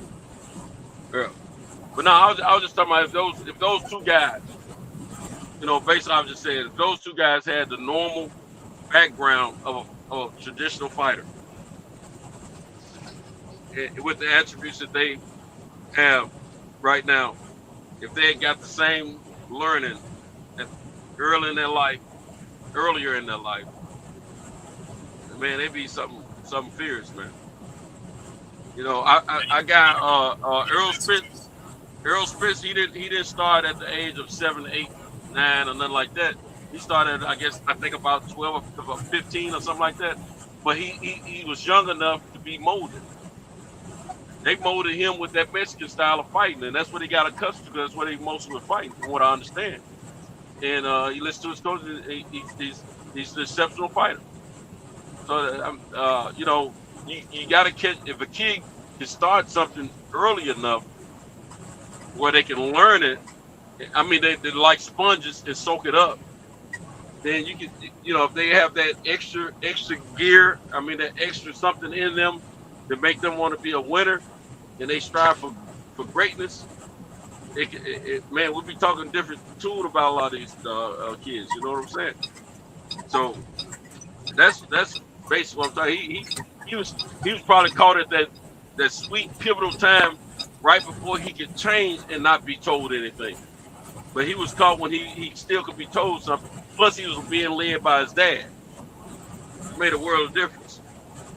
The AJs and the Deontay Wilder, they made their own decision. AJ didn't want to go to jail. Deontay Wilder wanted to make some money. Well, wait, no, Santos, why did he get to the point where he was going to jail? Say what now? We can't. Why did he get to the point where he was about to go to jail and he had to make a decision? That's what I'm saying. Like, everybody get what they need. I don't subscribe to that. He was running around making bad decisions, getting in trouble. Exactly. Mike Tyson was in a hole when Customato discovered him. Yeah, exactly. Customato, but had it not been for that previous experience, you wouldn't have the person that you had. That's what I'm saying.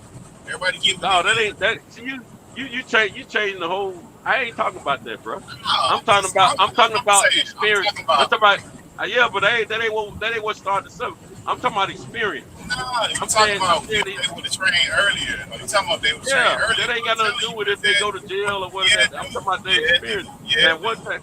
All of that creates you. All of that creates the person. I got some homies that boxed the same time I did. None of us have been to jail. They boxed the same time I did. None of us was on track. None of us been to jail, and none of us were on track to go to jail. That was way Since before we even thought about everybody, subscribe. But we listen, come through a life of every, poverty where we grew up at, and one of the easiest sports to in our neighborhood that we could grasp to at that time outside of football and baseball. Because I mean, let me tell you something. See, football and basketball and baseball, those are team sports. Boxing is an individual sport, so you don't have to depend on somebody else's abilities to make you great. It's about you. So for some of us, it was a way to get out of something that we can change for ourselves, not depend on the rest of the team to make us good. No, hey, I'm talking about experience. I ain't no, and everybody ain't on their way to that's jail your or to the life. graveyard to No, start they're boxing. not. But some black people need that to mold who they are. That's what I'm telling you. Some people need that shit. Everybody don't need that. Everybody ain't going to jail. Some people never got arrested.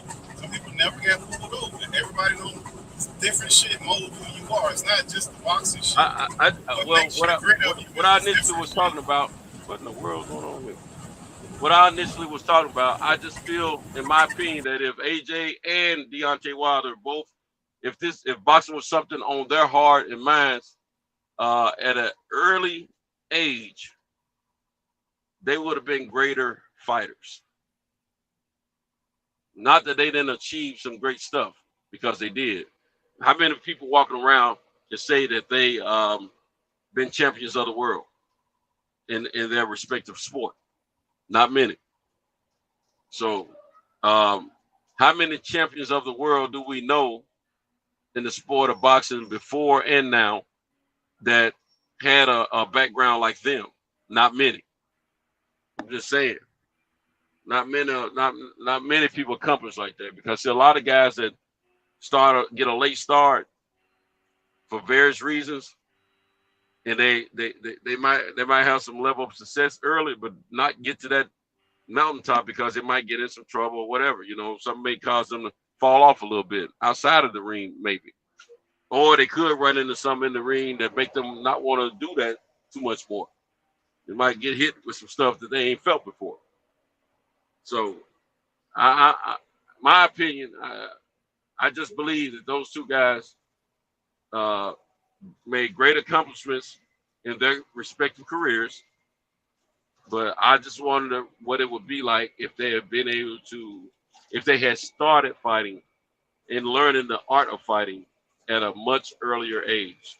I think we would have seen something greater. I could be wrong, but that's just what I believe.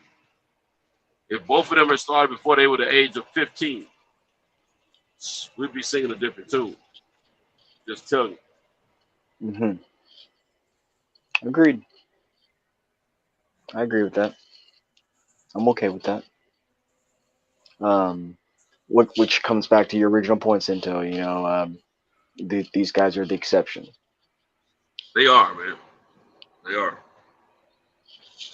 Yeah. Mm. Heavyweights, man. Interesting era, man. Eras over the last 20 or 25 years or so. So in many different respects of different types of fields of career that people choose, every so often you run into that person who was destined, and even if they didn't know it, they were destined to do well at whatever it is they do well at. It could be stocks, it could be banking, it could be architectural drawing, it could be chopping trees. I don't care what it is. Anytime in every field of whatever a person does to earn a living or to just do something out of their passion, you got people that have exceptional talents and gifts and abilities to put them above the majority. Mm. And when you have those people, some start a little bit earlier than others, and some start a little bit later. But when you run into those persons, no matter if they start early or late in their career, they are the ones that were going to do that anyway. I just can't believe in other reason. I mean, in other way, because if it was that easy to do anything, we'll have a world of nothing but successful people, but we wouldn't know they were successful because we all be doing equal to above equal type of work or achievements in whatever we're trying to do. So we wouldn't know what's good or bad. But being that No, the average or less than average people don't excel to certain levels, and then you have those people that do excel beyond those levels, then they are the exception to the rule. right. I see what you're saying, too. I see what you're saying. It's like rating geniuses, right? Yeah, You won't know if anyone's a genius until they're a master and commander in their field of study or whatever it is that their right. craft or whatever they're doing. I see what you're saying. And then Yes, sir. with a sport like boxing, it doesn't only just take the IQ, but it also takes a decent chin and Body movement, man. in a good open-minded ear Right. to learn and listen to others. So I mean, when you get guys like what I'm saying, when those guys haven't had mediocre careers, you making multi-millions of dollars to the level that those guys are making their money on. That's not a mediocre career. That's an exceptional career. Deontay over 30 million. I don't know what all his earnings are, but I mean, you go to Forbes a few years ago. I don't know what it says now, but he's well over 30-something million. Oh man, And he's AJ was a very rich up man. in the 100. I think AJ was over 100-something million. That's not the norm, man. For poor guys, I mean, poor kids coming up, make a last-minute decision late in their life to decide to do something right before they become 20 years of age. Mhm. Hey, man, shoot. These guys are in their mid to early 30s, man. I'm old enough to be their dads, man. Shoot, they can son me because I ain't never seen money on that level. You dig what I'm saying? Right. So, yeah. Give me your bag, Deontay. I told it for you. I jive with that. I know, man. That's why I always tell cats, isn't it funny, or haven't you ever noticed that like Deontay doesn't ever complain about money? He says Never. he needs this to come out and do something. He's very, very rich, guys. He's a He don't very, even very he don't rich even man. talk about the money. He Yeah, he just never says talked that to him. I've got generational money for my kids and they're gonna be all right if Oh man, they happen to me, they good. he's a very rich man. That's about all you hear. You'll never hear Very, him speak on no dollars and cents amount, yeah, ever. It's always other cat AJ talking about either for that matter. I don't ever hear AJ talk about money. that These cat. guys know that they got their lives made. They know they've achieved some things in their lives. They know where they are financially.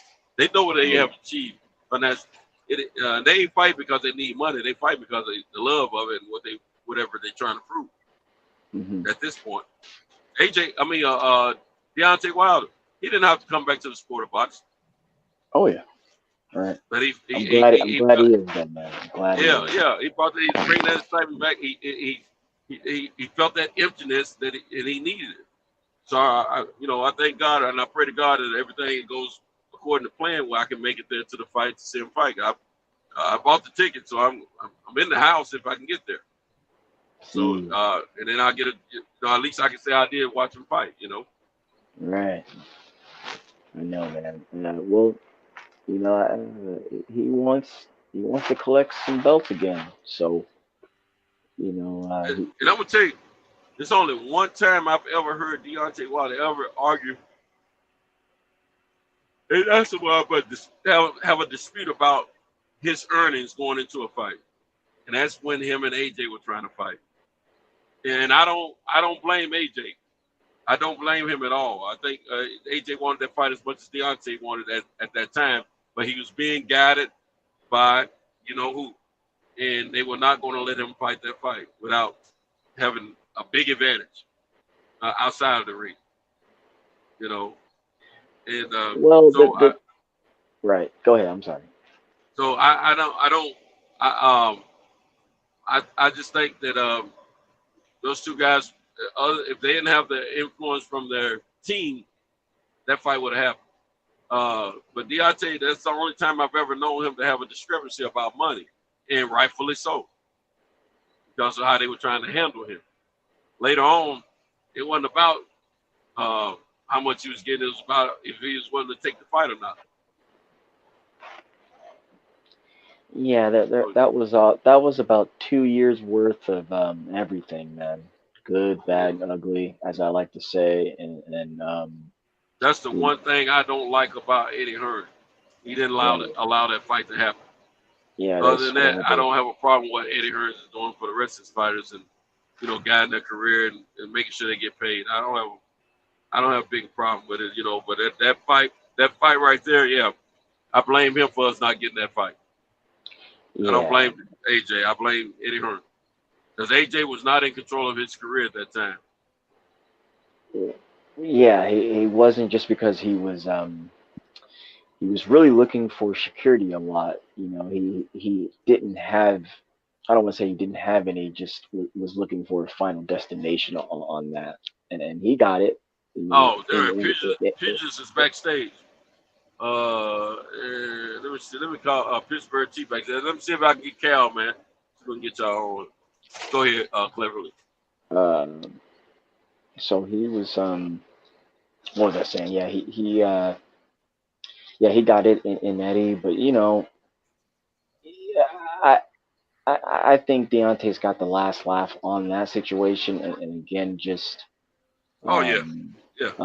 I mean, you can't find anyone talking any type of dirt on Deontay, man. You really can't. You really, really can, and I mean that, man. Like, so for me, it's really proven to me that that this guy's really been, no matter what I say or you say or anyone else say about him outside the ring, when his antics and thing, because Deontay's always he talks. So, but he definitely walks the walk, and he's definitely doing that behind closed doors as well. All right, man. I think Cal's getting ready to try to get you guys. Let's smoke with him.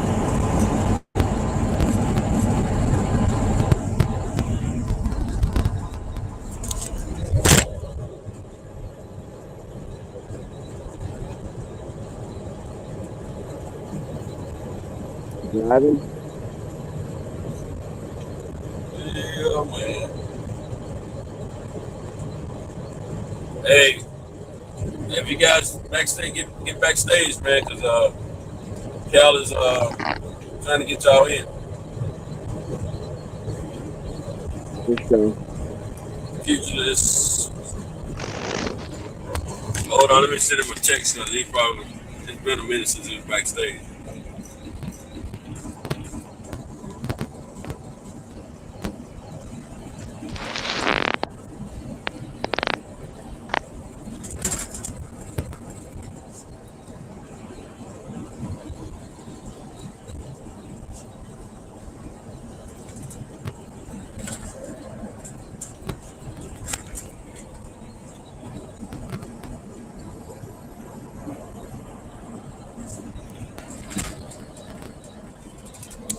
Hey, Cal, we need you to hang out for a second. I just sent Pugilist a text.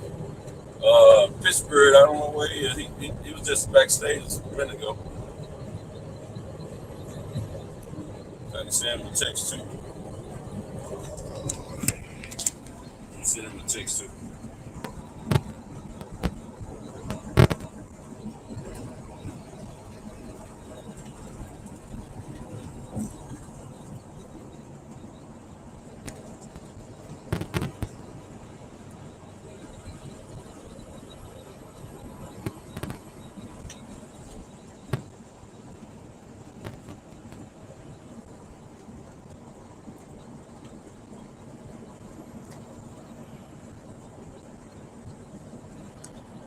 I sent them both a text message, so hopefully they'll get in. Cal probably passed out, man. It's 2 a.m. You don't see him back there, Cal. Yes, live man. I wouldn't be surprised though, man. He'd probably sleep. I can't hear you. I was saying I wouldn't be surprised, man. He's probably asleep. No, Cal, he came home. Oh, okay. Yeah, he see that extra icon. Yeah, I see it. TBS icon. TBS, yeah, that's it.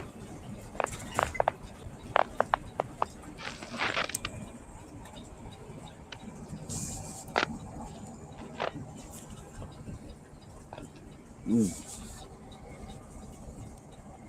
Yeah, man, it's gonna be a hot one My for man, him. Pittsburgh said he's still backstage. Hey, Cal, they said he's still backstage, man.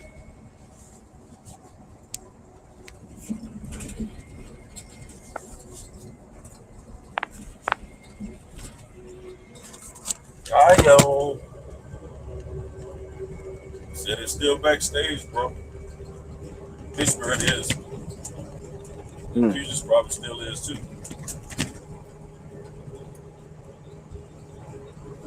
My nigga go to your original icon. Or that dude flying in that little car. You get tapped, he going over into the lake. Easy. See on the Twitter Spaces, I forgot to tell Kyle, you can have like co-hosts, so they can add and remove as well. On Twitter. Yeah. It's like an open podcast form.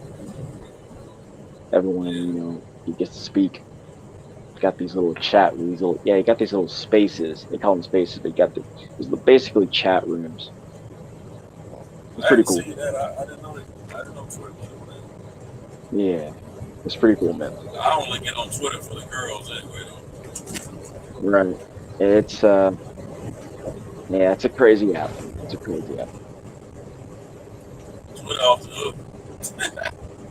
Yeah, man, it's a crazy app. It's a crazy I think app. he said Twitter got a deal for bitches over there. For sure.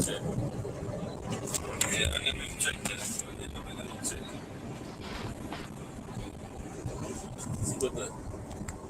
See what the midget deal is. Midgets.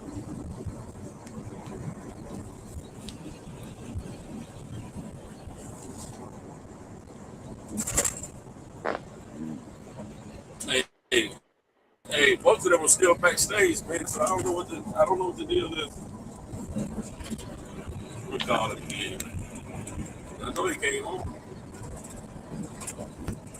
I know he did.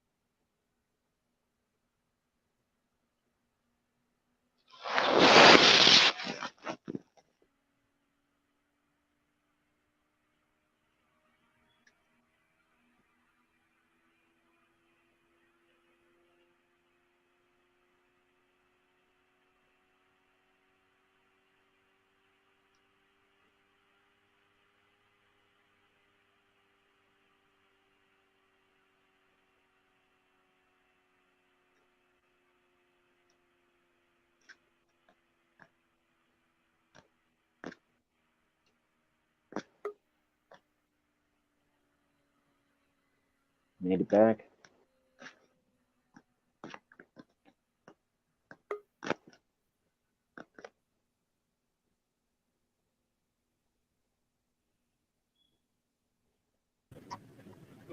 Oh, I'm on here now. There we go. Yeah, I'm on now. You on here? Yeah, I can hear you. There we go. Yeah, I'm on now. There you go. There you go.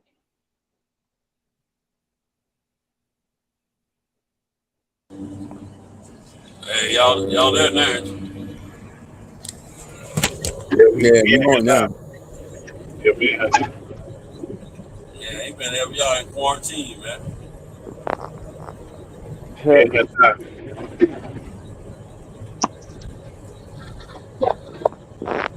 What it do? What's up, best business, man? What's going on, shaking, man? It's good. I'm good. I'm good. How you doing, bro? Good, man. What's your opinion on all the stuff that me and Santos was talking about? What you think about that stuff? Oh, y'all both was hitting points. You know, Either y'all volume low or my volume low. I don't know which one. hold on. Yeah, y'all both was hitting points on it. We can't hardly hear you, I Future. was thinking on. Whoever's talking can't hardly hear you. Mr. Future? Can you hear me, Yeah, it's good. That's better. bro? That's better right there. You hear me? Yeah. Yeah, y'all both was Yeah, we making hear you some now. points. Yeah, you both was making good points. You know, it's funny how that works. You know, when it comes to the thing. Sometimes, you know, it's just a matter of when you get in. I think, like, you know, if you get in, let's take somebody like Mike Tyson, for instance. Mike didn't have a lot of amateur fights. Mike Tyson only had 27 amateur fights. 27. I You know thought what he I'm had more saying? than that. Nah, Mike only had 27 I amateur thought fights. Cuz got him when he was about 12.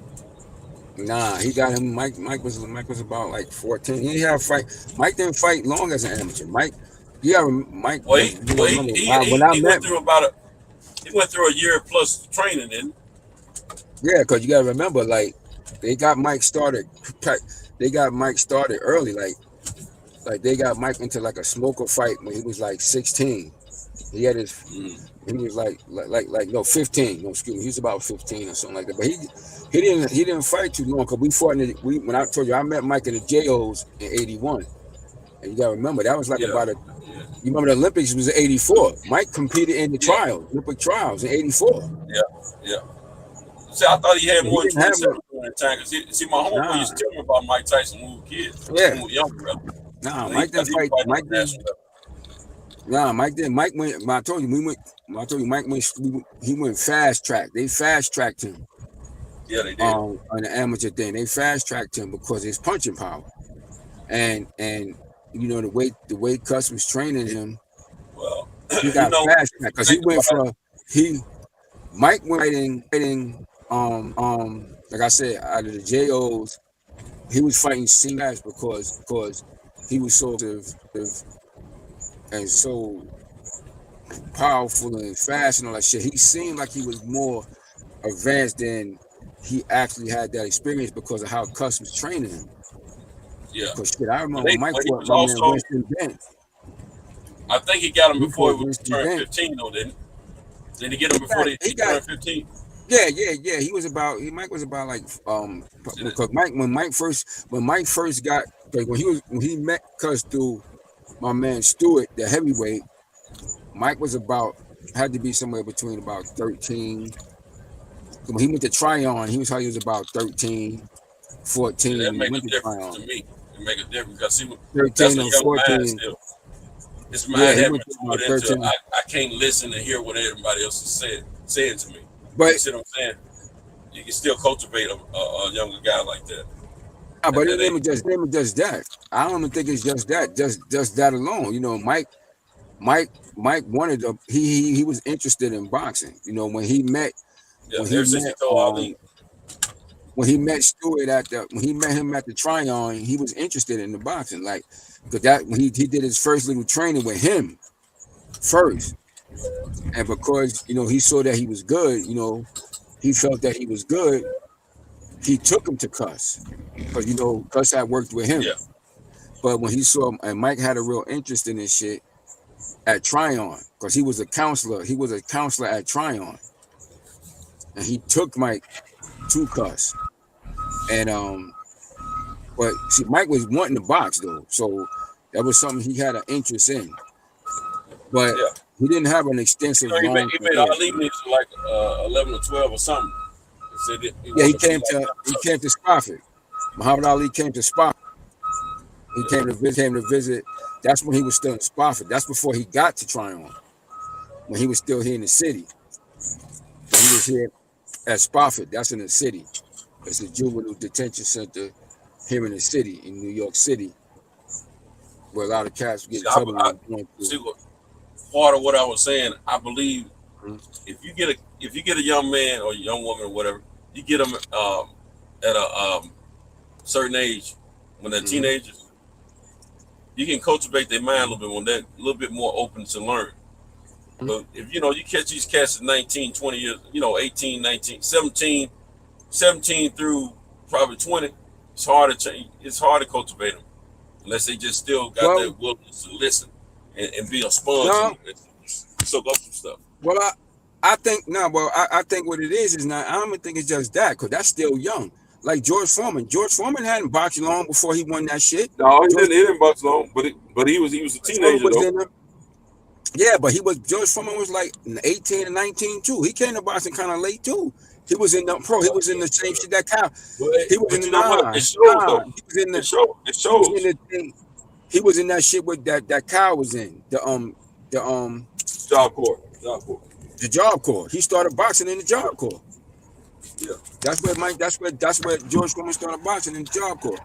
So it's just a matter of he was getting in trouble. Yeah, but it's just a matter. I think it's just a matter of, because if you got when you train like that and you start, it's just that you starting younger. It's like it's a bunch of factors I feel that go into it. Like it's not just the youth, but it's also the condition, the circumstances that you're being trained in, and who you're getting taught by, and how much athleticism that you have for the sport too. Like I said, if you were to compare Mike Tyson to, let's say, Muhammad Ali had like over 100 amateur fights. You understand what I'm saying? And he started when he was 12. He started when he was 12. He had over 100 amateur fights, whereas Mike Tyson had under 30 fights, like 27 to be exact. But he was being trained by Custom Model, and said he was eat, sleep, piss, shit, boxing. Cuz took him out of the city, took him with him, and everything was boxing. Just pumping it in his brain, pumping it in his head. When you teach a kid the history, he's studying the history of boxing. And he's already on the tour. And he liked it. Yeah. So I mean that's a part of training too. It's a big part of it. He hell yeah. That's a major factor that This is better as having fitness over fights. And he liked it. He liked it, and he looked at it as a way that could change his life. And then, cuz being the historian that he was, and actually being in the sport and knowing what he knew, he got a lot of direct information from him, and it made him want to pursue it more. It made him even want to pursue it even more. And Cus kept always telling him, he saw a thing, this spark. He saw a spark in Mike Tyson. He felt Mike could be something special. He really felt that. He really felt that shit in his heart, that this kid could be something special. So he pushed for it. And he just kept pushing Mike and trying to build Mike's mind. There's no telling how long they actually had him in the gym working on the script. Yeah. But once Cus got him, once Cus got him and started taking him up the Catskill, and then he eventually became his guardian. Mike was living boxing. Like I said, he was waking up to that shit, going to bed to that shit, all during the middle. Studying fight films. At the time, when he made a connection with Jim Jacobs and Bill Kagan, they had the biggest fight film collection in the world. Yeah. That's training right there in itself. I know when I was boxing, I don't want to exaggerate this. I ain't gonna say that it was probably a year before I had my first fight, but I know it was several months went by before I even got my first fight. I was worried they weren't gonna let me fight. Huh? They never gave me a date to when I was gonna fight. Until it got closer. And I had to work on my skill level for months. Mm-hmm. Yeah. It was a real deal. We're talking about the kids and how the guy he knocked out. That guy, to me, that guy never had no business in that ring, man. You know, we see a lot of guys trying to figure out how in the world, knowing what we know, what we learned in the past on the amateur level, and you, amateur and professional, how these guys get their licenses? Who told them they can go pro? Period. Because somebody people don't care. Go pro before they even get to go and apply for a license. Yeah, you know, some people don't care. Yeah, but they ain't got no business in that ring. That kid that fought some people don't care. Had no business in that ring Saturday night. Period. I didn't see nothing in him like. I mean, that's the truth about the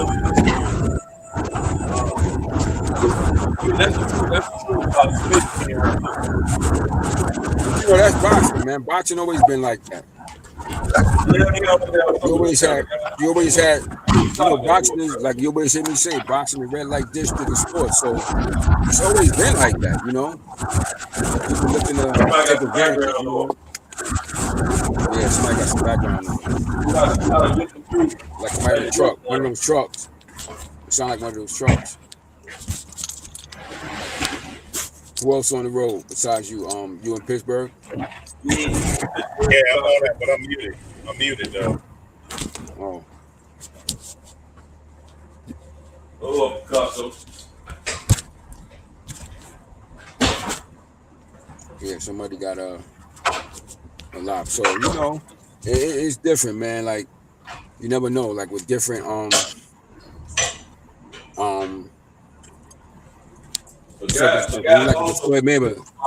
even like with the Floyd Mayweather situation, like with Floyd Mayweather Sr. is the one who taught him how to box. That's who taught him how to box, was his father. And his uncle just added on stuff, extra stuff. But Floyd learned how to box from his dad. Yeah. That's who taught him how to box. My debate was, I think Floyd didn't necessarily have to have his uncle after his dad was good. No, he really didn't. He would have did well. Yeah, his uncle Roger just added different little subtleties, add-ons. But his father put the foundation in. Like his father just who gave him his foundation. And he been around. Yeah, that's what he brought. Yeah, that's what he brought. That's what he brought to the table. But his father is the one who actually. Yeah, he been around in sports since he was a little boy. Since he was a kid, a baby, basically. But his father is the one who actually taught him how to box. You know, taught him his basic technique and everything that he basically knew how to do. And Roger just added on. Because you gotta remember, see, this is what people don't really realize. Floyd Sr. used to train Roger Mayweather. A lot of people don't know that. See, a lot of people don't know that shit. Floyd Sr. trained Roger first. Yeah. Well, he the one brought him to boxing. His younger brothers in. Yeah, he the one who brought all of them. I know he's been in his corner. Yeah, that's why they had a little beef for a while, because Big Floyd was a little upset at Roger when he left and went to Vegas and turned pro without him. And that's why they had a little bit of a beef for some years. It was a little tension because of that shit for some years. Because Big Floyd felt like, yo, like you just bounced and shit. You just bounced. And you went down there with Bush Baxter and them, who became his manager and all them, and like you ain't even come back for me or bring me on to work with you. So they had a little beef, with little thing between them for years. You know, my friend that I'm crazy about, producers I talk about occasionally off the air. They got them 3 boys playing football, right? You hear me? Yeah, go ahead, talk. I'm gonna put it on mute. Yeah. Well, you know, the youngest one, he's a freshman. just got into college. All three boys playing football, in college. Now they've been playing since they were little kids. Probably the most raw talent of the three of them is the oldest. But even he may not make it to the league. But what he and the middle son, or middle brother, that is doing, they're instilling what they've learned into the youngest. And he may not be the most talented one as far as the youngest, but he's got so much more support going into it that he's learning from his older brothers. He's probably going to be the one that surely make it to the league. He's got talent to play the game. He's learned quite a bit of the game. But, he didn't go to the oldest went to the most competitive school in high school. He's at the bigger college between the three of them. But the young one got 3 state championships opposed to the oldest having one. The middle brother doesn't have any. He got in there on pure talent. This is for scholarship. But it may be the youngest one that really does the darn thing. Very possible. And they all three know that. So they're giving all three of them are supporting one another. They're all in 3 different schools. They're all supporting each other. But they're giving the youngest one a lot of great support. The reason I brought to that is sort of like that Mayweather situation. The oldest in these 3 brothers I'm talking about, he may be a sacrificial lamb. I'll talk about his situation to you on a personal note later. But yeah. That's sort of like Roger Mayweather. Not Roger, but Floyd Senior. He was that risk taker. He was the one making some sacrifice. He wanted to see his younger brothers do well as his son. He was the one that was that sacrificial lamb. Roger, world champion. Jeff, champion. Yeah. Floyd, champion. And he had something to do with all 3 of them. Mm-hmm. He was the one who set it. He was the one who set that whole shit off in their family. But one thing about all 4 of those guys, they all wanted to fight. Mm-hmm. So you gotta have a willingness. Yeah, coming from that environment. Yeah, coming from where they came from, that environment, they're gonna want to do it. But like I said, you can still like I said, it's just a matter of the circumstances and the individual. Like, if you get in there young enough.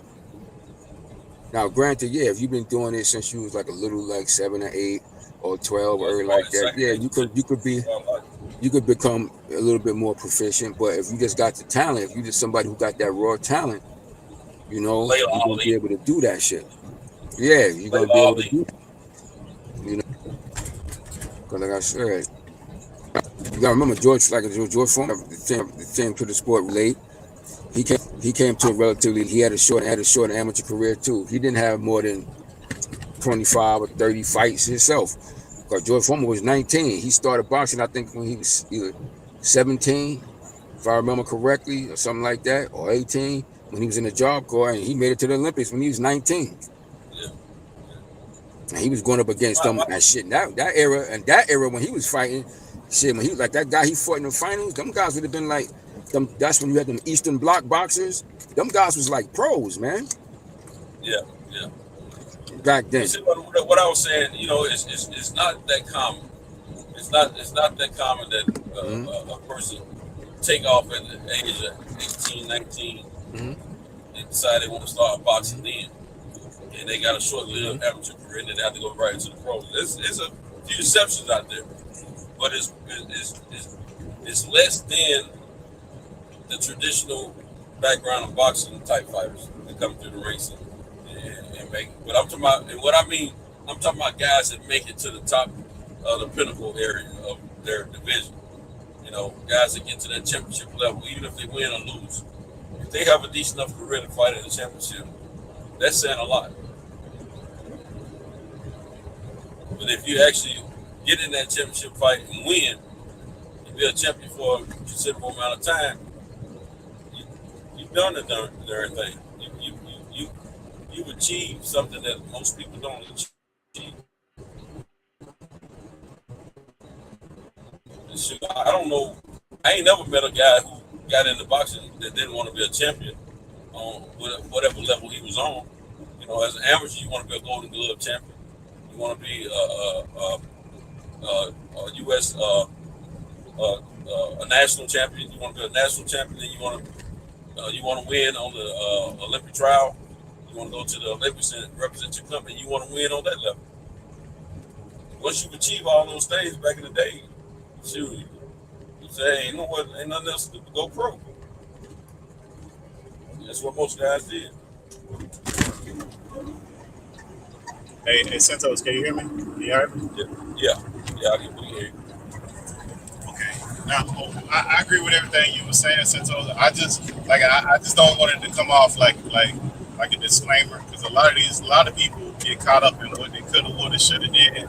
I mean, we did what we did, the conditions that we were brought up in, and whatever happened, that's what molds you, not only as an athlete, as a person. And your character has a lot to do with all that shit. That's all I was saying. You're not wrong with it. You're not incorrect with anything you're saying. Yeah, I was just saying that if AJ or Fowler had started this thing when they were both, you know, earlier in their years of life, we'd be seeing some whole different type of fight. If they had everything that they have now within them that made them good enough to get to the levels that they achieved, if they had that extra pedigree in them from the ages of before they turned 15, man, we have some monsters on our hands. That's what I'm saying. I don't know if that's necessarily true, because I haven't seen people whose family, you know, were basketball players or football players that were like, you know, went to the big colleges and they tried to do that with their kids, and that shit didn't work out. And they had that kind of desire. That's money. We're talking about an individual sport, though. We're not talking about a team sport. That's a little bit different. Well, I'm talking about these kids playing out when they're not even making it to college. I'm saying that, like, sometimes by having some people get what they need is what I'm saying. It could work both ways. It's hard to be objective and say if this would have happened. We don't know.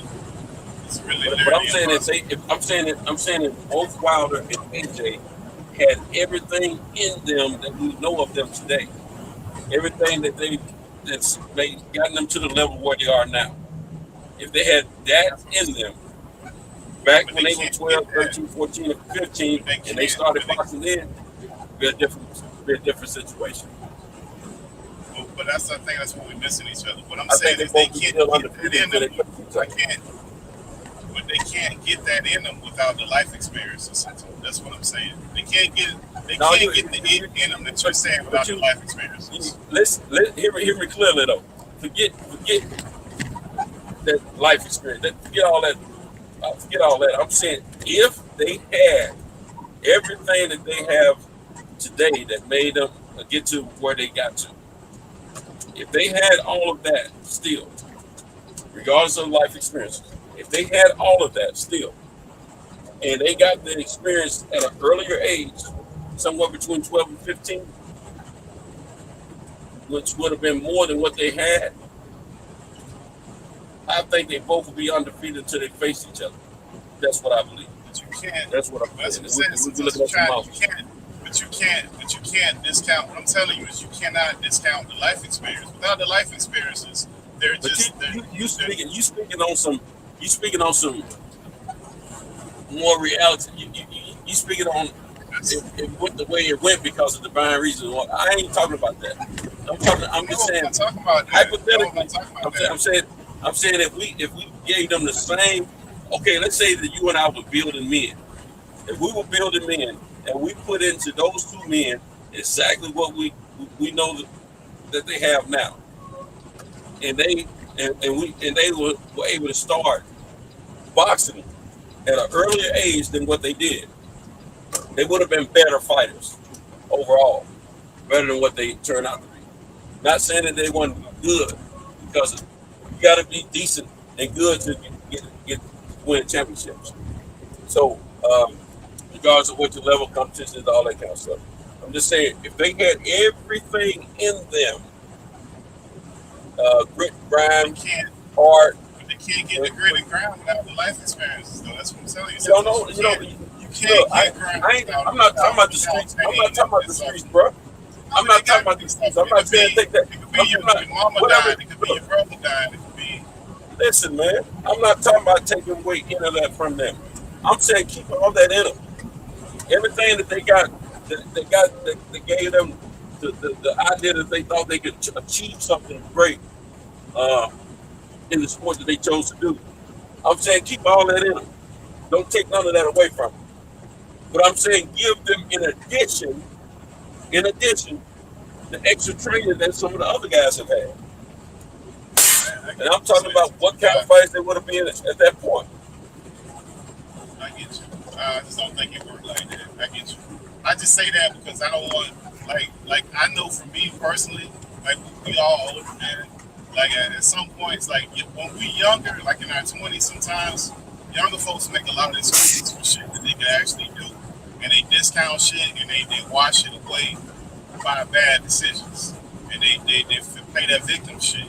So that's the only reason I'm saying what I'm saying. Nothing that you're saying, I don't disagree with anything you're saying. I just don't want people to be playing that victim shit and being careful with that, if that makes sense. No, I'm not talking about you personally. I'm just saying. I know what you're saying, but I'm saying that's not what I'm trying to portray to people. No, I'm not saying. I'm just saying we got to be careful that people. Yeah, I'm just saying. I know you think you don't want the audience to that's what it is. No, I'm not saying that. I'm just saying in a hypothetical situation. I get what you're saying.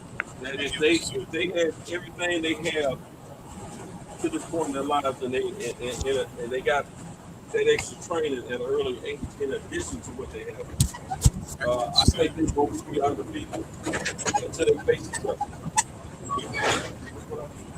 I get exactly what you're saying. You're saying in addition. All I'm saying is that sometimes, like the way your brain work and my brain work is different. Like I just want to make sure people, because I see a lot of young folks that walk around with that victim shit, and that shit is detrimental. That shit fuck you up, man. That shit is a handicap. That fuck you up with a lot of shit. Sometimes it look like that. It started and it evolved. Just gotta be careful with that shit. Some of these folks are with that shit.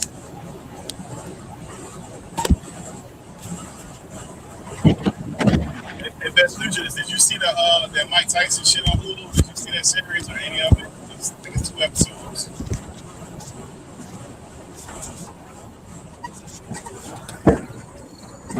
Nah, I ain't checked it yet. Somebody told me about it. I ain't checked it yet. Yeah, look at it when you get the chance, because you got better of a count than any of us, man. And let us know. I think it's great. Yeah, that's the shit. Mike is tight about that. I know Mike Tyson was tight about that because they didn't consult him. That's like unauthorized shit. But he's doing that thing with Jamie Foxx. You know, he's doing that movie with Jamie Foxx doing him and shit. Yeah, I know. I think I'm gonna check it out though. I'm gonna check it to see what they're working with.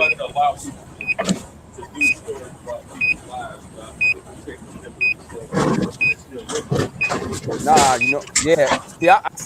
See, I'm torn with that because, I want Mike to be able to benefit off of any chick, especially since he's still alive. But when you're a public figure like that and your shit is out there in the public, they can use it. They can use that.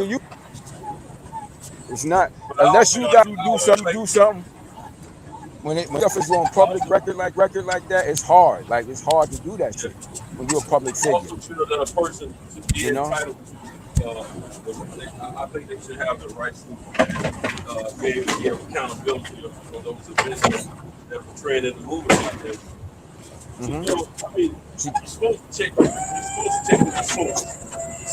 But see, there's ways around that though. Around that. Because you notice the name of that shit, the name. Yeah, but it's always that because if you're a famous person and your shit is public, anything that you certain stuff, because because from what I understand, everything that's in it is public shit. It ain't nothing really it's stuff that like a lot of that stuff. Basically, what that shit is based on is, from what I understand, is the when he go, because he told a lot of shit about his personal that show. When Remember too, like we don't know what kind of management deals he got too. Like we don't know what kind of management deals and who in charge of what, who got the rights and what. So you don't really know. And then when they get to that big money stuff, like when you get Disney's and like them kind of cats involved, like man, please, good luck with that shit. Cause like that's that same shit with Rick Ross, the rapper that stole Rick Ross' name, identity, and all that shit, and the record companies got behind. So if you notice that Mike thing, you notice the name of that shit is Mike. It's not Mike Tyson. It's Mike. Mike. Use Right, Mike. exactly. Yeah. You understand? Because see, Mike got control of his name now. That's why you see Mike Tyson got his own merch. He got merchant shit. Because he got his shit now. But so they couldn't use Mike Tyson. That's why they call it Mike. But they can do that. Right. So that's how you get around shit like that. And when you're a public figure, now it would have been cool if they would have done that shit. But and I would like to see him benefit from it because he's still here. But that's when you're a public figure, you susceptible to that. Point blank. No matter who you are. Yeah. How can we as the general public trust the information we have? Nah, if it's public now, no. But if it's public, no, because if it's public information, it's gonna be shit you know about already. The girl that he posted on First Say Life is not public. Huh? They trying to show how these movies do, man. They shake these movies up so they can get a format. Yeah, you know that. We know that shit nine times out of 10. But the point is that story is out there. It's out there the way that it is. You understand? Now most of us feel like it was some bullshit, but the story is out there the way that it is, so people can tell that. That's not like no YouTuber making a video. That's not no YouTuber that's pushing that. That's big money behind that. So I mean, the likelihood of him having any success in court is not that good because it's big money behind that shit. That's the same thing with that Rick Ross shit. Like if that shit don't prove, motherfucker just stole his fucking name, identity, everything. He couldn't do shit about it. So I mean, the money get behind if they make some money, and if it makes some money, they don't have enough money to break it off. Even though they didn't use his name, to me that should fall under the category of your name and likeness. And he should be getting something out of that. My personal opinion. But it all depends on. It all depends on like I said, it's a lot of circumstances. Just like the situation with my Uncle Frank. See, little Frank took over that shit. So now, little Frank, he set up the thing where he controlled the name and likeness. So now, anything that was done before he did that, they good. But now you can't use Uncle Frank name. You can't use Frank name anymore like that without going through him now, because he set it up. He controlled his dad's image and name and likeness now. But he went and did that shit legally. If you don't do that, now anything that was done prior to that, they would nothing about it. But anybody that try to make anything else about him, they got to go through the estate now. Well, this is the United States. They set everything up so they can fleece on people through their capitalistic processes and ideas.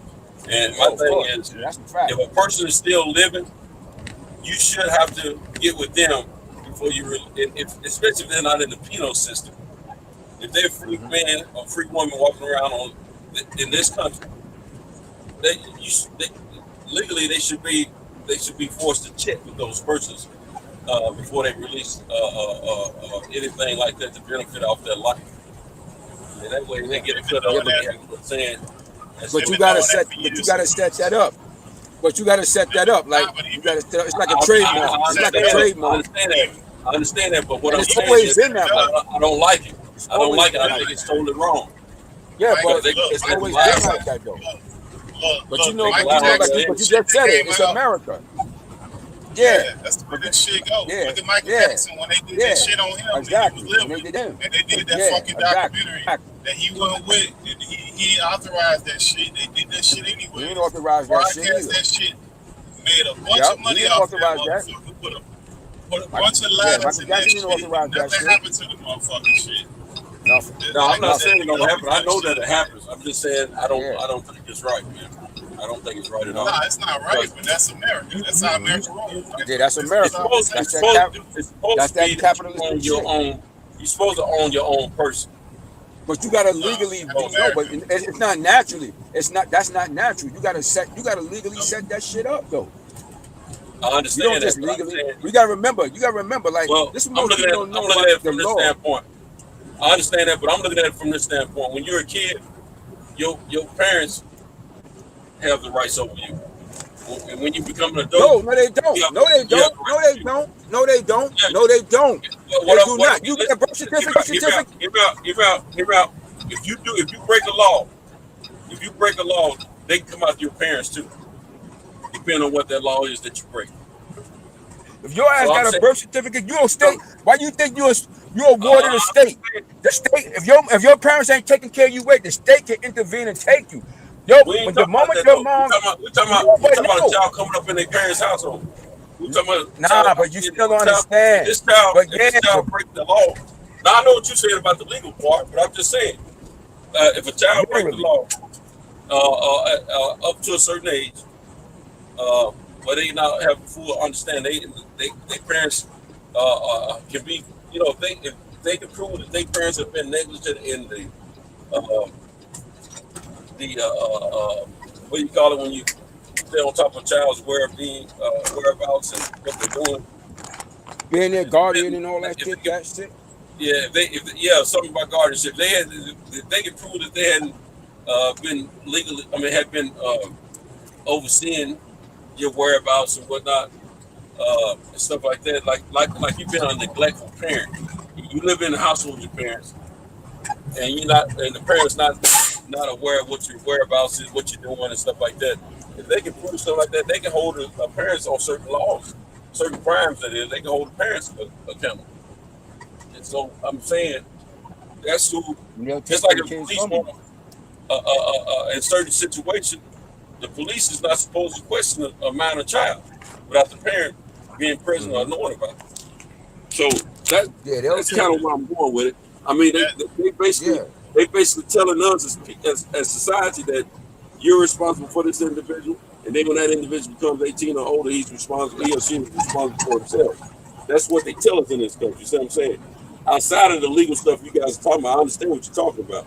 But I'm saying if that's fully the case, but that's what they're gonna hold you to. They should allow other people to write stories about you, true or false. But they do. It's gonna happen. What you saying is right. But what's gonna happen is they're gonna supersede that. They're gonna hold you to. Yeah, that's what they're going. They're not going. What they say is one thing, but what they're going to hold you to is they're going to hold you to that law, because that's what's going to happen. They're not going to think that, oh well, we teach you this and that. They're going to hold you to the law, and the law is set up a certain type of way. Unfortunately, now the right thing I would say would be to do that. But when if you got a life that's considered sensational or stuff like that, and like I said, once your shit becomes public knowledge, is susceptible for anybody to use it under the way that is set up here in America. The way that America works with the laws, they change them laws when that big money get involved. When all that money get involved, all that shit change. When big money and big power get interested in it, they'll rewrite and change the fucking laws when it's appropriate to them. So that shit don't even that didn't happen way too many times. Like that's not even. Like the way America's set up, capitalists, like that's what we always say, that shit rule. That's the law of the land. All the other shit goes up under there. That's a fact. Now I agree with. Don't get me wrong. I agree with what Cinco's saying. Just on doing the right thing to do, but they don't think like that.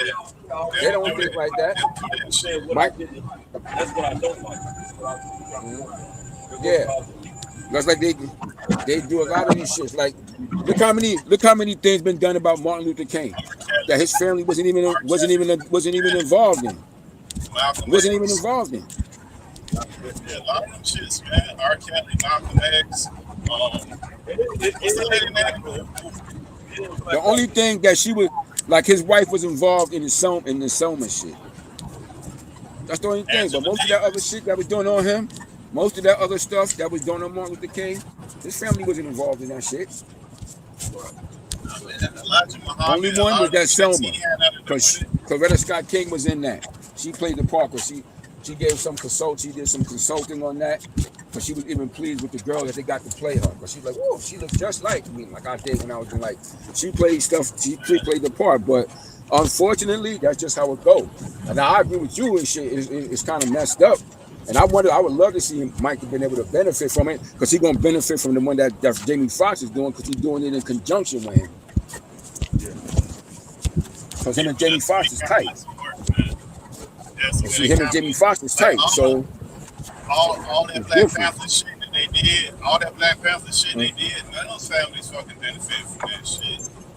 All of that shit they did on Angela Davis and all of them, none of that shit. R. Kelly, Michael Jackson, who else recently? They had one of Russell Simmons that they was going to release before he jumped up and ran about the country.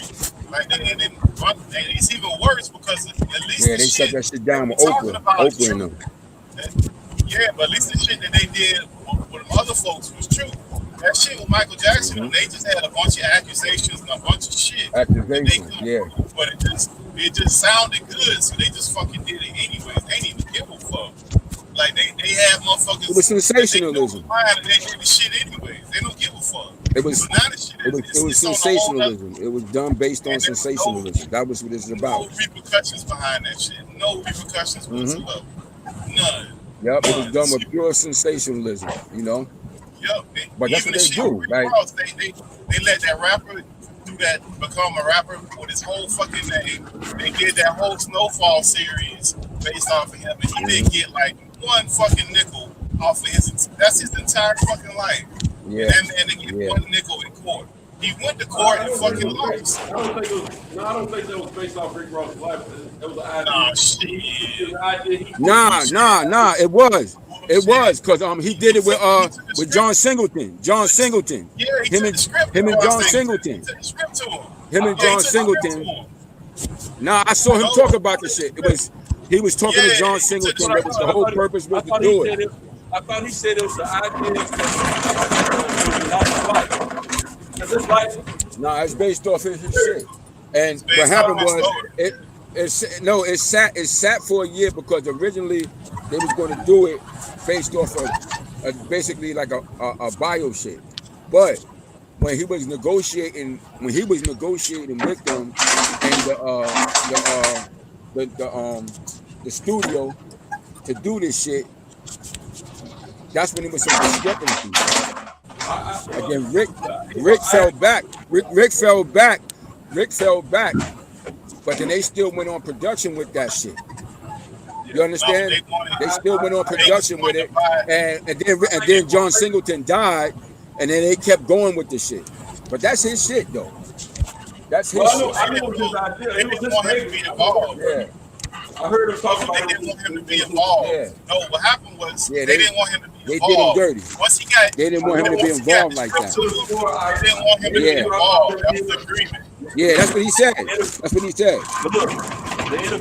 Because he wanted to be involved in a certain type of way, and they wasn't that the film company, that the studio wasn't really feeling that shit. No, they want to buy him out and give Max enough money to tell the story. When he talks Yeah. No, he don't watch it. He don't watch it because he said it's. Yeah, they did him dirty though. That's his shit. That's his shit. Your boy he's been reading for a long time. Yeah, they did him dirty because Rick Ross, the real Rick Ross, is no dummy. Yeah, that the dude is sharp, man. And he ain't letting them. And he wanted to make sure that, like what you just said, like what you just was saying, He wanted to make sure the shit was going to be done right and exact, and he was going to get compensated properly, and he was going to have something to do with his shit. And they wasn't trying to do it the way that he wanted it. And that's why that shit went the way that it went. So they thought they was just going to be able to do.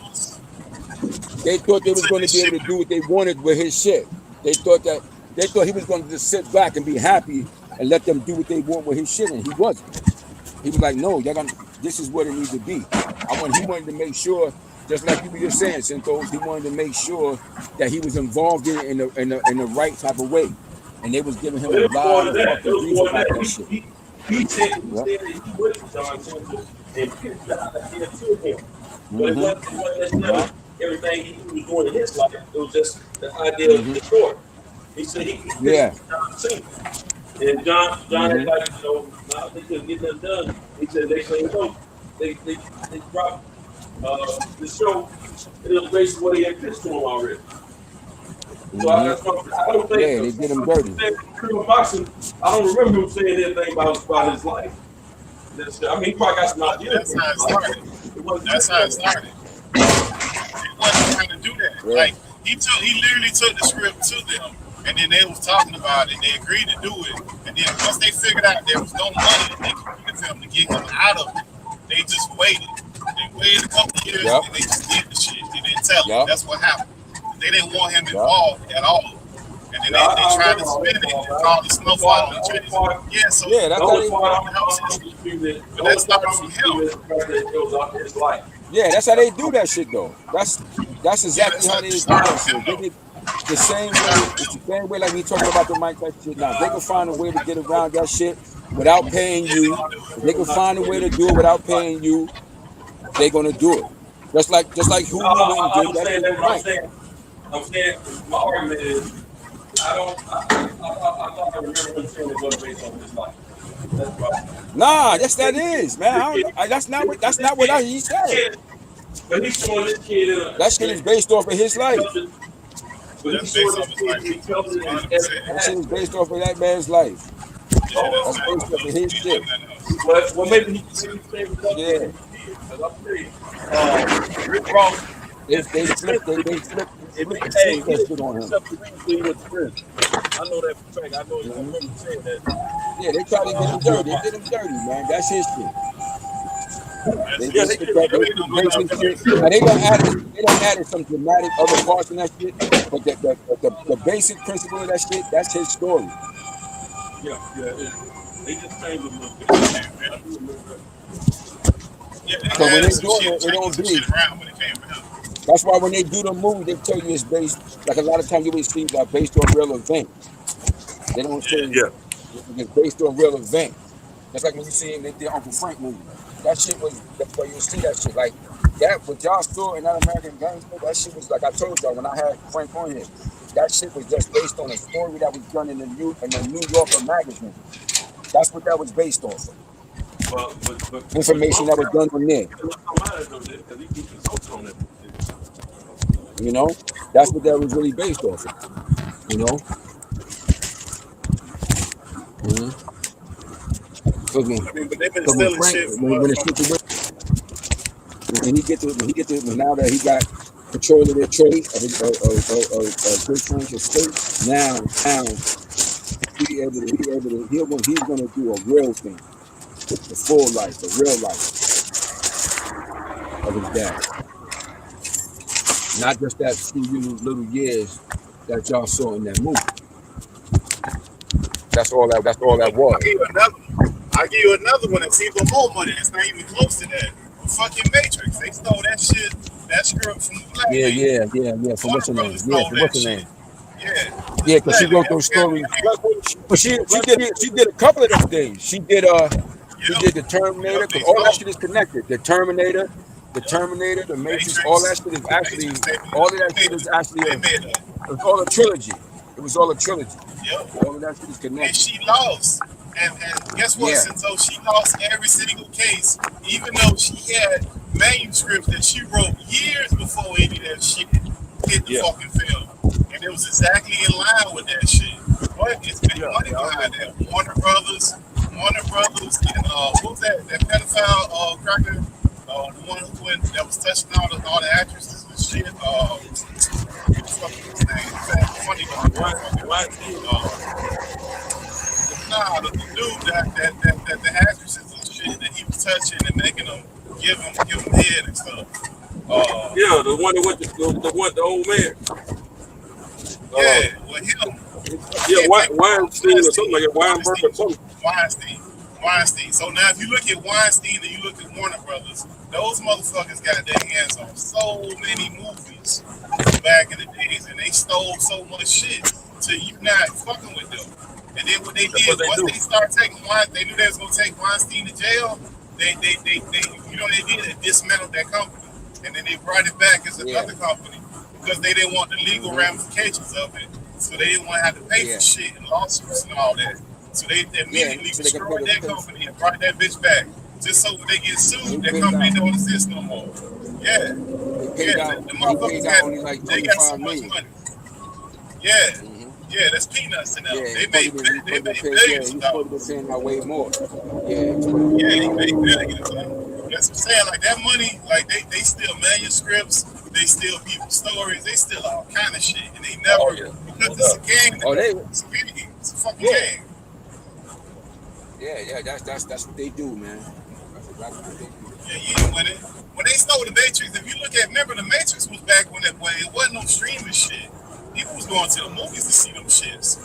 Them shits was making it stupid. They was breaking records in the fucking movie theater. That's a stupid amount of money them shits was making back then.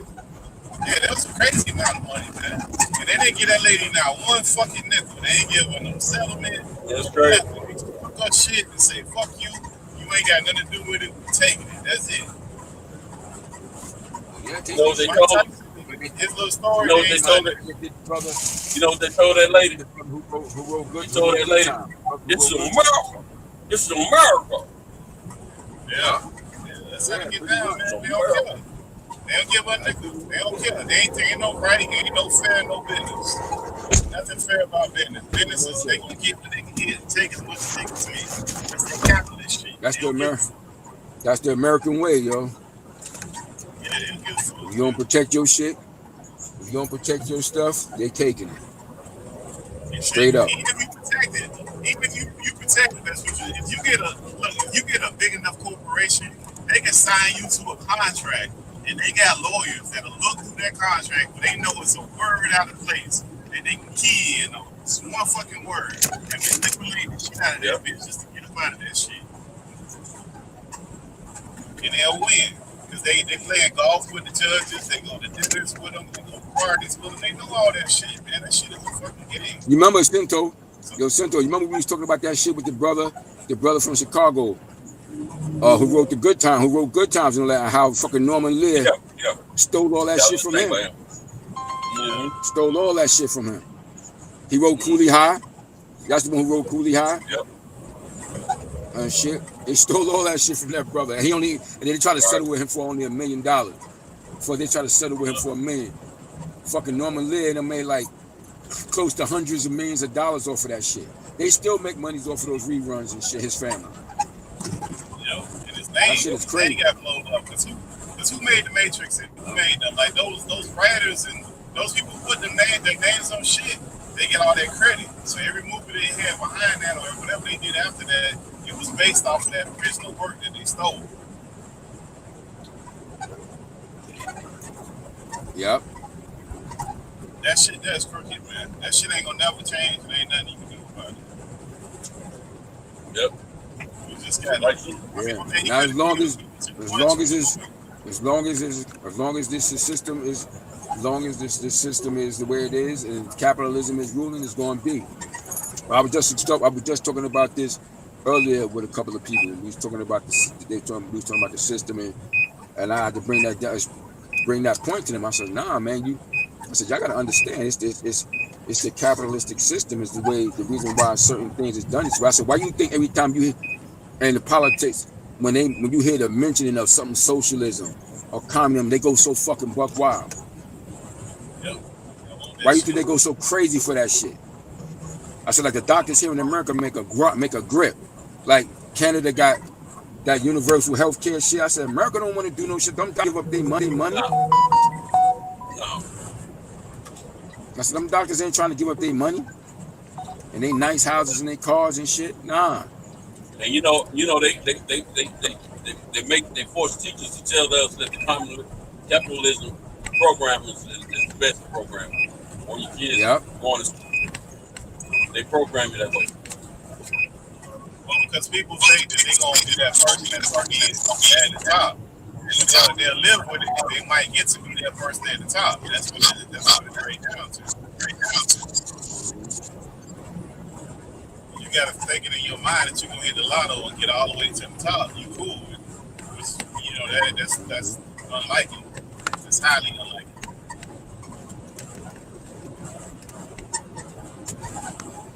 That's a whole other thing. But black people got a whole different type of issue with that. I don't even think it's the system. We do more damage. Now we just so destructive at this point. I don't even know what we start with this because we got so much destruction going on in our community. It's fucking ridiculous, man. It's not even funny, man. We do a lot of self-destruct. And you can link that all the way back to the beginning. But right now, we just very destructive. It's where that shit don't even matter right now. They're later rules for that shit. It's tentacle. It's destruction.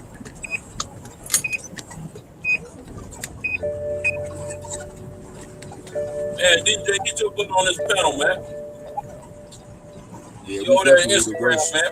Own worst. Definitely our own worst enemy. Yeah, we do a lot of crazy shit. Because if you look at the older people, they don't really. It's bad with a lot of different shit, man. That's like that coach that got killed. Who? That coach that got killed a couple of weeks ago. Like, you got people who really. Oh yeah. I heard about that. That's fucked up. Like you got parents that's really going crazy about this sports shit, man. That shouldn't be your end all be all, man. Sports ain't the only way that your kid is successful.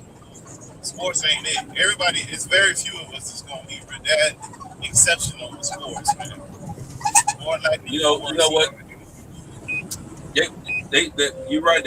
It's not the end all be all when it comes down to your kids making it and stuff like that. But I'm gonna tell you something, man. It's beyond that. It's beyond what their kids can do.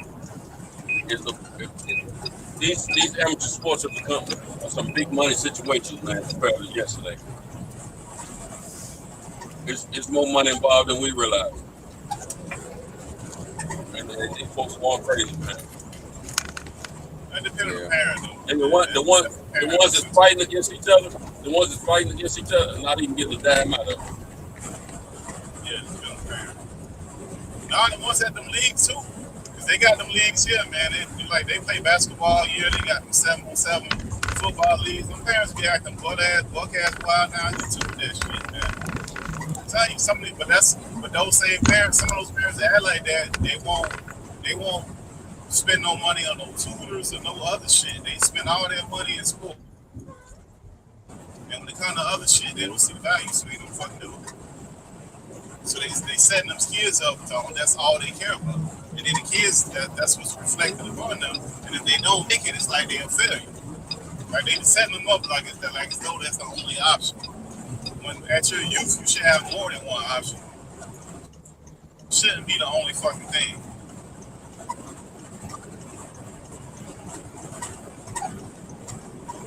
Yeah, the entertainment shit is bad. The entertainment shit ain't what it used to be when we was younger, man. That shit done got all out of whack, man.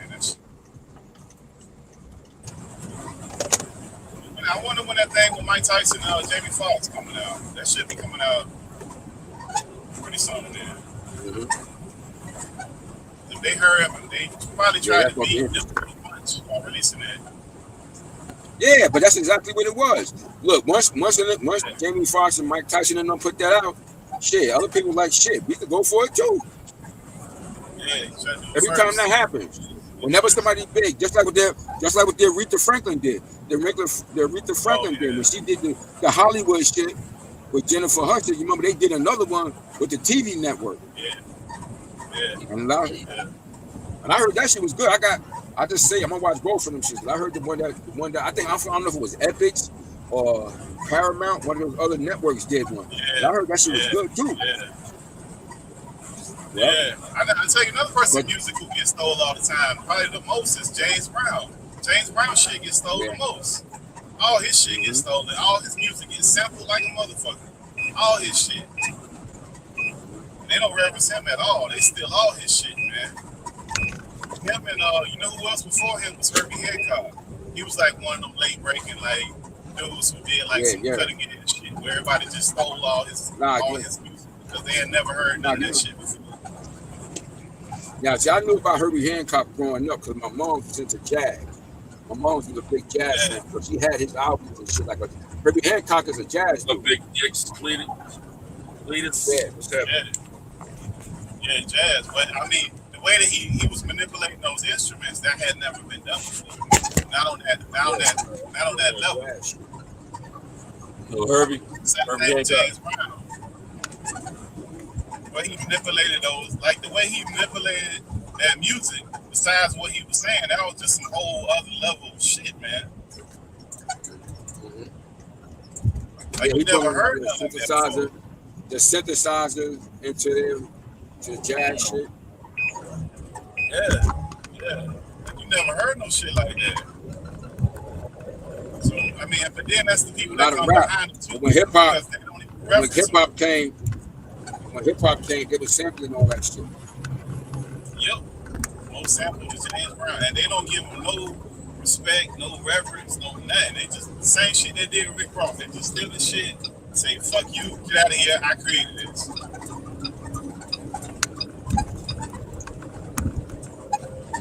And that's why this shit is the way it is. Told you it's the American way, man. Americanism.com, you know. Yep. That shit permeates everything in this nation. Everything. You remember like when Obama was in office, Apple was suing Samsung for like, Samsung was suing Apple for patents. They said Apple was stealing their patents, which they were. So that shit went to the Supreme Court. Apple was about to lose the fucking patent lawsuit, which would have probably bankrupt the company because most of the shit they had, the patents was from Samsung. Fucking Obama stepped in and overrided that shit, vetoed that shit, which I didn't even know he could do that shit. But that's like back what you're saying, like so they wouldn't lose, they wouldn't bankrupt an American company. That's a part of that capitalist system. Yeah, that's part of that system. Part of that system. They ain't with it. They're gonna defend that shit to the bitter end. Until this shit come tumbling down, they're gonna fight this shit to the bitter end, okay? These people don't care, man. That's how they do it. The European system, they fight this shit to the bitter end after just out and outright defeat them. Like shit. Like Greek and Rome. They fought to the bitter end until they just got overtaken by a force that was stronger than them. Yeah. You see what they tried to do to Russia? They tried to tell Russia they were trying to bully Russia, and Russia flipped that shit on them. And when they started trying to bully up on them, boss up on them, Russia told them, all right, cool, that's what y'all want to do. Y'all got to pay us in what that currency is.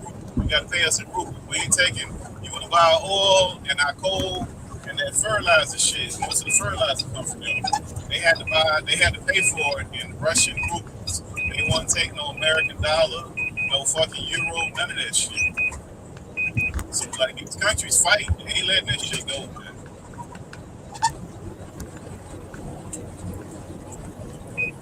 Some of them old ass countries, Russia's an older country,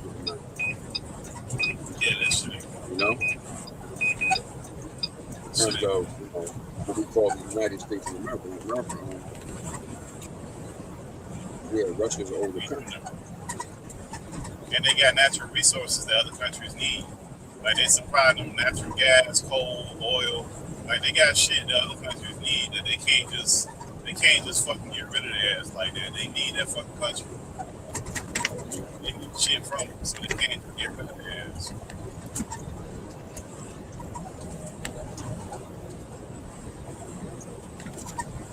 really produce that like that here. Matter of fact, most of our shit is we import way more shit than we export. It's not even fucking close. We can't really. It's we limited to what we can and can't do. Certain shit.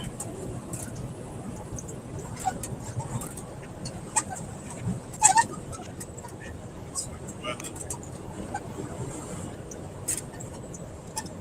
Shit, yeah. Hey, Best Lucia, you see that? See them rankings? You see them rankings that they did for ESPN lately for that pound for pound crap? I heard about it. I heard about it. It was bullshit. As it always is, though. There's always bullshit with their agenda. With their agendas and shit. Same thing with Ring. The Ring magazine. That's why I used to love the Ring. I don't fuck with the Ring at all no more since I Yellow Oil report that shit. Who own it now? Who owns the Ring now? Who owns the Ring magazine? Oscar De La Hoya. Oh, okay. All right. Yeah, that shit's tainted like a motherfucker. They try to disrespect Devin Haney. They disrespect Devin Haney, so Devin Haney was like, he didn't want the belt, so they sent the email to him saying, well then, send us the belt back then. What kind of shit is that? Motherfuckers don't care, man. That shit is crazy. That shit shouldn't even be in their fucking hands, man. Yeah, but that's the powers that be, man. That's how that shit goes. Look, anytime it comes to media, because Ring magazine was owned by like all the way back in the days. We had like the editor Nat Fleischer and shit like that, boxing enthusiasts and shit. But they wasn't actually boxers and shit, or man, like they didn't have no conflict of interest with the sport and shit like that. You know, really for the benefit of the sport itself.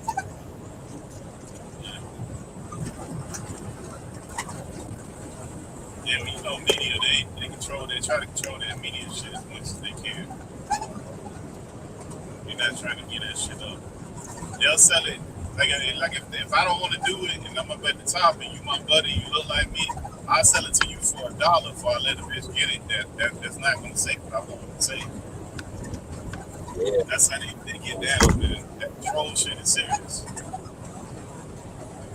Yeah. They definitely be on some other shit. I was watching that HBO got this whole series on Chernobyl. They go through and like show like step by step what happened, when it happened, what did they know that happened. Man, that shit was a whole like countrywide cover up for like some years behind that shit. Between when they finally figured out what happened, and that shit was crazy, man. How people died behind that shit, how people still fucked up. I remember that shit. Still fucked up by that fucking nuclear shit, man. I remember that shit. I remember that shit when I was a teenager, kid and shit. And that shit went down. That shit crazy. And the thing with that shit was when they hit, when the shit blew up, they was doing some tests, and they sent the guy over there to check, look at the nuclear rods and shit to see how the shit was. So he came back telling them, hey man, the shit blew up. And the guy who was running the plant is like, nah, ain't no fucking way. That's just not possible. And he was just denying the shit out of that shit. The shit was on fire, all kind of crazy shit going on. So everybody, the plant manager didn't believe it. Then when he believed it, he tried to tell the dude on top of him, he didn't believe it. Then when he finally believed it, he tried to tell the person on top of him that was the politician, he didn't believe the shit. Then when he tried to tell the president, he didn't believe it. So at every level, they didn't believe it. When they finally figured out what was going on, they're like, all right, cool, we're just not going to tell them. They don't even know that shit. But that's not no different than any other country where they just hide shit and keep you from knowing shit. They're not going to tell you. All political, all governments do that shit to their people and their constituents and people. Every fucking country, bro. The people in power. Always hiding shit from the public. Like that COVID shit, the motherfuckers knew that COVID shit. They knew that shit was out there way, like at least 6 months before that shit even got a hand of it. They always hiding that shit, man. They knew that shit, man. They got the CIA that's globally that keep up with all that crazy shit. They knew that shit was out there, man. Yep. Ain't no way now for the boys do all that shit. They know all of that shit. anything. They know all that shit. You can pass the ass that they don't want you to. You know? Yeah, that's part of how these countries move. They manipulate information, man. That's the most critical thing that they manipulate is information. And they got a stronghold on that shit in every country. Like, look, if you look at that shit that happened in Ukraine, if you was to look at that shit called RTV, that's Russian TV, right? That's their news network. The way they report that shit is vastly different than the way we report that shit here. But the crazy thing is, if you try to type in RTV on YouTube, which you used to be able to go look at the old clips, they block all that shit where you can't see it from America. It's geographically blocked unless you got a VPN. You gotta use your VPN. You gotta use your VPN. If you don't got no VPN, you ain't seeing shit. You ain't seeing. You only gonna see news there. Shit they want you to see. Like they let you know what they don't. I mean, people just gotta pay attention to what the fuck they doing. So they always gonna keep filtering you into some narrative. And it's gonna be part truth and part lie. And how much part lie and how much news.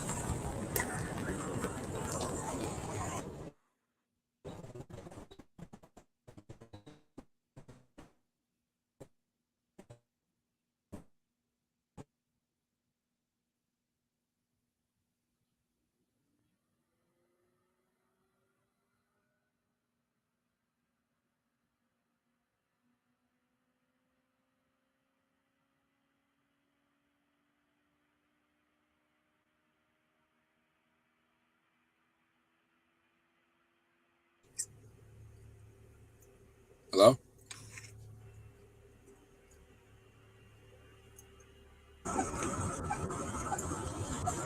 That's good. Okay, I hear you now. Damn back. Yeah, but you know they're gonna raise the interest rates again pretty soon, man. They finna pump the bitches up again, man. They got the Federal Reserve got to pump the interest rates up again. And that's a whole other part of manipulation, man. We'll see how they pump them up again, man. They're doing it every month, at least a half a point. See how high this shit go. I know one thing, but it costs a lot of money to go to the store now, boy. Yeah, everything. I mean, the only good thing is we get a lot of shit that we couldn't get before because of the cost of shit. Like I watched that Top Gun shit at my house. I had to go to the movies to watch that shit. One thing I had to do was go on Amazon Prime and you could pay $20 if you had a Fire Stick. You could just watch it, you know, if you had this bootleg. I actually paid $20. Oh yeah. Now yeah, they doing all those shits at Amazon. You can watch the movies right in your house. Yeah. You can rent it or you can buy it. Some of them shits you can rent, some you can buy. But you can rent that shit right there, comfort in your home. They started that shit during the COVID shit. Yeah, it's better because, like, I think AMC tried to do it when you could go. They had like a special weekend or some shit. You could go watch it for $7 a person. Like they had cut the price down, but still, even if you paid $20, you could watch that 24 hours because you rented it as many times as you want. I did the coming to America too. Like that. I did that shit like that. Yeah. And I did this movie, this shit. I watched. It was in the movies too, but it was in limited theaters here in New York. But I watched it on Amazon on Amazon Prime. Martin Luther King and the FBI. That shit was good. I think I saw that. It was in the theaters here in New York, but you could only you had to watch it. I watched that shit. I brought that shit. FBI, MLK and the FBI, how they was doing all that dirty shit, man. Like following, that shit was really good, man. Well, that's all based off of one dirty motherfucker that he got his name on all the buildings and shit. Yeah. Nah, that shit was really good. Yeah, that's a low down motherfucker. Yeah. He was a foul dude. companies and all that. Man, that was a low Yeah, down man, the son. foul dude. Yeah. Low down, man. He did a lot of And he crazy still got shit. his name. He still got his name on all that shit. Yeah, if you Yeah, get a man. chance, any of y'all listening, if any of y'all listening to that, you get a chance to see that shit. That shit was very interesting. How dirty they was, like they was foul. Like I learned some other stuff that I didn't even know. Their wretchedness and just how they was getting down at that time. They still can't get down like that, man. All them You cats, know? because you know all them people that get to that level, they be in that system of stuff for a long time. Like they don't even let you have access. Like all that shit they complaining that Trump stole, the shit that he stole, that top secret. Like you're not gonna get to that. You're not gonna accidentally see none of that shit. They keep that shit under lock and key. All that secret ass information. Who got access to it? When you get in that room, they gonna make you take your phone, put it in the bag, turn that bitch off, put it in some kind of bag where it don't transmit shit. And you gonna have to go in the room, and you're not gonna be able to leave with shit. It's only view only. You gonna only see that shit right there when they give you a briefing or they let you look at the shit, and then you leave. But in order for you to have that type of claim, like even Trump peoples, man, you know, shit, most of the people in Trump's cabinet wasn't even supposed to get that kind of clearance. Because if you got bad credit, they won't let you get no clearance. Your clearance fucked up. You can't look at certain shit. And then most of the motherfuckers, if you got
we won't get no break of that nonsense too much either.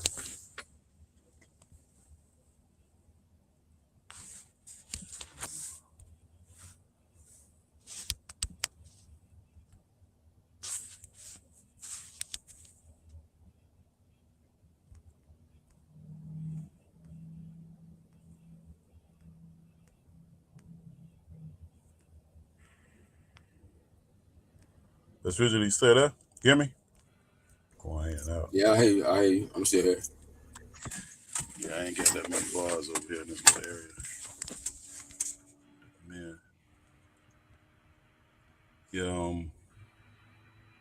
Yeah, this stuff here is some different level of stuff, man, that we dealing with right now. How good you think that that Enu dude is? What is he like 100 and what's he like 120 or something like that? 130?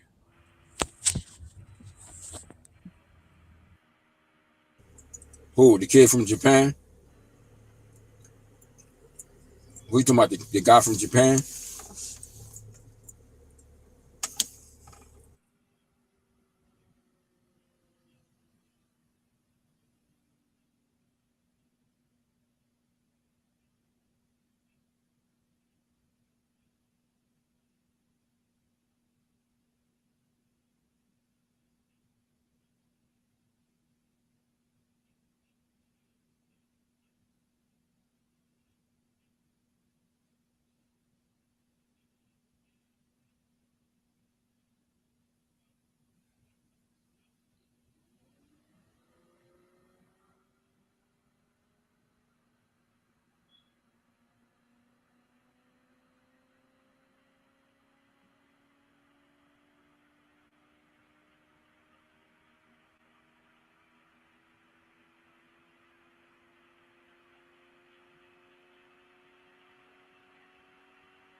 The best news. Can you hear me now? Back on. Yeah. What you talking about? The kid from Japan in Niue? Yeah, the dude from Japan. How you like that dude? You think he that good, or he just ain't fighting nobody, or what? He ain't 'Cause I fought don't keep up nobody with yet. him. He ain't He fought nobody. really fought nobody. He ain't really fought nobody, worth competition. Like he fought an old Nonito Donaire, He got that name on his record, but Nonito Donaire is an older guy now. It ain't like the young Nino. He'd have beat the young Nonito Donaire, it'd have been something impressive, Oh, I got you. He want to impress me, he going to beat Fulton, which I don't see happening. If he beat somebody, if he beat Fulton, then I'll be like, yeah, he that dude. Then Yeah. I'll fight. Then I'll know he can fight, but which I don't think he do. I don't think he'll beat him. But if he did, then I'll give him. I gotta give him his full props. Like he might be that dude. Let's see, he calling them I'm out. not overly. I I'm don't not know. overly.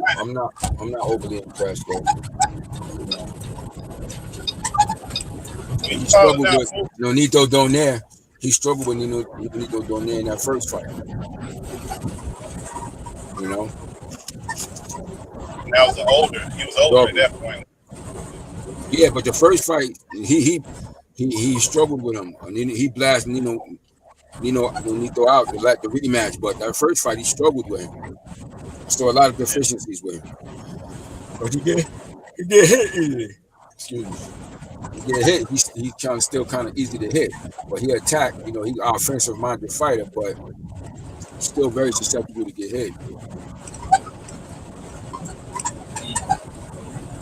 But is he in Japan or he just Japanese? I wonder if he's in Japan or he's just Nah, Japanese. he in Japan. In Japan. Well, he in Japan. Yeah.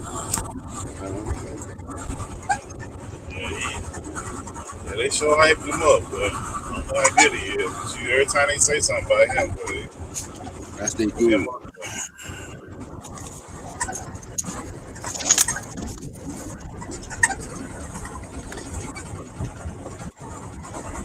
Let's see. I mean, hopefully we get some fights out of some of these other cats too, man. Charlo, Spence, and Crawford, whoever they need to fight, because all that's kind of bottleneck right now, man. Yeah. Nobody fighting nothing right now. They just doing a lot of talking.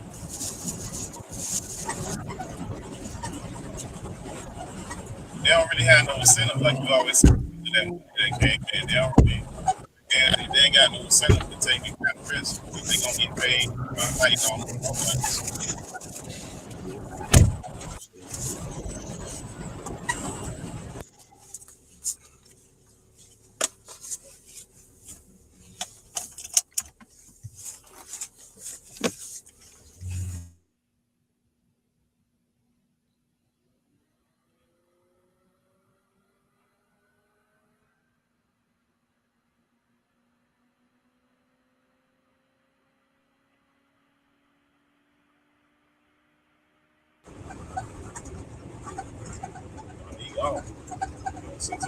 Yeah. So he must have got knocked off. He must have went to that bad area and got knocked off. Yeah, he ain't getting back on. It was hard for him to get us on that first time. Yeah, I'm about to get off in a little while too. I'm about to do some work with my son. Oh, okay. So I just picked him up and I left the jar, like some work to do.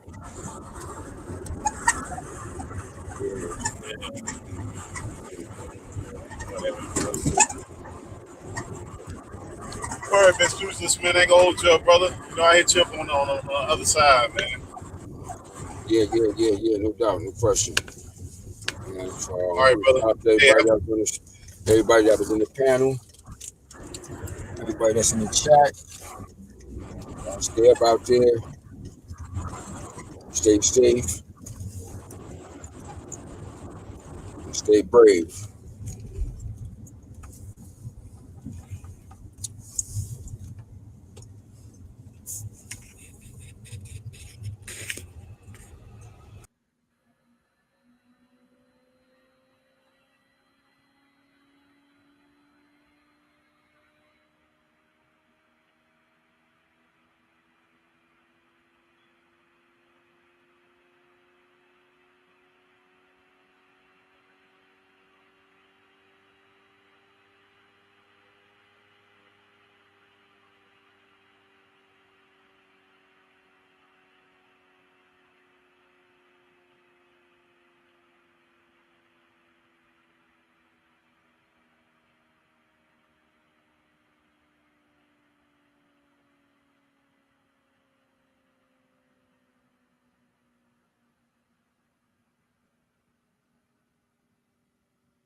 She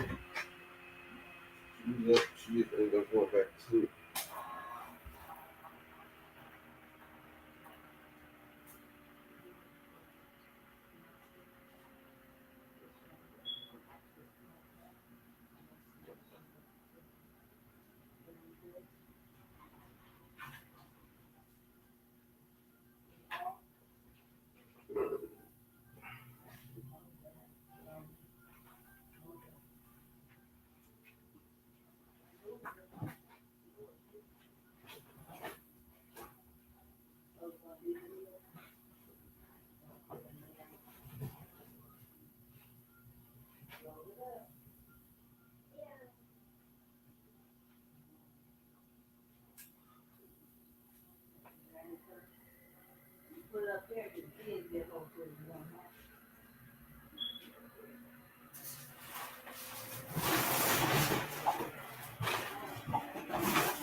Put stuff in.